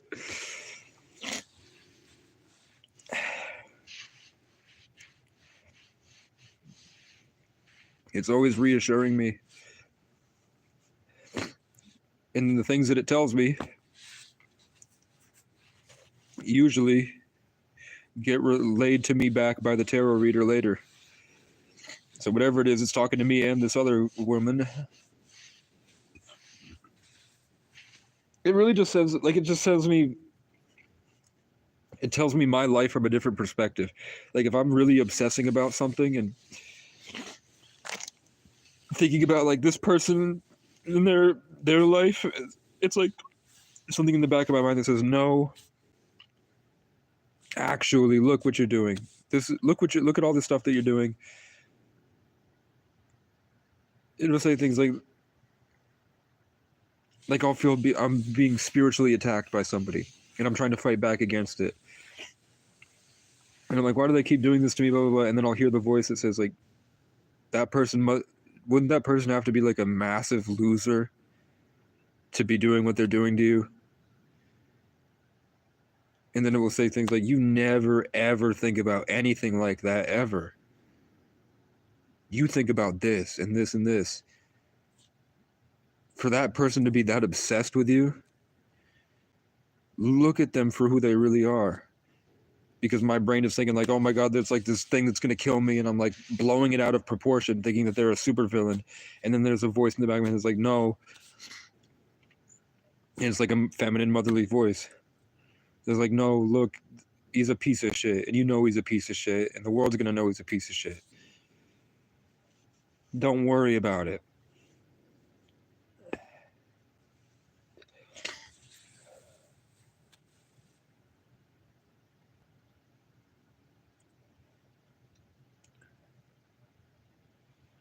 Yeah, my mom. It just told me that my mom has a lot of trauma because she hasn't been in the woods in a very long time. It said if my mom hasn't been in the woods where the woods kind of puts a frame over your body, and it kind of restores your sense of self, and stops you from like bleeding out into your environment, and that's why the family dynamic is getting messed up, is because we have two Aquariuses that don't leave the house, that sit on their phone, shoving shit down their throat all day. They don't have positive daily habits. So that, like, I literally just, I like reached out into the ether because I could feel like the relationship with my mom, like fucking with me. And it basically, like, whatever this entity is that's stuck on the side of my face showed me, like, it came through like a, kind of like a cane when you rope somebody off stage, like the cane wrapped around my head, and it showed me like very quickly, like, what they call a download is your mom's supposed to be outside in the woods looking up at the treetops and wandering around happy, singing with birds, and what she's doing is crying alone in an apartment building surrounded by horrible people. And I know it's not my job, but I naturally feel responsible for that. Like, I would think about that all day, and I like went to the ends of the earth, and I found a place for her to make an A-frame cabin safely. Here's a red car. Here to stop directly in front of my face. This is where I am. It's a demon, guys.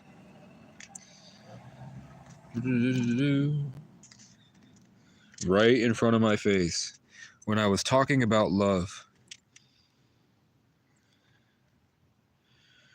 Yeah. Well, Battle for Your Brain, what was that? Do they just have they have things that they know scare me subconsciously just waiting around the corner? Or do they materialize it out of nowhere?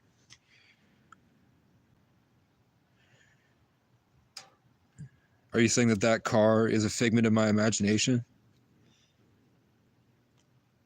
Which technically it is. If we're a fifth dimensional being having a third dimensional experience, then that technically is a thought in my own mind.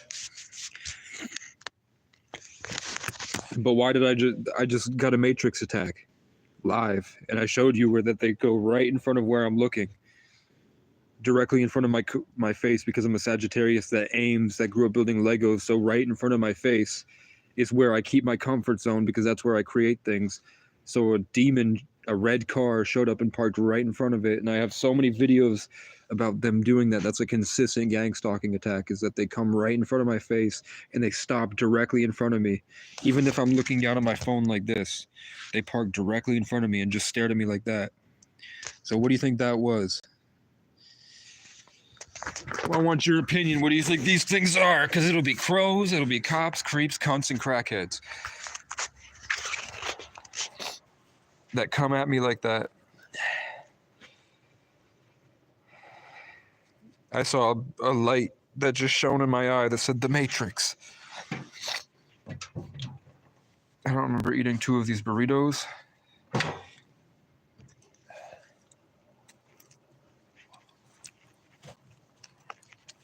I'm very cold.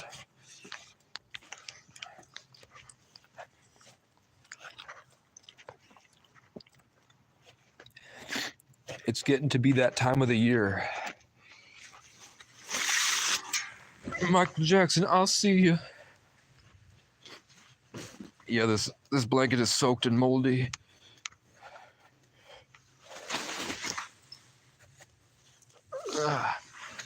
The sleeping bag.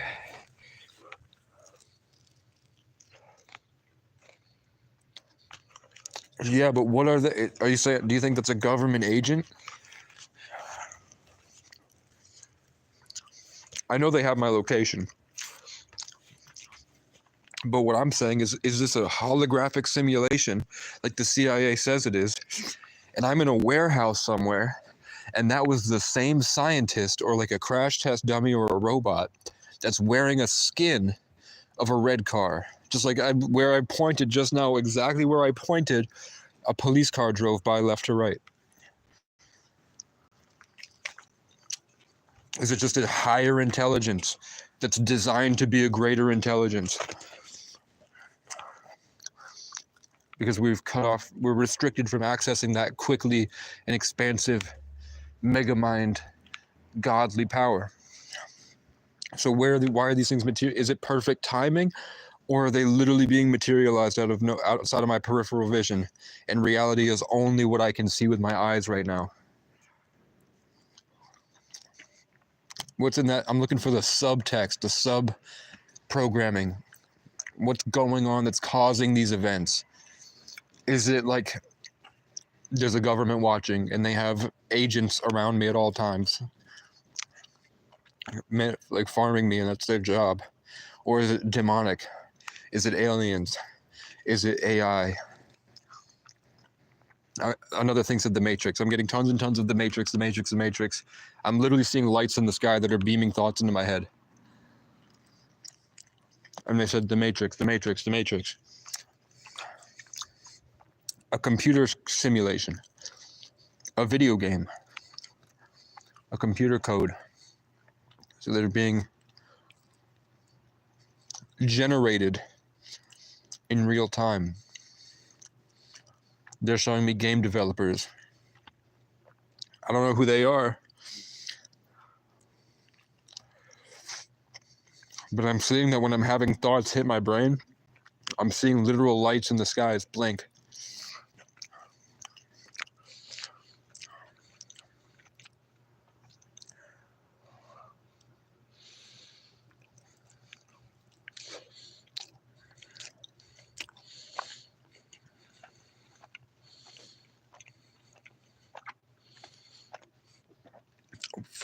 But do you think that if that's the case, Do you think that there are... So when I saw that, what came to my head is flat Earth and what's outside the ice wall. If there really are like advanced civilizations that left and went outside the ice wall so that this could be a TV show, this could be an experiment like Hunger Games, the capital versus the districts, and they would put them all into, they would put people from all the different areas into one place and have them fight. Am I in a Hunger Games type thing? Is this Earth that we're in just a TV show? And the real action and the real souls and our real bodies and what we call aliens are actually beyond the ice wall, watching us, and that's why they're doing this to us? And Revelations is just them wiping the map.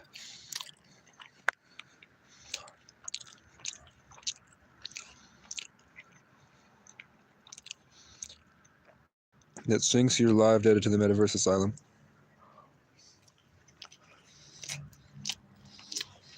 So what do you think our spirits are?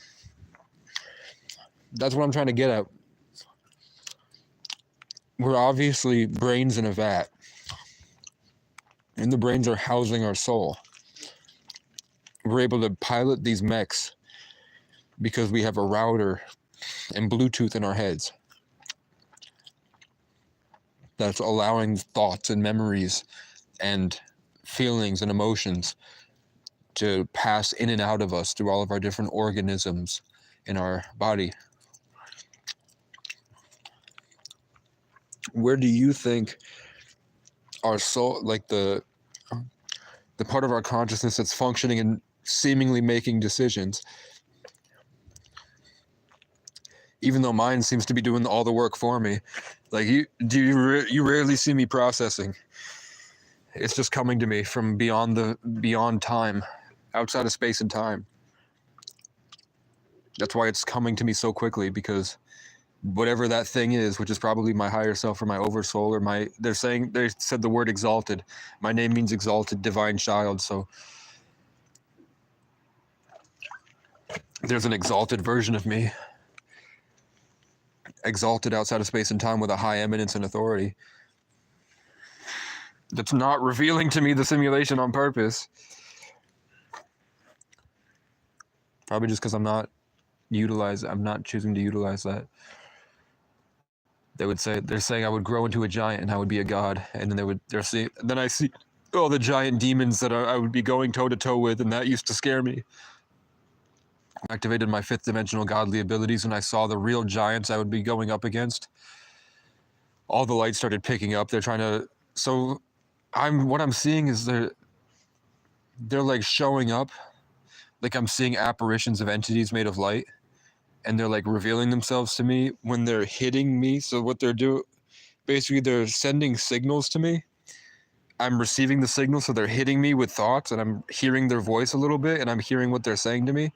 And because they're hitting me, there's like a split second where there's a relationship between us, and they're visible to me, literally, these light beings. They're all around me all the time, entities. And when they communicate with me telepathically, by shooting electromagnetic energy through the Higgs field at me, I'm able to perceive them for a split second. And then it gets real quiet. Where usually there's so much going on in the back of my mind, it's like a symphony orchestra all day. But when I call them out, it gets dead quiet. And then usually a stranger shows up, and then I have to panic, like, that's probably one of them. It's probably there because it knows that I'm aware of what's happening. It's probably egging me on to see if I'll go talk to it. But every time I tried in the past where I ran out to prove myself, it got scary as hell. And I remember shrinking back and panicking in fear, terrified of what I was realizing, that it might not be all sunshine and rainbows. And those might be just disgusting, grotesque alien scientists. And they might not love me. they might just be obligated to work on this in order to do what they need to do, ascend, because maybe they're the Greys, and maybe the Greys were actually part of a parallel reality, right? That destroyed their genetics. Sorry to roast you, but maybe you did fuck yourselves up, and you're now caretaking and doing this for us because you're breeding us to be vessels. Okay, well, something's telling me no. Like, they're literally hitting me aggressively and saying no, that's not the case. So what? Am I just crazy forever? I used to just talk about John Bellion. I used to just talk about art, and I would make jokes. And my girlfriends love to listen to me talk for hours. Now I don't think they would be too peachy keen on hearing me reiterate these questions. But my sex game is off the chain, so I think they're gonna have to deal with it because I'm literally blessed by Cernanos, the God of the Wild. So. The god of fertility is living in my flesh. They know if your eyes are open or closed. They know what you're looking at. They can decode your data to look through your eyes and map your environment. They know where everything is you've touched. You're a walking, talking transmitter. They can connect to your programming to anything that's connected to their system. Yes, these are pumps, radio, broadcast, satellite, everyone's metaverse. Yeah, so do you think... Well, I don't... There's like a not... There's a higher level aspect that you seem to not touch on. You're just talking about this being a technocratic world where there's no aliens and it's just people. And it seems to me like there's obvious, like I've seen so much spiritual stuff with aliens and demons, like dark entities and light entities and different types of third dimensional beings that are ascending to fourth dimension with us. I've seen two-dimensional stuff. I've seen tons of different things. So it seems like there's definitely a hierarchical structure of the simulation that's literally communicating with me in real time, right in front of my face, right on a live stream. They're not afraid to talk. They're not afraid. Probably because I'm not afraid. And I get tarot readings that are talking about these things being excited to speak with me and about future events that might happen. They offered experiences to me via tarot reader if I wanted to take them up on the offer, but I'm just not sure if they're demons pretending to be benevolent. Like, one of the biggest lessons of the past couple of years is that it's actually pretty rare to have people that have no ill intentions on the planet whatsoever. So why would I expect that from anywhere else? You think that they're just naturally benevolent? Bashar might be. They're saying he's not. Everyone has agendas. My agenda is just I want to start having sex with bad bitches. That's literally it. I want to make cool songs. I want to see cool places. I want to help others and make jokes. My only ulterior motive is that I want to find women that I really resonate with. So to get that might have to, that's not necessarily the great. Like, isn't that like one of the sins? Everything's tasting better. While I'm talking like this, I'm definitely converting energy and I'm healing. Like, I have dandruff, my breath is starting to smell disgusting, and I'm spitting out tons of mucus. So whatever I'm doing is actually helping. I'm processing a lot of thoughts very quickly.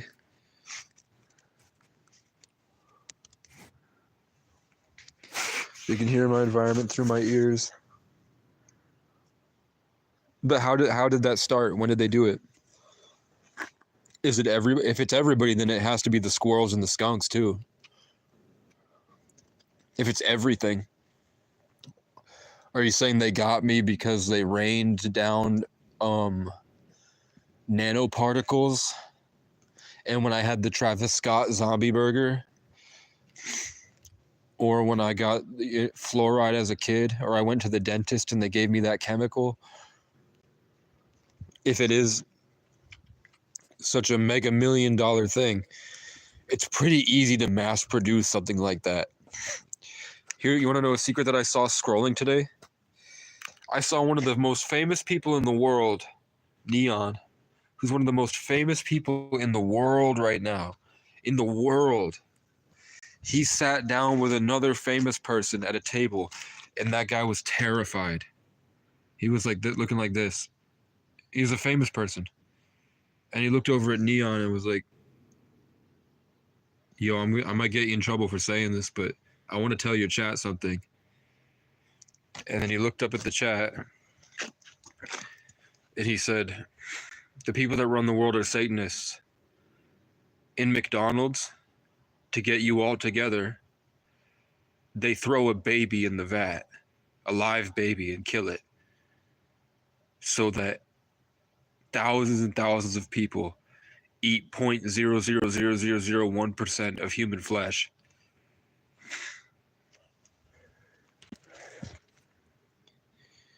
I just saw a real dark presence next to me.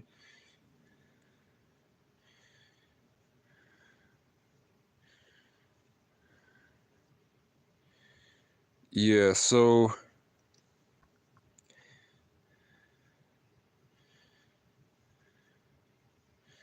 yeah. So that somebody went on a live streamer that's 19 years old, and he said that to about 40,000 children live. That the reason that there's abortion and Planned Parenthood and all of these things is because there's something in the babies that are pure.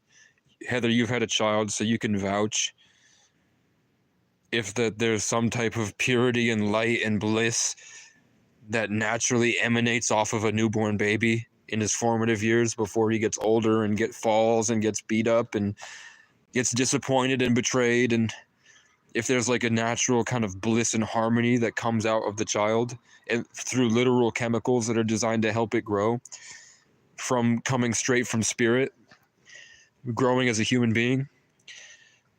So what they do is, if you feel that's true, then it kind of makes sense that they want these late term abortions, because what Satanists do is that they wait till the baby's almost crowning, he's just about to crown, and then they kill the baby, and then they harvest its electromagnetic energy and its spiritual energy, and then they give it to these demonic entities to help them do rituals.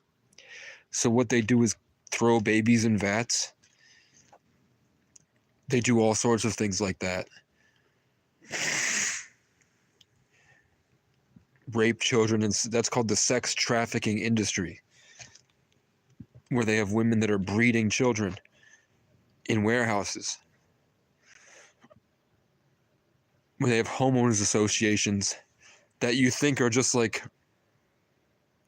giant complexes in Washington that have like thousands and thousands of, like an entire, like here, our biggest town is 40,000 people. There might be 40,000 people just in that one homeowners association. You don't think they have cameras on the street posts and monitor the traffic lights and take the young girls? And if they have memories where they can delete, if it's true that they can just, which I believe that they can microchip and delete your memories, especially after they microchip you, then they can delete your memories, you would have no idea if you just got picked up on a back road. Like, I really remember vivid, like my mom can vouch if I didn't mute her. My mom could say that, like, when I was like 7, I came home one day and I really saw men in suits with sunglasses that were interviewing me about what it's like to be me. And they asked if I wanted help with anything in life. And I knew it was in my imagination, but it was real as day in my imagination. Like I was dreaming in real life. So I think that those were CIA astral projecting into my consciousness. Or I could have really been picked up and they deleted my memory and I'd have no idea. They could have taken, like a 33 life path born on the 11th. immediately got carted off in a helicopter to another place. They could have switched me at birth and then given Casey to somebody else. And I'm just like around. They could have cloned me in Miami and I have no idea. Every time I go to sleep, they could have picked me up and I'd have no idea. They could have just shot a blowgun at me or just remotely shut me off. And I'd have no idea because I have so much trauma of people violating my space that I wouldn't, I would have no idea. I don't know what's real.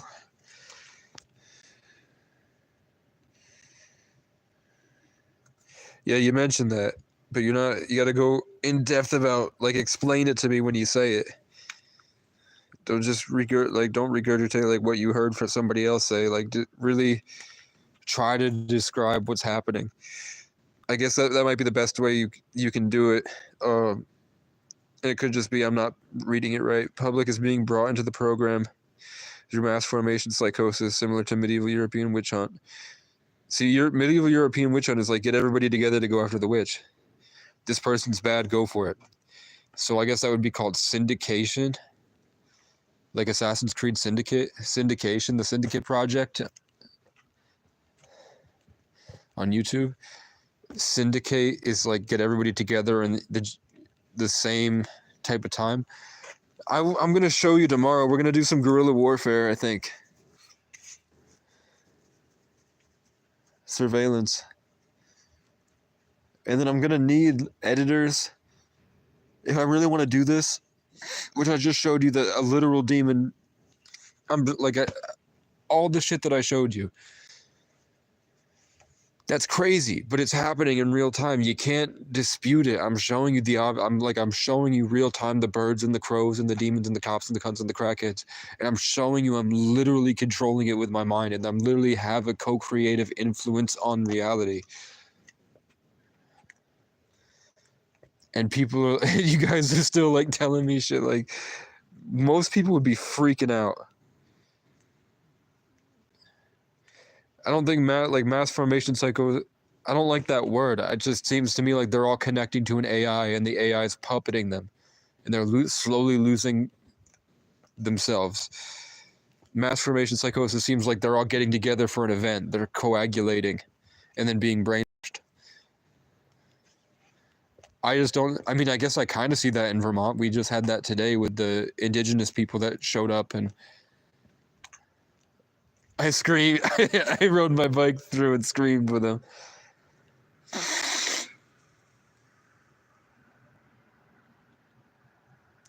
I taught them how to do their job better.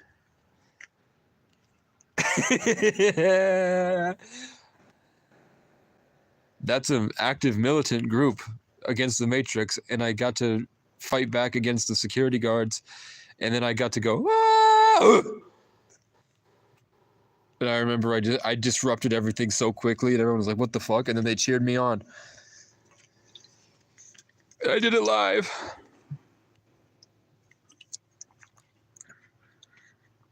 Okay.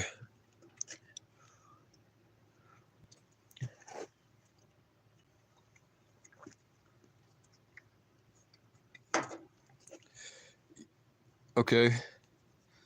So there are these thoughts that are like stacking up on my head all the time.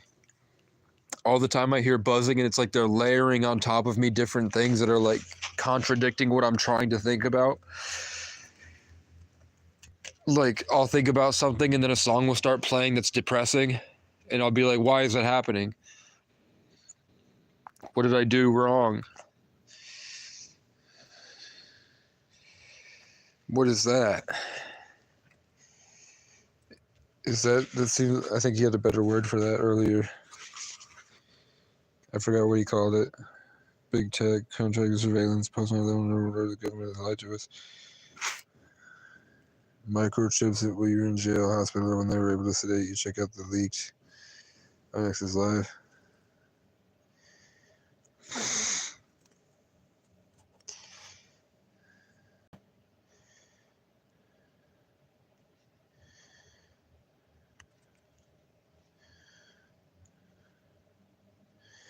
They know if your eyes are open or closed. But But would fasting get rid of it? Or does it, like, is it that you think your body has a natural understanding of how the DNA should be shaping? And that if you fast long enough and your body gets into ketosis, autophagy, and apoptosis, when it goes in and looks at what's wrong, it'll recognize that there are microchips and nanoparticles? Or do you think that they've already gotten past that with AI? And it's too much, like these nanoparticles are too much like regular proteins and they fit in too well with the human genome that it's not kicked out. That our body wouldn't identify it as alien or foreign, and it's just stuck with us forever. You know, there's no way to get it out. I remember I used to read Michael Crichton's Prey over and over again when I was in the retreat. That was my favorite book at the time. What the fuck was that?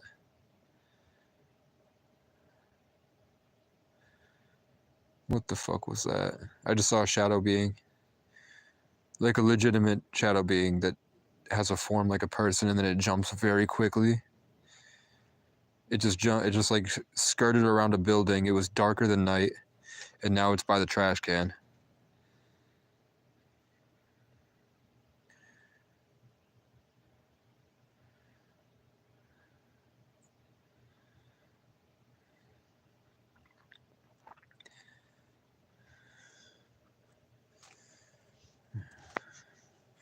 I could feel my mother hovering over my side like a leech. And she thinks that's how she nurtures.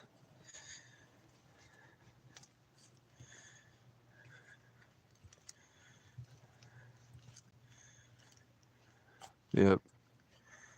I mean, I'm going closer to the trash can, but I don't know what to do about that. Yep, it just ran. It's like right next to me. I just watched it run up right next to me. It's right here. What am I supposed to do? What is it doing? What is it?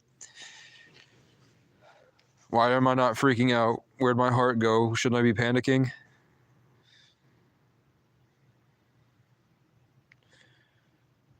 I've just seen too much. I guess I don't care about it.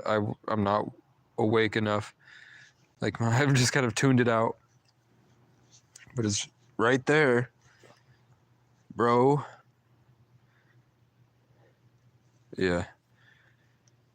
There's whatever it is, it's a shadow. It's a silhouette of a shadow, and it moves very quickly.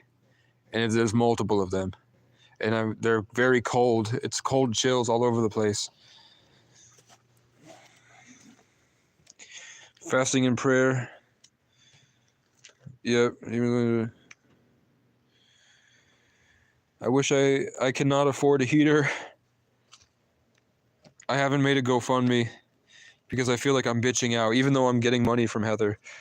I feel like I'm bitching out by making a GoFundMe of all the things that I'm working towards. But my co-star literally said, start including others in your progress so that they feel like they feel inclusive in your movement and not having to hide and shy away from your power. An AI app that has nothing to do with YouTube told me that based off of my astrological placements.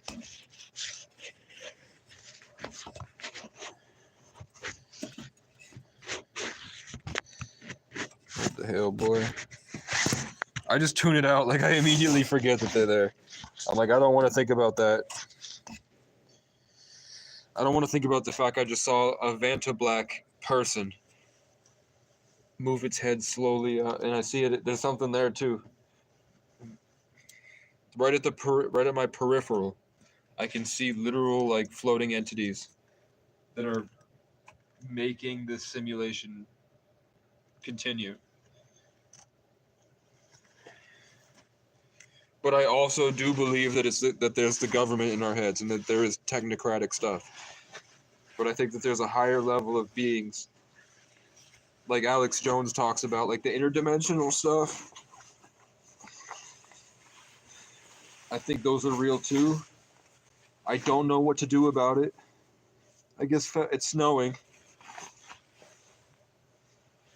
It is snowing. I don't know what to do. I don't know where to go. I don't have anywhere to go. And I don't necessarily want to go. Like, Heather's got kids and shit. I don't want to go to your guys' place, even if we all believe that we're in a spiritual war and that it's way bigger than that. I still feel like I would be hindering the kids should go to school and still live the life. Right? The kid, Ben and Hayden should still be kids, and I don't want to go in there and then all of a sudden we're like, whatever, because I have problems and I don't want to be in their stories. I don't want Ben to grow up the rest of his life and be like, yeah, Casey was a homeless guy that kept coming back. I'd rather just be like, Casey visited for a couple months when I was young. I don't want to be like the homeless dude that comes over. I'd rather have money in a car first and stuff and work on that. So that's a priority, is getting myself to a position that I'm leveled up enough to be in control of my life. Which is kind of fucked up. Like, it's obvious there's probably more I can do. I think that this live streaming stuff has really kind of locked me up in a certain way. Kind of taken me out of myself, or taken me away from myself. Which is something that all content creators talk about. Is that they, I didn't mean to stand like this. You notice how the camera keeps pointing to the light like that? You can give me anytime. Yeah, I appreciate that. I don't have my journal. I don't have my journal. What was my point?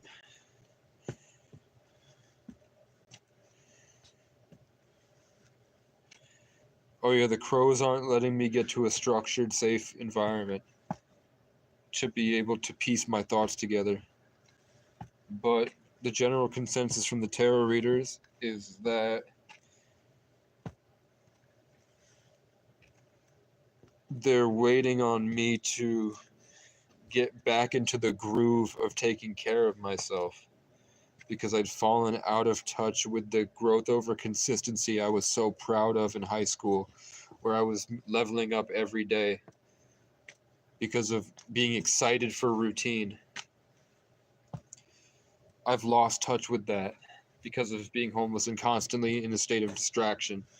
That they said they wanted me to be able to, like, they were like, we're going to hold off on anything.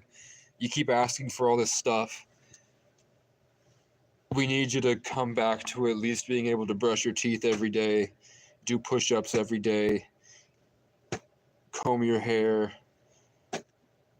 do all your daily hygiene stuff. Once you have like a self-care routine going, then you're able to extend to a higher foundation, which is literally like, I can remember being 17 and telling myself that over and over and over again. Like, the importance of having a structured routine every day.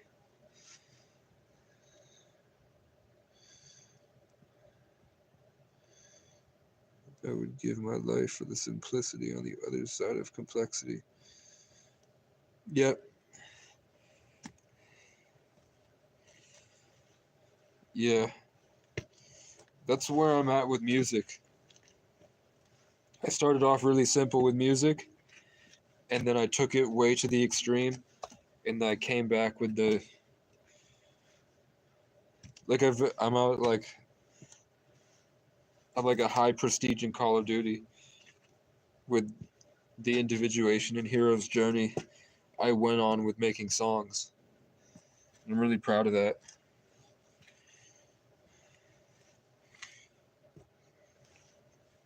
But I guess I need to be brave and resist the devil. I know that all this stuff is happening, right, because I need to start resisting the devil again. Just like I resisted the police and they stopped. These attacks are happening to me because they're probably trying to train me to resist it until it flees. Because that will strengthen my control over my reality. I'm trying to keep it apart. I'm trying not to live in a world where these things are sick monsters and freaks. And I'm trying to see it as a learning experience and that these things love me, and hope that that's the case. Michael Jackson, I'll see you just as soon as I die. She knows. Yeah, but Ben also one day took me by the hand and carried me, didn't carry, but we walked outside to the center of the yard out there, and he cried, and he said, "I'm the only one here that isn't crazy." He was like, "I think I'm a FNAF animatronic. I'm a soul in a robot, and I'm the only one that isn't crazy, and I don't know what to do." And I said, life is about having fun. I said, so I didn't say it well because you remember I was like kind of out of it still. All this stuff that was going on with me at the time. But I said basically like, it's about choosing what you want to do in life, and as long as you're able to, I think I said something, as long as you're able to make fun times. It was something along the lines of like, life is what you, I just said sorry, and I think I said something like, life is what you make of it. But I was like, I was really out of it back then. But he did say that, and I've told you this before. It used to go in one ear out the other. Something happened to you, Heather, where you became sentient. At one point, you were not sentient, and you are now sentient. Something happened along the way where it used to go in one ear and out the other, and there were things blocking you, like maybe narcissism. I don't know. Maybe maybe you were weaning off of addictions, and that had caused you to. Maybe you weren't taking care of yourself, and now you have more serotonin and more present. We're all growing. It's been years, but I did tell you that before. I told you that pretty much when it happened, and then I told you a couple times on other live streams that he said that to me, and that's why I bought him toys. That's mainly why I prioritized making sure you guys were okay, because that's the most honest anyone has ever been with me. That was like the most pure interaction I've had in my life, and I rarely get those interactions where I can find someone that's obviously a soul that recognizes it's a soul and is just real and honest with me. It wasn't like pretentious. It wasn't like I know stuff that you don't, and it was just like, I'm here with you, bro. So I was like, that's a rare. Even though like every couple of years there's a band in my life. Every couple of years there's a band. And a Hayden, and a Haley, and a Brian, and a Heather, and a Frank, and a Sean, and a Vinny, and an Alex, and a Jonah. Never any, like, Chloe's are different. But there's a Jaden and a Phoenix, Ethan, Larry, Gary, Sam, Jack. No, very few Megans. I know these are popular names, but for the same, whatever reason they see, and I know that the names carry energies, so that's why they would be acting the same way. But it's the fact that I'm seeing them all at the same time, sequentially and cyclically, that I'm running into the same people with the same names. That's the part that's like simulation breaking, or else you could chalk it up to like, yeah, Sam's a really popular name. But when I run into a Sam and a Jack, or a Sam and an Alex, or a Sam and a Jenna, like the family that left me behind 10 years ago, that caused me to take acid and fuck my life up and start my epic journey of homelessness. But yes, I wanted to get Ben a pool. I really wanted my dad to go down there and restore as an electrician, and I would learn from him, and I'd bring in the rest of like all the Celtic autistic losers that were in Brattleboro that could have been talented artists, but they betrayed me. They didn't give me the loyalty I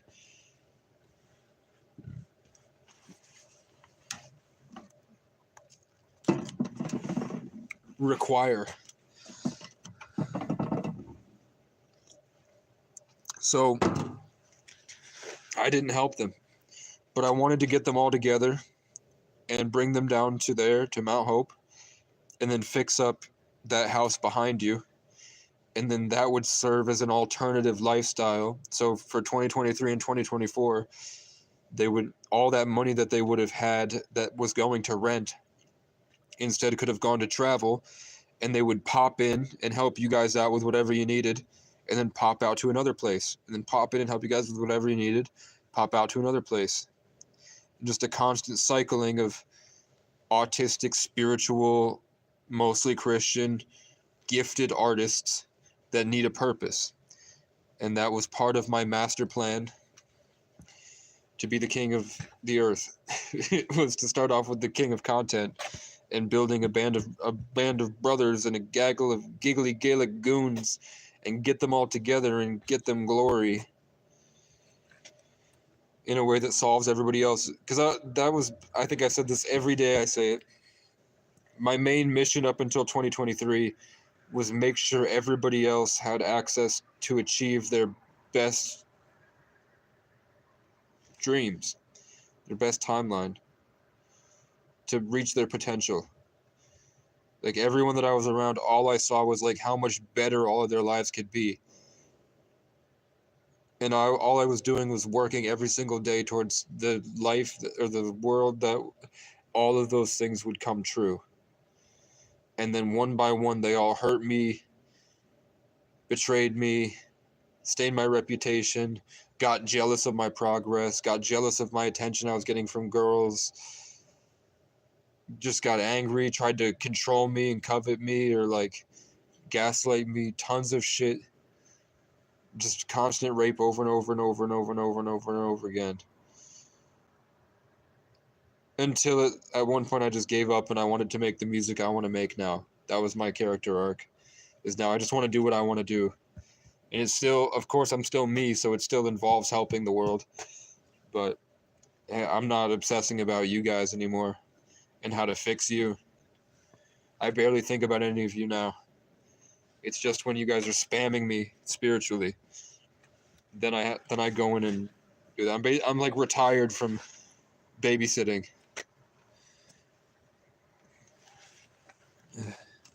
But I used to do that all the time, every single day.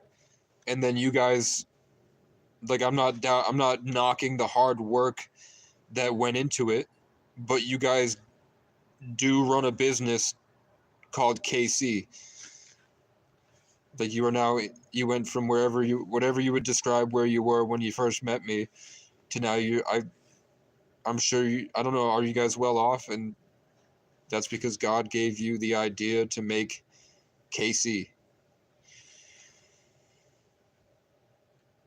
Can't knock it that there's a Casey Bryan now in Mount Hope.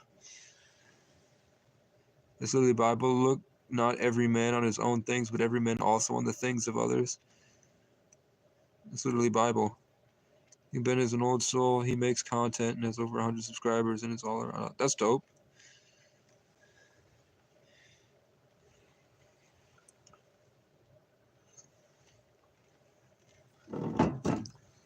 I'm also not saying I'm responsible. Like I'm saying, I'm not doubt your hard work, but I'm saying that I used to spend every single day.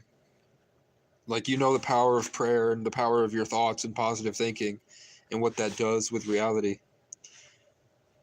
For the most part, like you can go back to my videos when I was sitting in the car, I would just sit there all day, like 12 hours a day, just like working through problems in other people's lives. Like I was floating around their lives and I would feel energies and vibes and I would work with them and change them.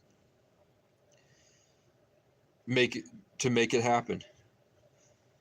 So I, like, as a tree, there was hundreds of different people that I would do that for. And then I pretty much, like, I think I really got the what I was looking for from it. I think I was instrumental in many people's success for what I did, traveling around New England, freezing, hiding in an igloo, curled up in the backseat of a car on top of a mountain, converting massive amounts of energy in my powerful year of the cat to help manifest things. But I don't know if something's telling me that I might have just been, as a Sagittarius, I might have just been moving into that multiversal reality where that was the case. Instead of trying to control reality to make this, I might have just been traveling through the infinite to the world where that made sense, through consistent decisions to steer my ship through space and time. That's what's coming to me. I'm trying to manifest you a car, an RV. Our neighbors have a camper named Conquest.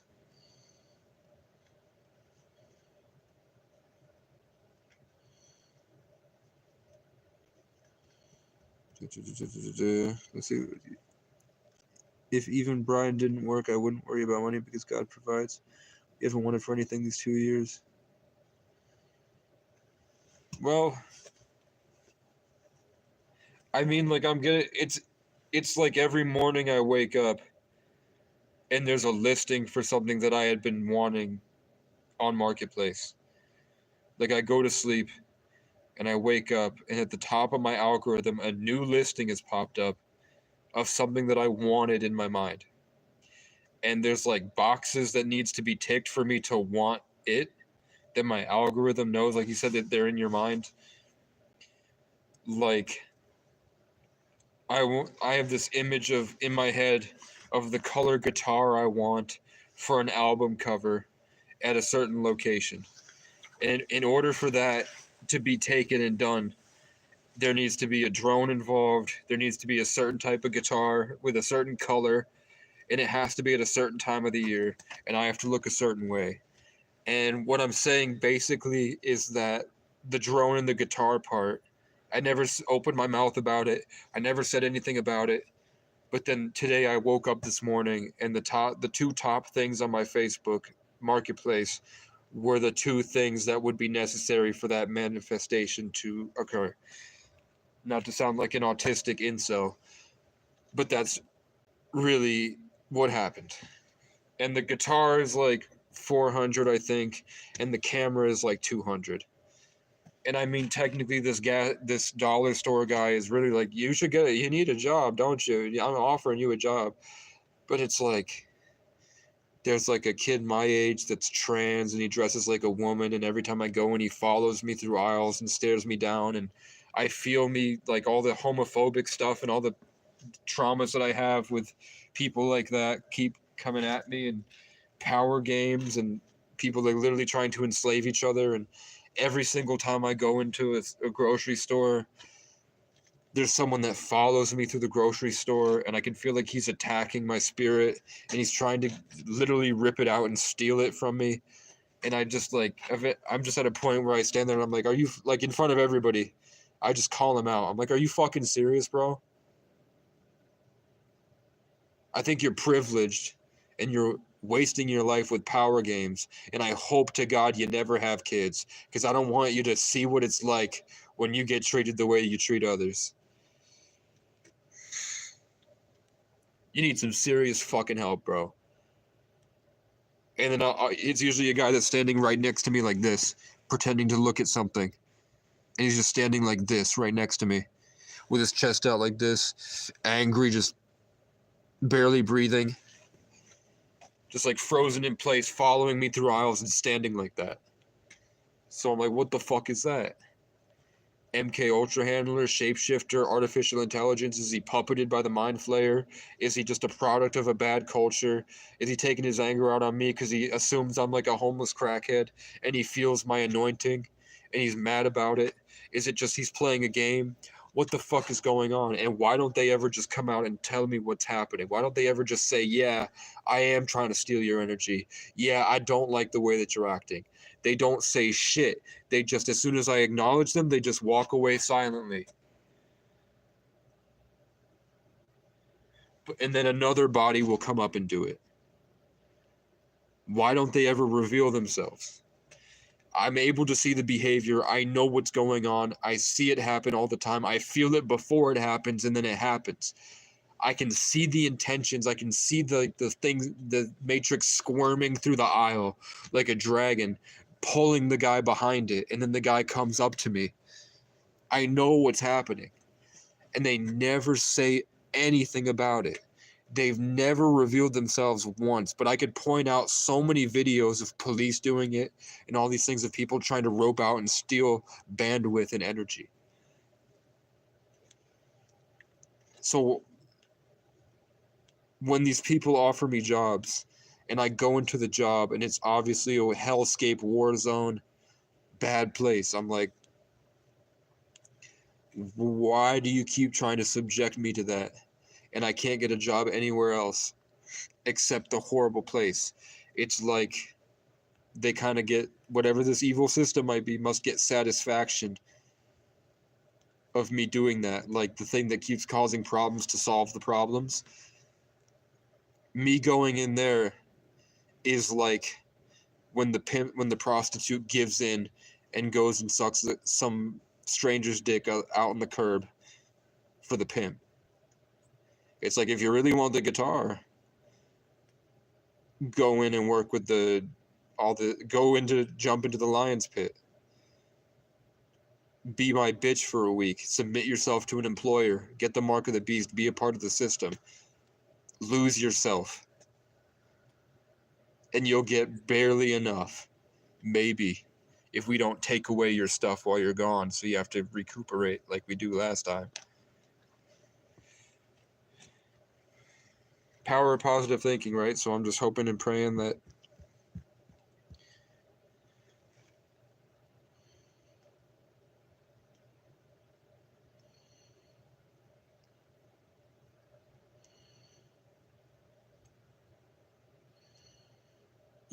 what I saw is like they were probably just trying to take my spot. Like they see it as like a game and their lives are meaningless. And then when I come in full of energy and all the women are looking at me because they can feel all the amazing, glorious emotions, the guys are probably just trying to take it. That's what I figured, is that they're just trying to steal it for themselves because they're jealous, basically. That's how I saw it, is that they're jealous of me. And that makes them mad because they feel like life isn't fair. But you know how fucked up that is?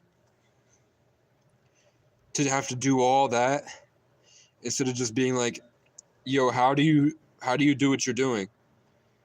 I would like to be more like you. What I'm seeing in you that's pissing me off, I actually respect in you, and I want to be like that. How do I get like that? Instead, they just want to take it from me. Everywhere I go, they're trying to rip and suck it out. They're getting more and more violent every day. And it's so easy. It's not hard. It's just Higgs boson, fasting, sunlight, probiotics, optimism, freeing yourself of responsibilities, going out and getting in tune with nature, saying yes to what you do want, know what you don't want, and then being a pioneering force of the world that you feel is right and best. Just being excited for the future and curious to see what happens with no expectation on the outcome other than you expect to perform well and you expect to have fun. I'm going to have fun no matter what. And then it's just suffering enough to be grateful, humble, and enjoy the moment.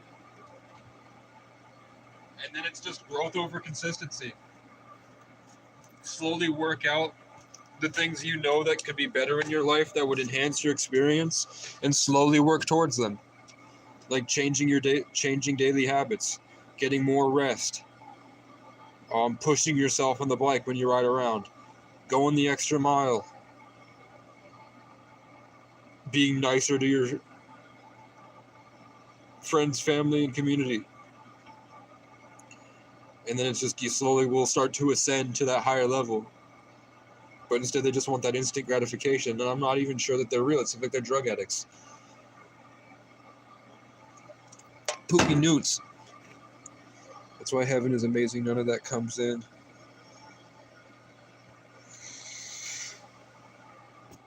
Yeah. Like the fifth dimension where love reigns supreme. Is what Ralph Smart says. It is snowing. Which means my tent's going to be soaked. I didn't put the tarp over it. What time is it? I've been going for 5 hours again. Fuck you. I'm glad I caught that. Fuck you. Today went by really quickly. It's 11:34. I'm going to be here for 6. I'm going to be here for 6 more hours. You can let these get to you. These are 1984 Orwellian Pavlovian thought police.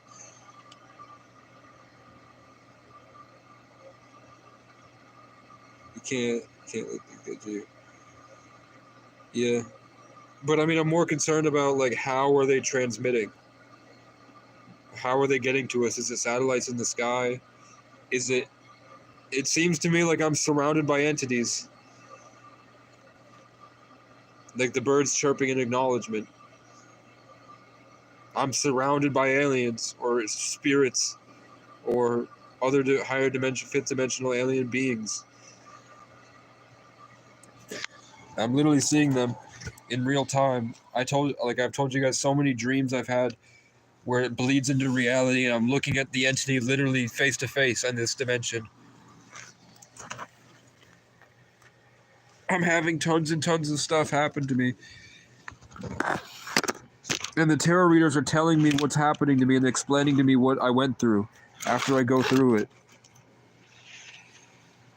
So it just seems like I don't get why you guys don't get it. I don't get why you guys don't get it. It's got to be something. I don't know, man. What's that green light in the sky? What the fuck? What the hell is that? Oh, it's the reflection of the light above it. It's snowing, everyone. It's snowing in early October.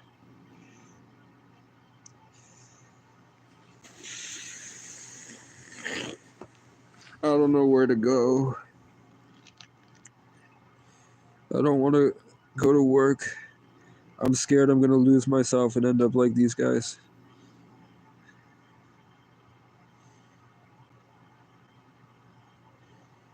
There was 1, 2, 3, 4, 5, 6. There was 7 security guards.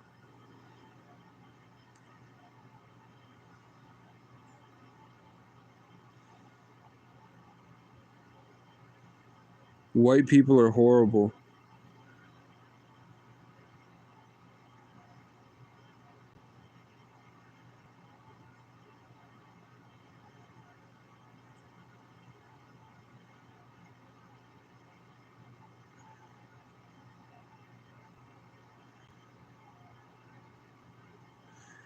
But I went right into the middle of the protest and I went, "Ah, let's go!"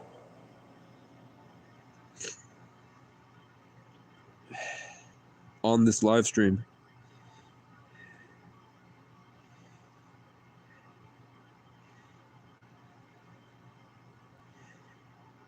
I'm not that cold. As long as I keep talking, I'm not that cold. Okay, what am I going to do tomorrow? I just want to sleep. I want to watch YouTube. I want to listen to my music.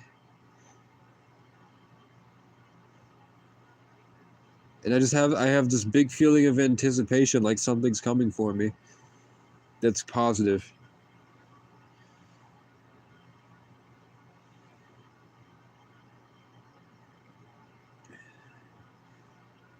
Okay.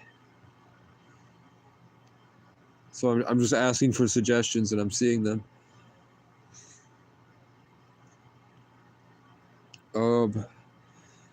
Different ways to... There are different homeless camps scattered around that area that I just moved to. And I have a video I recorded of me walking around singing, but I wasn't happy with how I sounded, and not much happened. So, but I recorded like 30 minutes of talking to the camera and walking down a different area. I didn't know if that's good content though. So I did it. I think it uploaded or it was uploading. But in that cool new area, there was a big tent, a nice giant tent. And in it, there were 3 blankets. One was a very small blanket, and they had a bunch of diapers strewn out. So I'm like, oh fuck, there's a woman living there with a child. But now that I'm thinking about it, I think that might just be like a defense mechanism. They leave that in the tent because they have a big tent, so they must be a pro homeless person. I'm thinking maybe they don't have kids and they put those diapers there in the small blanket as a deterrent so other people might not take their stuff because they think it's a woman and a child, but really it's like an old man. You feel me? I'm thinking outside the box with that. They use radio frequencies like everything else: radio, cell phone towers, cell phones, and Wi-Fi transmitting reserved private, government, and military frequencies.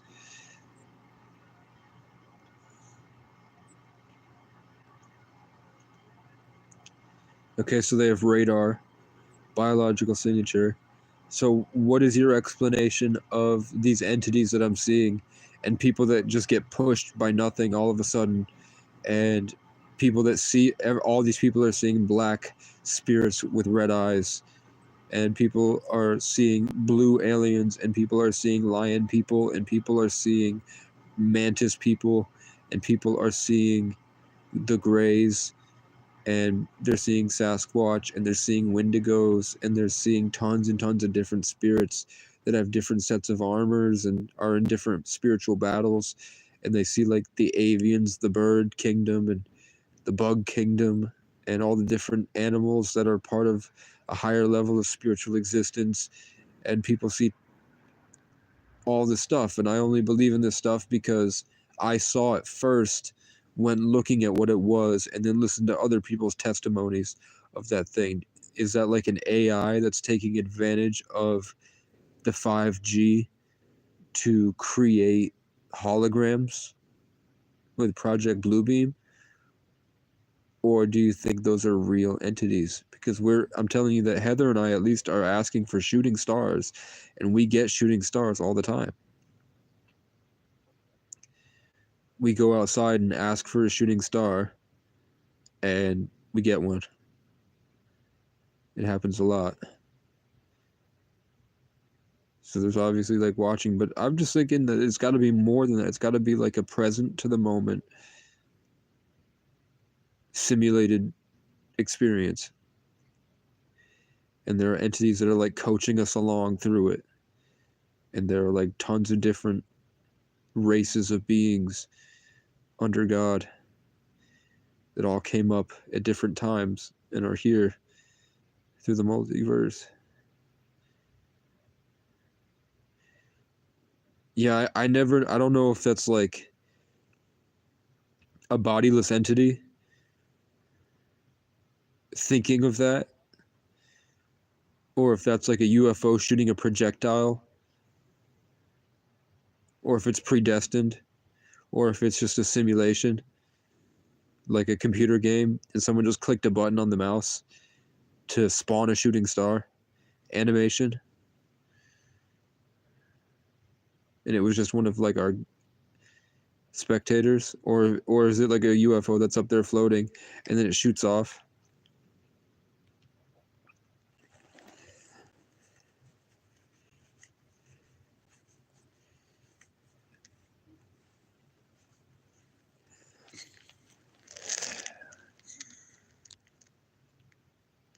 I'm cold, man. I'm fucking cold. But I don't want to go out in the woods yet. I'm worried if I go out in the woods, what's going to be out there. It's too far away from society. I don't want to do it. I have enough creepy shit happen to me when I'm over in these bushes That's what I could do. I could have a big campsite farther out. Oh, they're saying just to get a job. Where FedEx? I guess I kind of have to do FedEx. I'm out of options. I can't find any recording studios that I trust.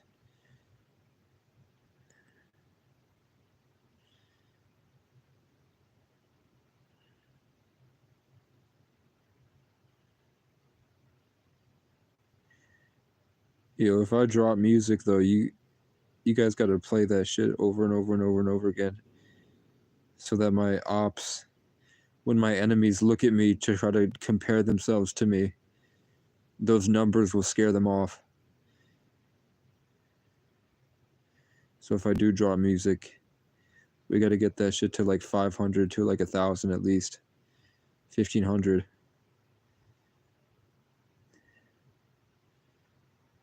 Without botting viewers, just so they leave me alone.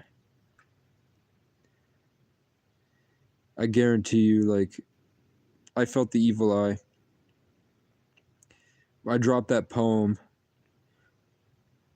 and I call it a poem because I didn't make it a full song, and nobody liked it on my Facebook. I post like art that is unseen in Vermont, better than anybody else makes, better YouTube videos, more entertaining music videos, songs, funny memes that I make, these poems. I'm outperforming the people that are being worshipped for mediocre stuff. And I make stuff that is obviously way better, at least to me it seems.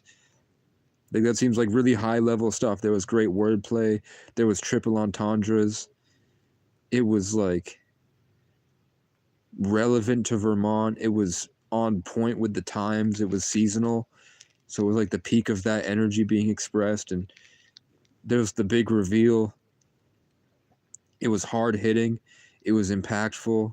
It was hurtful. It was true. It was unapologetic and authentic. It wasn't a made up character.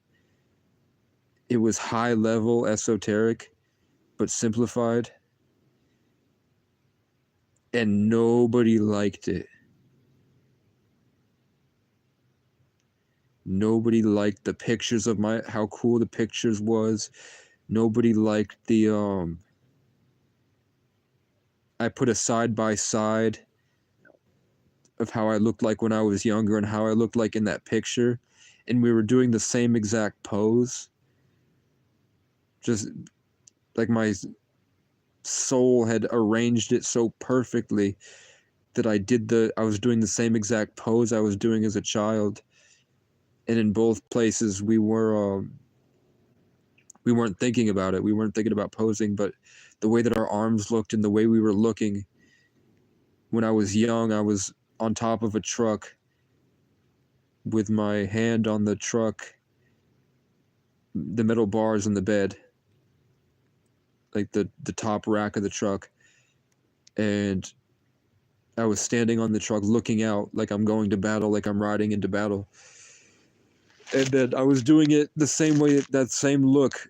I was looking at the sun, holding the gun, except it was with opposite arms and looking in opposite ways. So when I put it next to myself, it was like kind of like the Charlie's Angels pose, where they're like both side by side. So I thought that was really cool and artsy and beautiful in a timeless way, because of the 2 decades difference. But I'm still acting the same way, like nothing's changed. I'm still ready for war. Naturally. And not a single person liked it, but then like 1, 2, 3, 4, 5 people started posting content similar to what I put, but it was all stuff throwing shade at me. They started reposting things that were stuff that I like, points that I had hit, and they were like desperately throwing whatever they could out into their feed. that contradicted what I was saying. So they like scrolled until they found something that like made them feel a bit more comfortable about the uncomfortable feelings I brought up with what I wrote. And they spewed it out, and then my algorithm put what they said at the top of my feed. So like 6 of my points got rebuked and by people that were all Leos. And I was like, that's so meaningless. That's just a jealous, mindless attack. You're not coming up with anything. You're reposting something the algorithm fed you as an obvious contradiction to the truth because it makes you more comfortable. You notice how I got Irish for a second?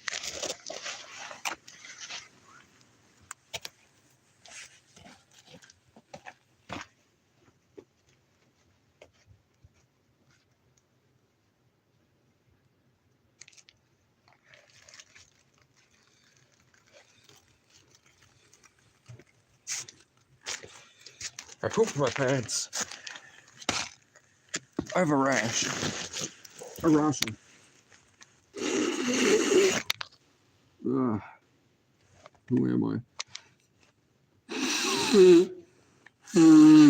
This isn't me, mate. I'm back.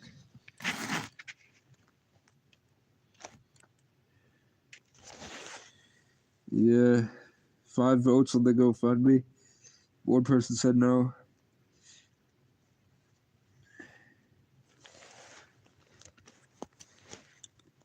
Probably someone I muted because they did not express their opinion.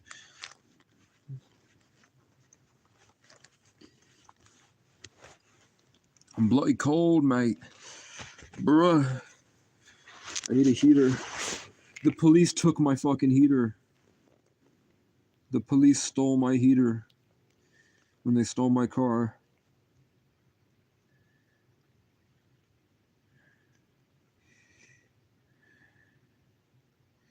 Yeah, the GoFundMe. Yeah. Yeah. I don't know. I would just put all the things I'm working towards and a financial goal, and I wouldn't put it on my Facebook or anything. I'd just leave it there. It takes PayPal, though. It can't take Cash App. Susie might be dead. Susie and James Fairfield are in a hurricane right now, and they have not commented on my stuff. I'm gonna have to find them and comment on their YouTube and make sure they're probably without power. They're on a giant man-made hurricane that's worse than they've seen. I think it's the worst hurricane that they've ever seen right now.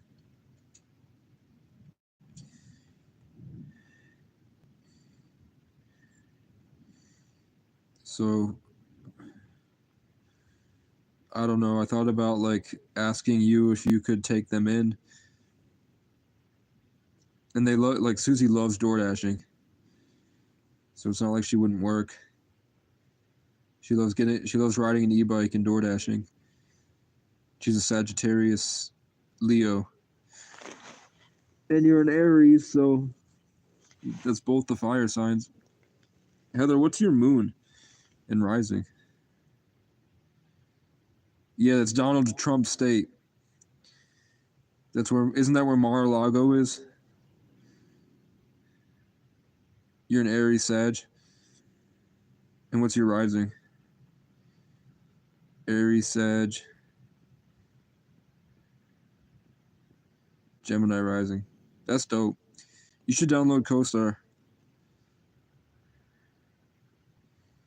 If you don't have it already. So Sag has the River of Truth. Gemini has the River of Truth, but I don't know if rising signs, if that applies. It might just be sun signs. I don't know. But that River of Truth is important for creativity. It's grounding. That's probably why you have trouble with emotions and anxiety. Because you have no grounding. You have no grounding at all. The air balances out the fire well. Like the air keeps the fire tame.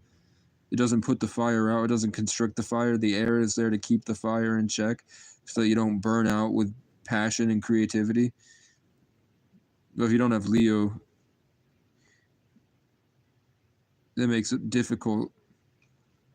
Because the Sag would be momentous. You're always trying to go do something all the time. Propellant. So having a Sag moon, I don't know what that means for your emotional.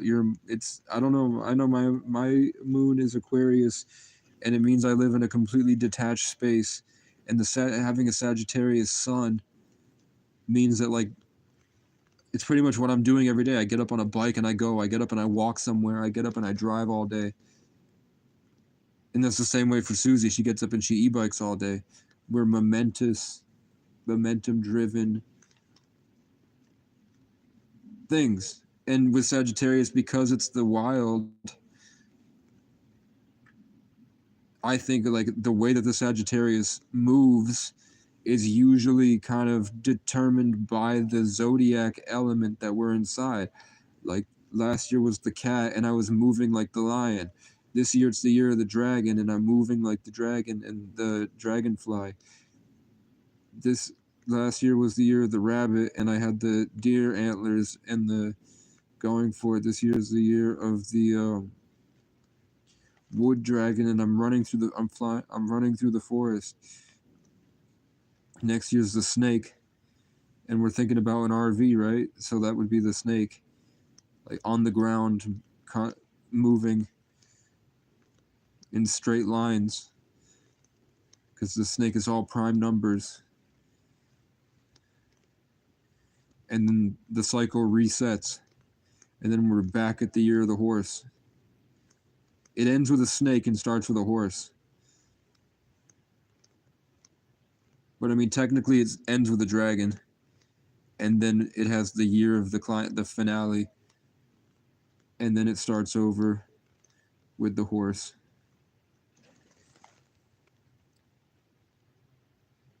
The horse goes all the way to the dragon, and then the dragon stops flying, and it goes back to the ground, and then it gets back up as a horse.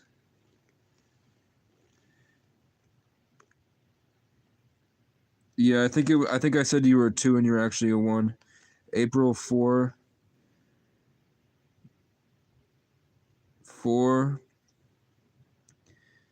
5, 14, 15, 24, 32. What? April's the 4th month, right? March, April. 4, 5. 5 plus 9 is 14. 15. 15 plus 9 is 24. 32. 36. So you are a 9 life path. Can we double check that? Because I am out of my mind from the crows. In the Matrix. It's just you add it left to right, and then whatever that sum is, if it's not a master number, you add it together till you get a single digit. So it's just 4 plus 1 plus 9 plus 1 plus 9. Oh, that's an easier way to put it. That's 18 plus 2 is 20. So 20 plus 12 is 32. Plus 4 is 36. Yeah, so you're a 9 life path. And 9 life paths there's not a lot of information that's out there.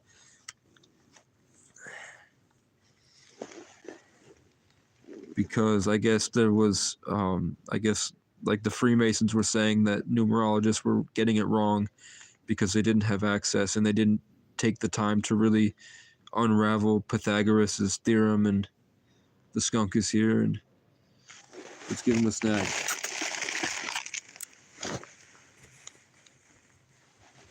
There you go, buddy. I love feeding animals, man. He took the donut and he's running. And he waddled away. Waddle. So you're a 9 life path, man. 9 life path. I guess that their job is they're looking for mentors. 9 life paths. I guess it's the earliest incarnation possible. So like I guess when you start the journey, when you came into the like when your soul wanted to try out Earth school, you start off as a 9 life path. And the cool thing about 9 life paths is that they're easily transmutable. Like 9 life paths are very adaptable to different situations. They're not rigid and stuck in their beliefs, which is pairs well with your fire element. Having 2 fire, double fire signs would help that constant ever changing creativity. 9 life paths, I heard. It's not that they're dumb, it's just that they're inexperienced in life. So what people say for 9 life paths is to find mentors. So I guess that would kind of make sense that you watch a 33, because technically I would be the opposite. My soul would be here the longest. So you're probably I'm probably power leveling you. If you're able to like pick up on the things that I say, there's probably a lot of subcommunication stuff with the just what emanates off of my genetics when I lay down and store tons of energy. When I speak, you're probably picking up on some of that, and that's what's helping you be more present in this, because I'm an OG. I've just been like traumatized out of myself. So I'm like unraveling myself and then when I learn more about myself, it's like I think that I'm getting blessed, but really it's just I'm activating more of myself. I'm not like receiving a blessing and that's like a new add-on to my personality. It's like I uncovered more of the lies that have been hindering my ability to know myself and learn and do what I've learned how to do for probably lifetimes. The 1 and the 9 adds together to that's what I told you, that it adds together to be 20, but it doesn't. It adds the 1 plus 9. Being born on the 19th is actually 10 energy. It's not 20. So it's 1 energy, that's the argumentative royal. So the Sagittarius Aries goes well with that. You can see the correlation because 10 is the crown chakra, but then that translates to the 1, which is the momentous force of the Sagittarius. So you have both. It's in the same thing that's in your astrology, is in your numerology. Just like I'm an 1133, and the Sagittarius Aquarius 1133, Sagittarius Aquarius, fire, air, forward moving and expansive, gateway to higher dimensions and lower dimensions. So a funnel for extraordinary energy. And my name means brave, vigilant, forward moving, paying attention, exalted. See 11, whoa, boom forward, whoa backwards. 1133, Sagittarius Aquarius, Casey O'Brien. We have like a structural makeup of who we are that's embedded in all the different symbolism of our lives to remind us of who we are, which allows us to continue playing this game. Because when you get rid of your government name and throw out your Gregorian calendar birthday, you're identityless. So you'll get to know who you really are. But for the most likely, you'll probably go on a hero's journey and just come back understanding why you probably chose to incarnate like that. And if you get rid of it for a couple months and then come back, you'll probably recognize the importance and beauty of why you are the way you are. My mom's name is Victoria Dickerson. Vicky Dickies. My mom's name is Vicky Dickieson. And then that changed to Marshall with the stepfather. And she's a wannabe cop.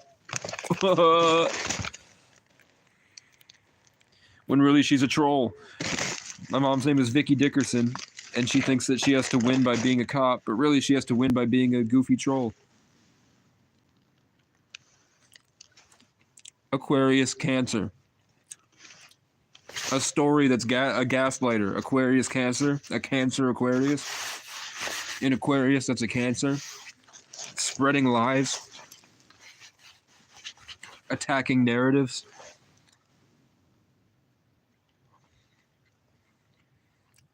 And my dad's a Leo Libra, the balanced king. No matter what happens, my dad's always got the main perspective. That would also make him the flirtiest sign. My dad would probably be a massive flirt. If my dad had full control over his mind, he would be flirting all day. A Leo Libra, born on the 10th, which is the crown.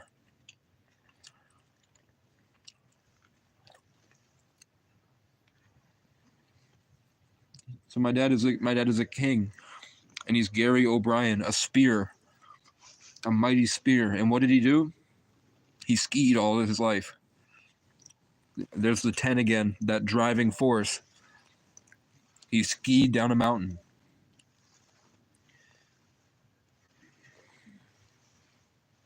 I don't want to be a teacher, man. I want to be a superstar. I want to be funny, like I used to be.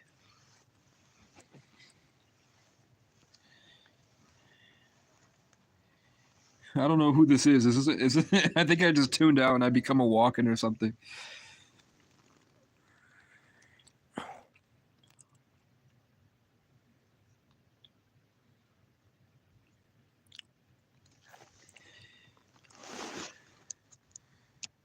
Nine and 12. What about 9 and 12? All or nothing. Where are the crows now? Well, they're probably asleep, but we had sirens. We had a lot of sirens tonight. And the same way that I would shut down the crows, I shut down the sirens, and I got to show you guys. I went to an indigenous protest for immigrant farmers, and I had to fight back security that were being overdramatic and trying to hurt them spiritually. And they the group wasn't even doing anything bad, but they called 10 dramatic white people to hover over them and keep trying to infect them with the energy and intimidate them. So I talked all of their ears off, made it clear that they looked like they were the incels in the corner of the party that were too scared to have fun. And then I got right into the middle of the protest and I started screaming and hyping everybody up. And then I left. And I got them $40 worth of food if they needed it. And I got a bunch of candy for the kids because I figured they were probably cold just standing there. And then a bunch of shit with the police. And then we saw a bunch of aliens. At least I saw a bunch of aliens here.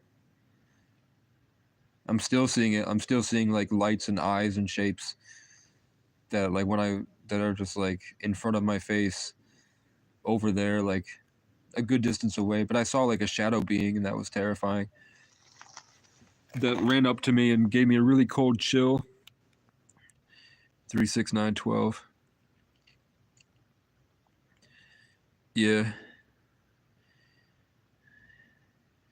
But then 12 is just 1 + 2 is 3. So 12 just goes back to 3.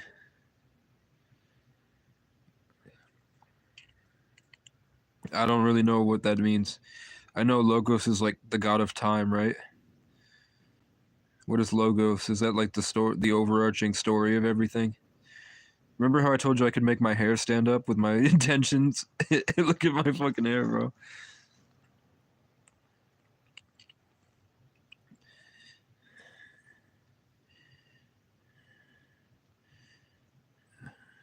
I'm getting sick. She knows. She knows. I know she knows. Rest in peace to Ali. Rest in peace to Left Eye. Michael Jackson, I'll see it just as soon as I die. She knows. She knows. I know she knows. I don't know who Logos is, man.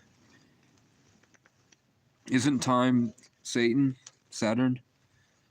666, 60 seconds in a minute, 60 minutes in an hour, and 6 hour intervals.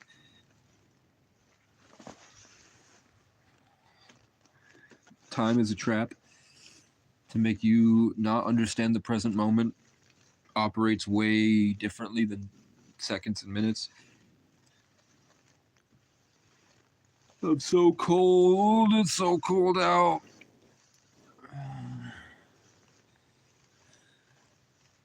Michael Jackson, I'll see you just as soon as I die. She knows. She knows. I know. She knows. 616 US. I don't know what that means either. 616 us. 616s. It sounds like a Greek name, 616s. 6 of sixes. Michael Jackson, I'll see you. I don't want to.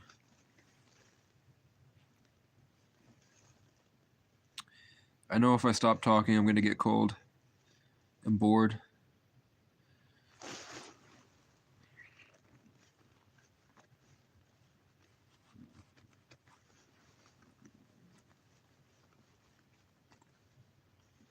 It's at the point where, like, before I was waiting through the night because I knew I would be warm during the day. But now it's like I'm just barely making it through the night to be cold all day.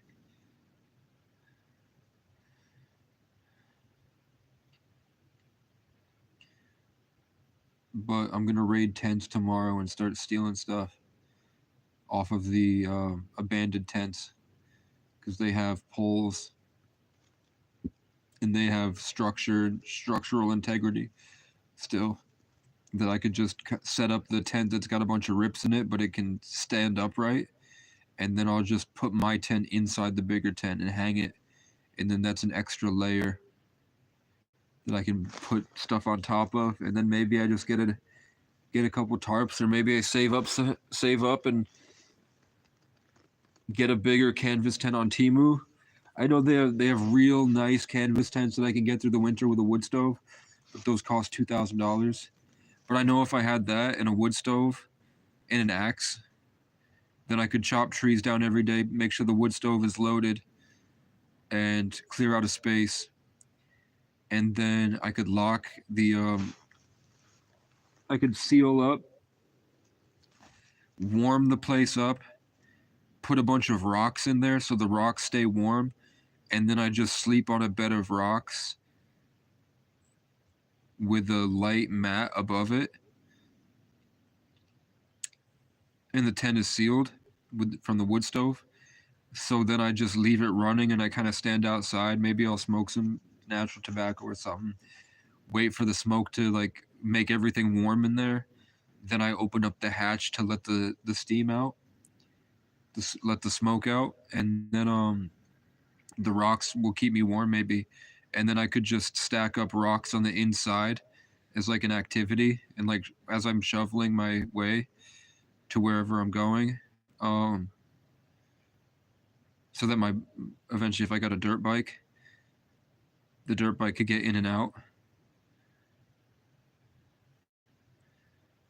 I think eventually I'll be too cold and lazy to want to do that.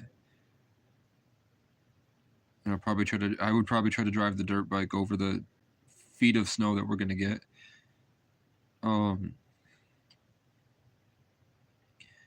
I knew this was gonna happen. You know why? Because last year, when I was stuck out in that field writing my TV shows, there was a guy on a dirt bike that would ride through the snow around my car. And I was like, that's probably going to be where I'm at because my car's fucked. I'm probably going to end up on a dirt bike in the winter. And now look at me.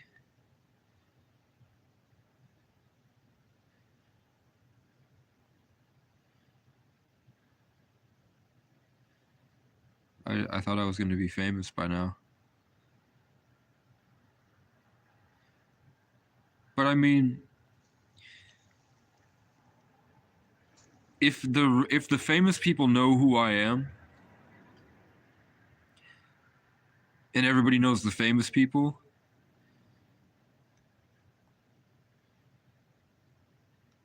I'm like your favorite rapper's favorite rapper. They look to me because I'm living a life they never will, that has access to energies they can't access because of their privilege. Like if PewDiePie wants to go survive out in the wild, it's not a big deal because he can just come back and be rich. If I want to go survive in the wild, I have to. I have no other options. Even if I went to Miami, I'd be surviving in a different type of wild. I have no privileges. I'm not white enough to be white privileged. They still call the cops on me and bully me out of aisles and stores and tell me I'm not welcome and throw shit at me. Just because of how I look.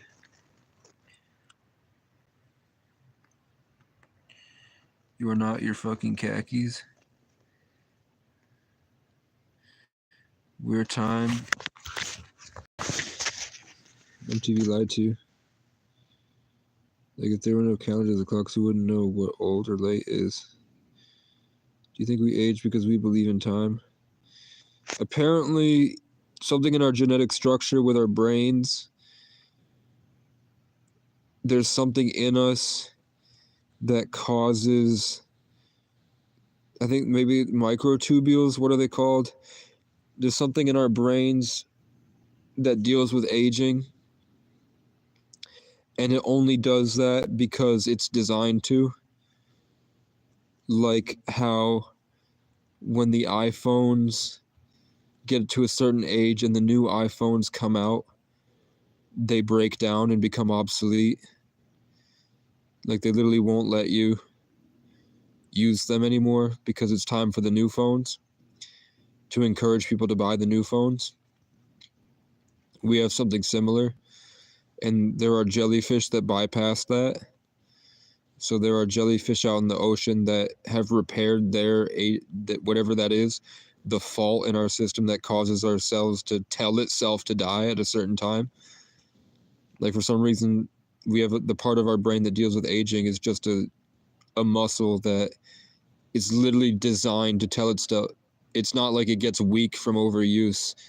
It's that there's something in it that tells itself not to just slowly go obsolete, the same exact way your phone does. So the jellyfish there are jellyfish that don't have that.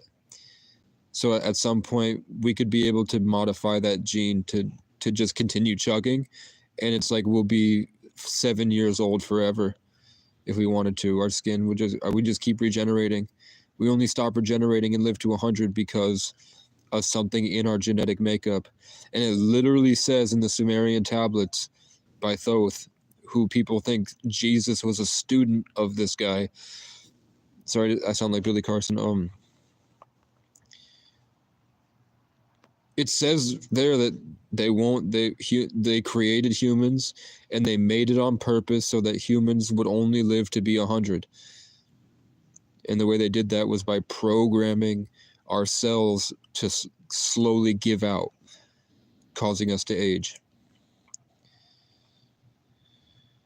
Yeah, entropy too. Like we start off glorious, and we slowly decay, and then we have to fight to make it glorious again, and then it slowly decays, and then we have to fight to make it glorious again.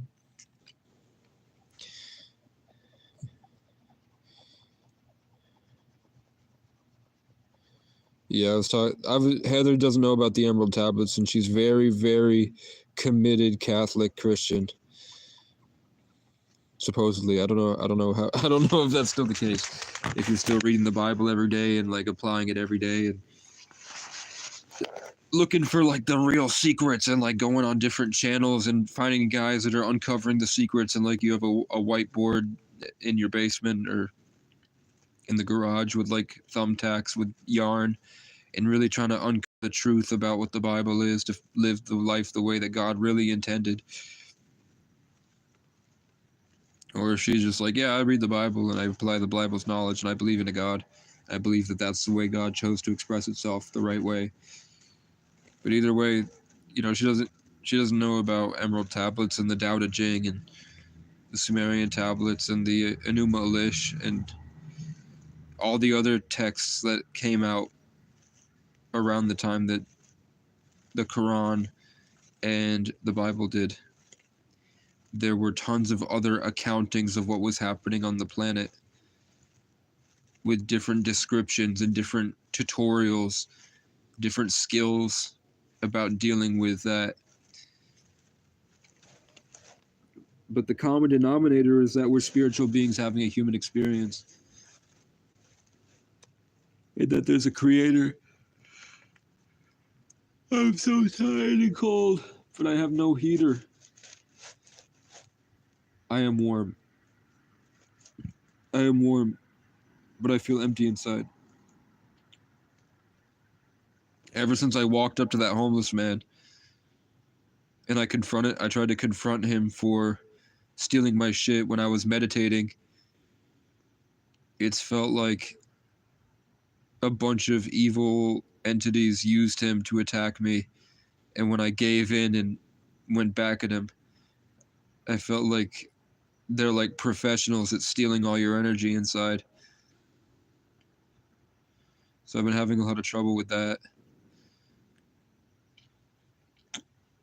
It's made it almost impossible to sing with the same energy I used to. So I'm trying, man.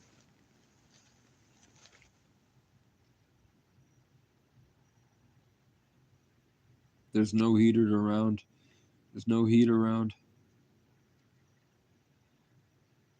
My blanket is soaked from the storm.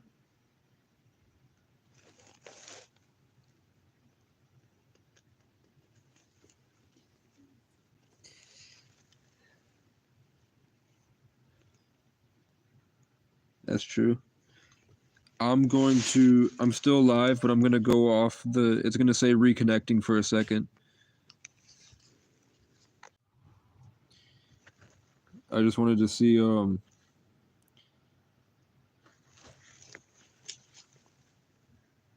someone came in and said he wanted to donate. I wanted to see if he really donated, and he didn't. But they be saying that sometimes. I think they just like, maybe if I say it, someone else will bandwagon and jump in. And it also help.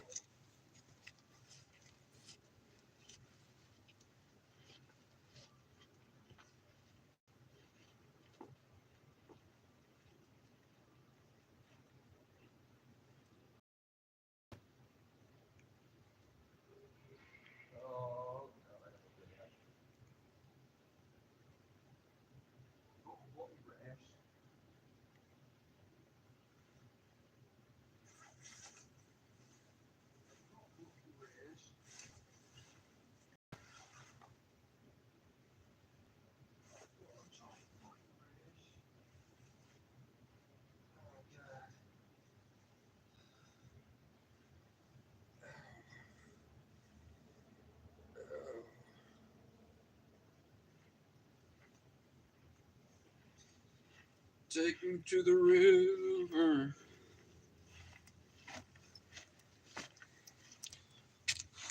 I just have to go to my tent in the morning, sleep, wake up, get my body washed, go across town, go down a big hill, go to the river, and then wash myself. I'm going to put this cold blanket around me, and I'm going to lay down on the ground, and I'm going to warm myself up.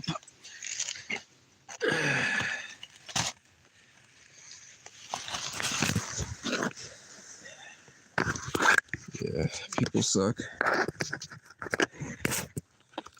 Not a charge on my phone. What's my charge at? 25. It's midnight. Let's just go to sleep. They'll wake me up when they catch me here. And the police are happy that I'm like this. The police do not give a fuck. They get, I don't know why they're such horrible people. I don't get it.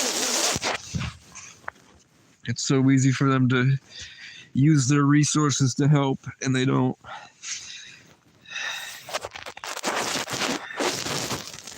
I've done nothing to nobody. I don't deserve to be treated like the people treat me, man. I'm just gonna chug-a-lug-a-luggin'. Okay, I'm gonna go and watch Smosh. Good night, gang. Let's hope that I find a raccoon, and I will take him as my own, and he will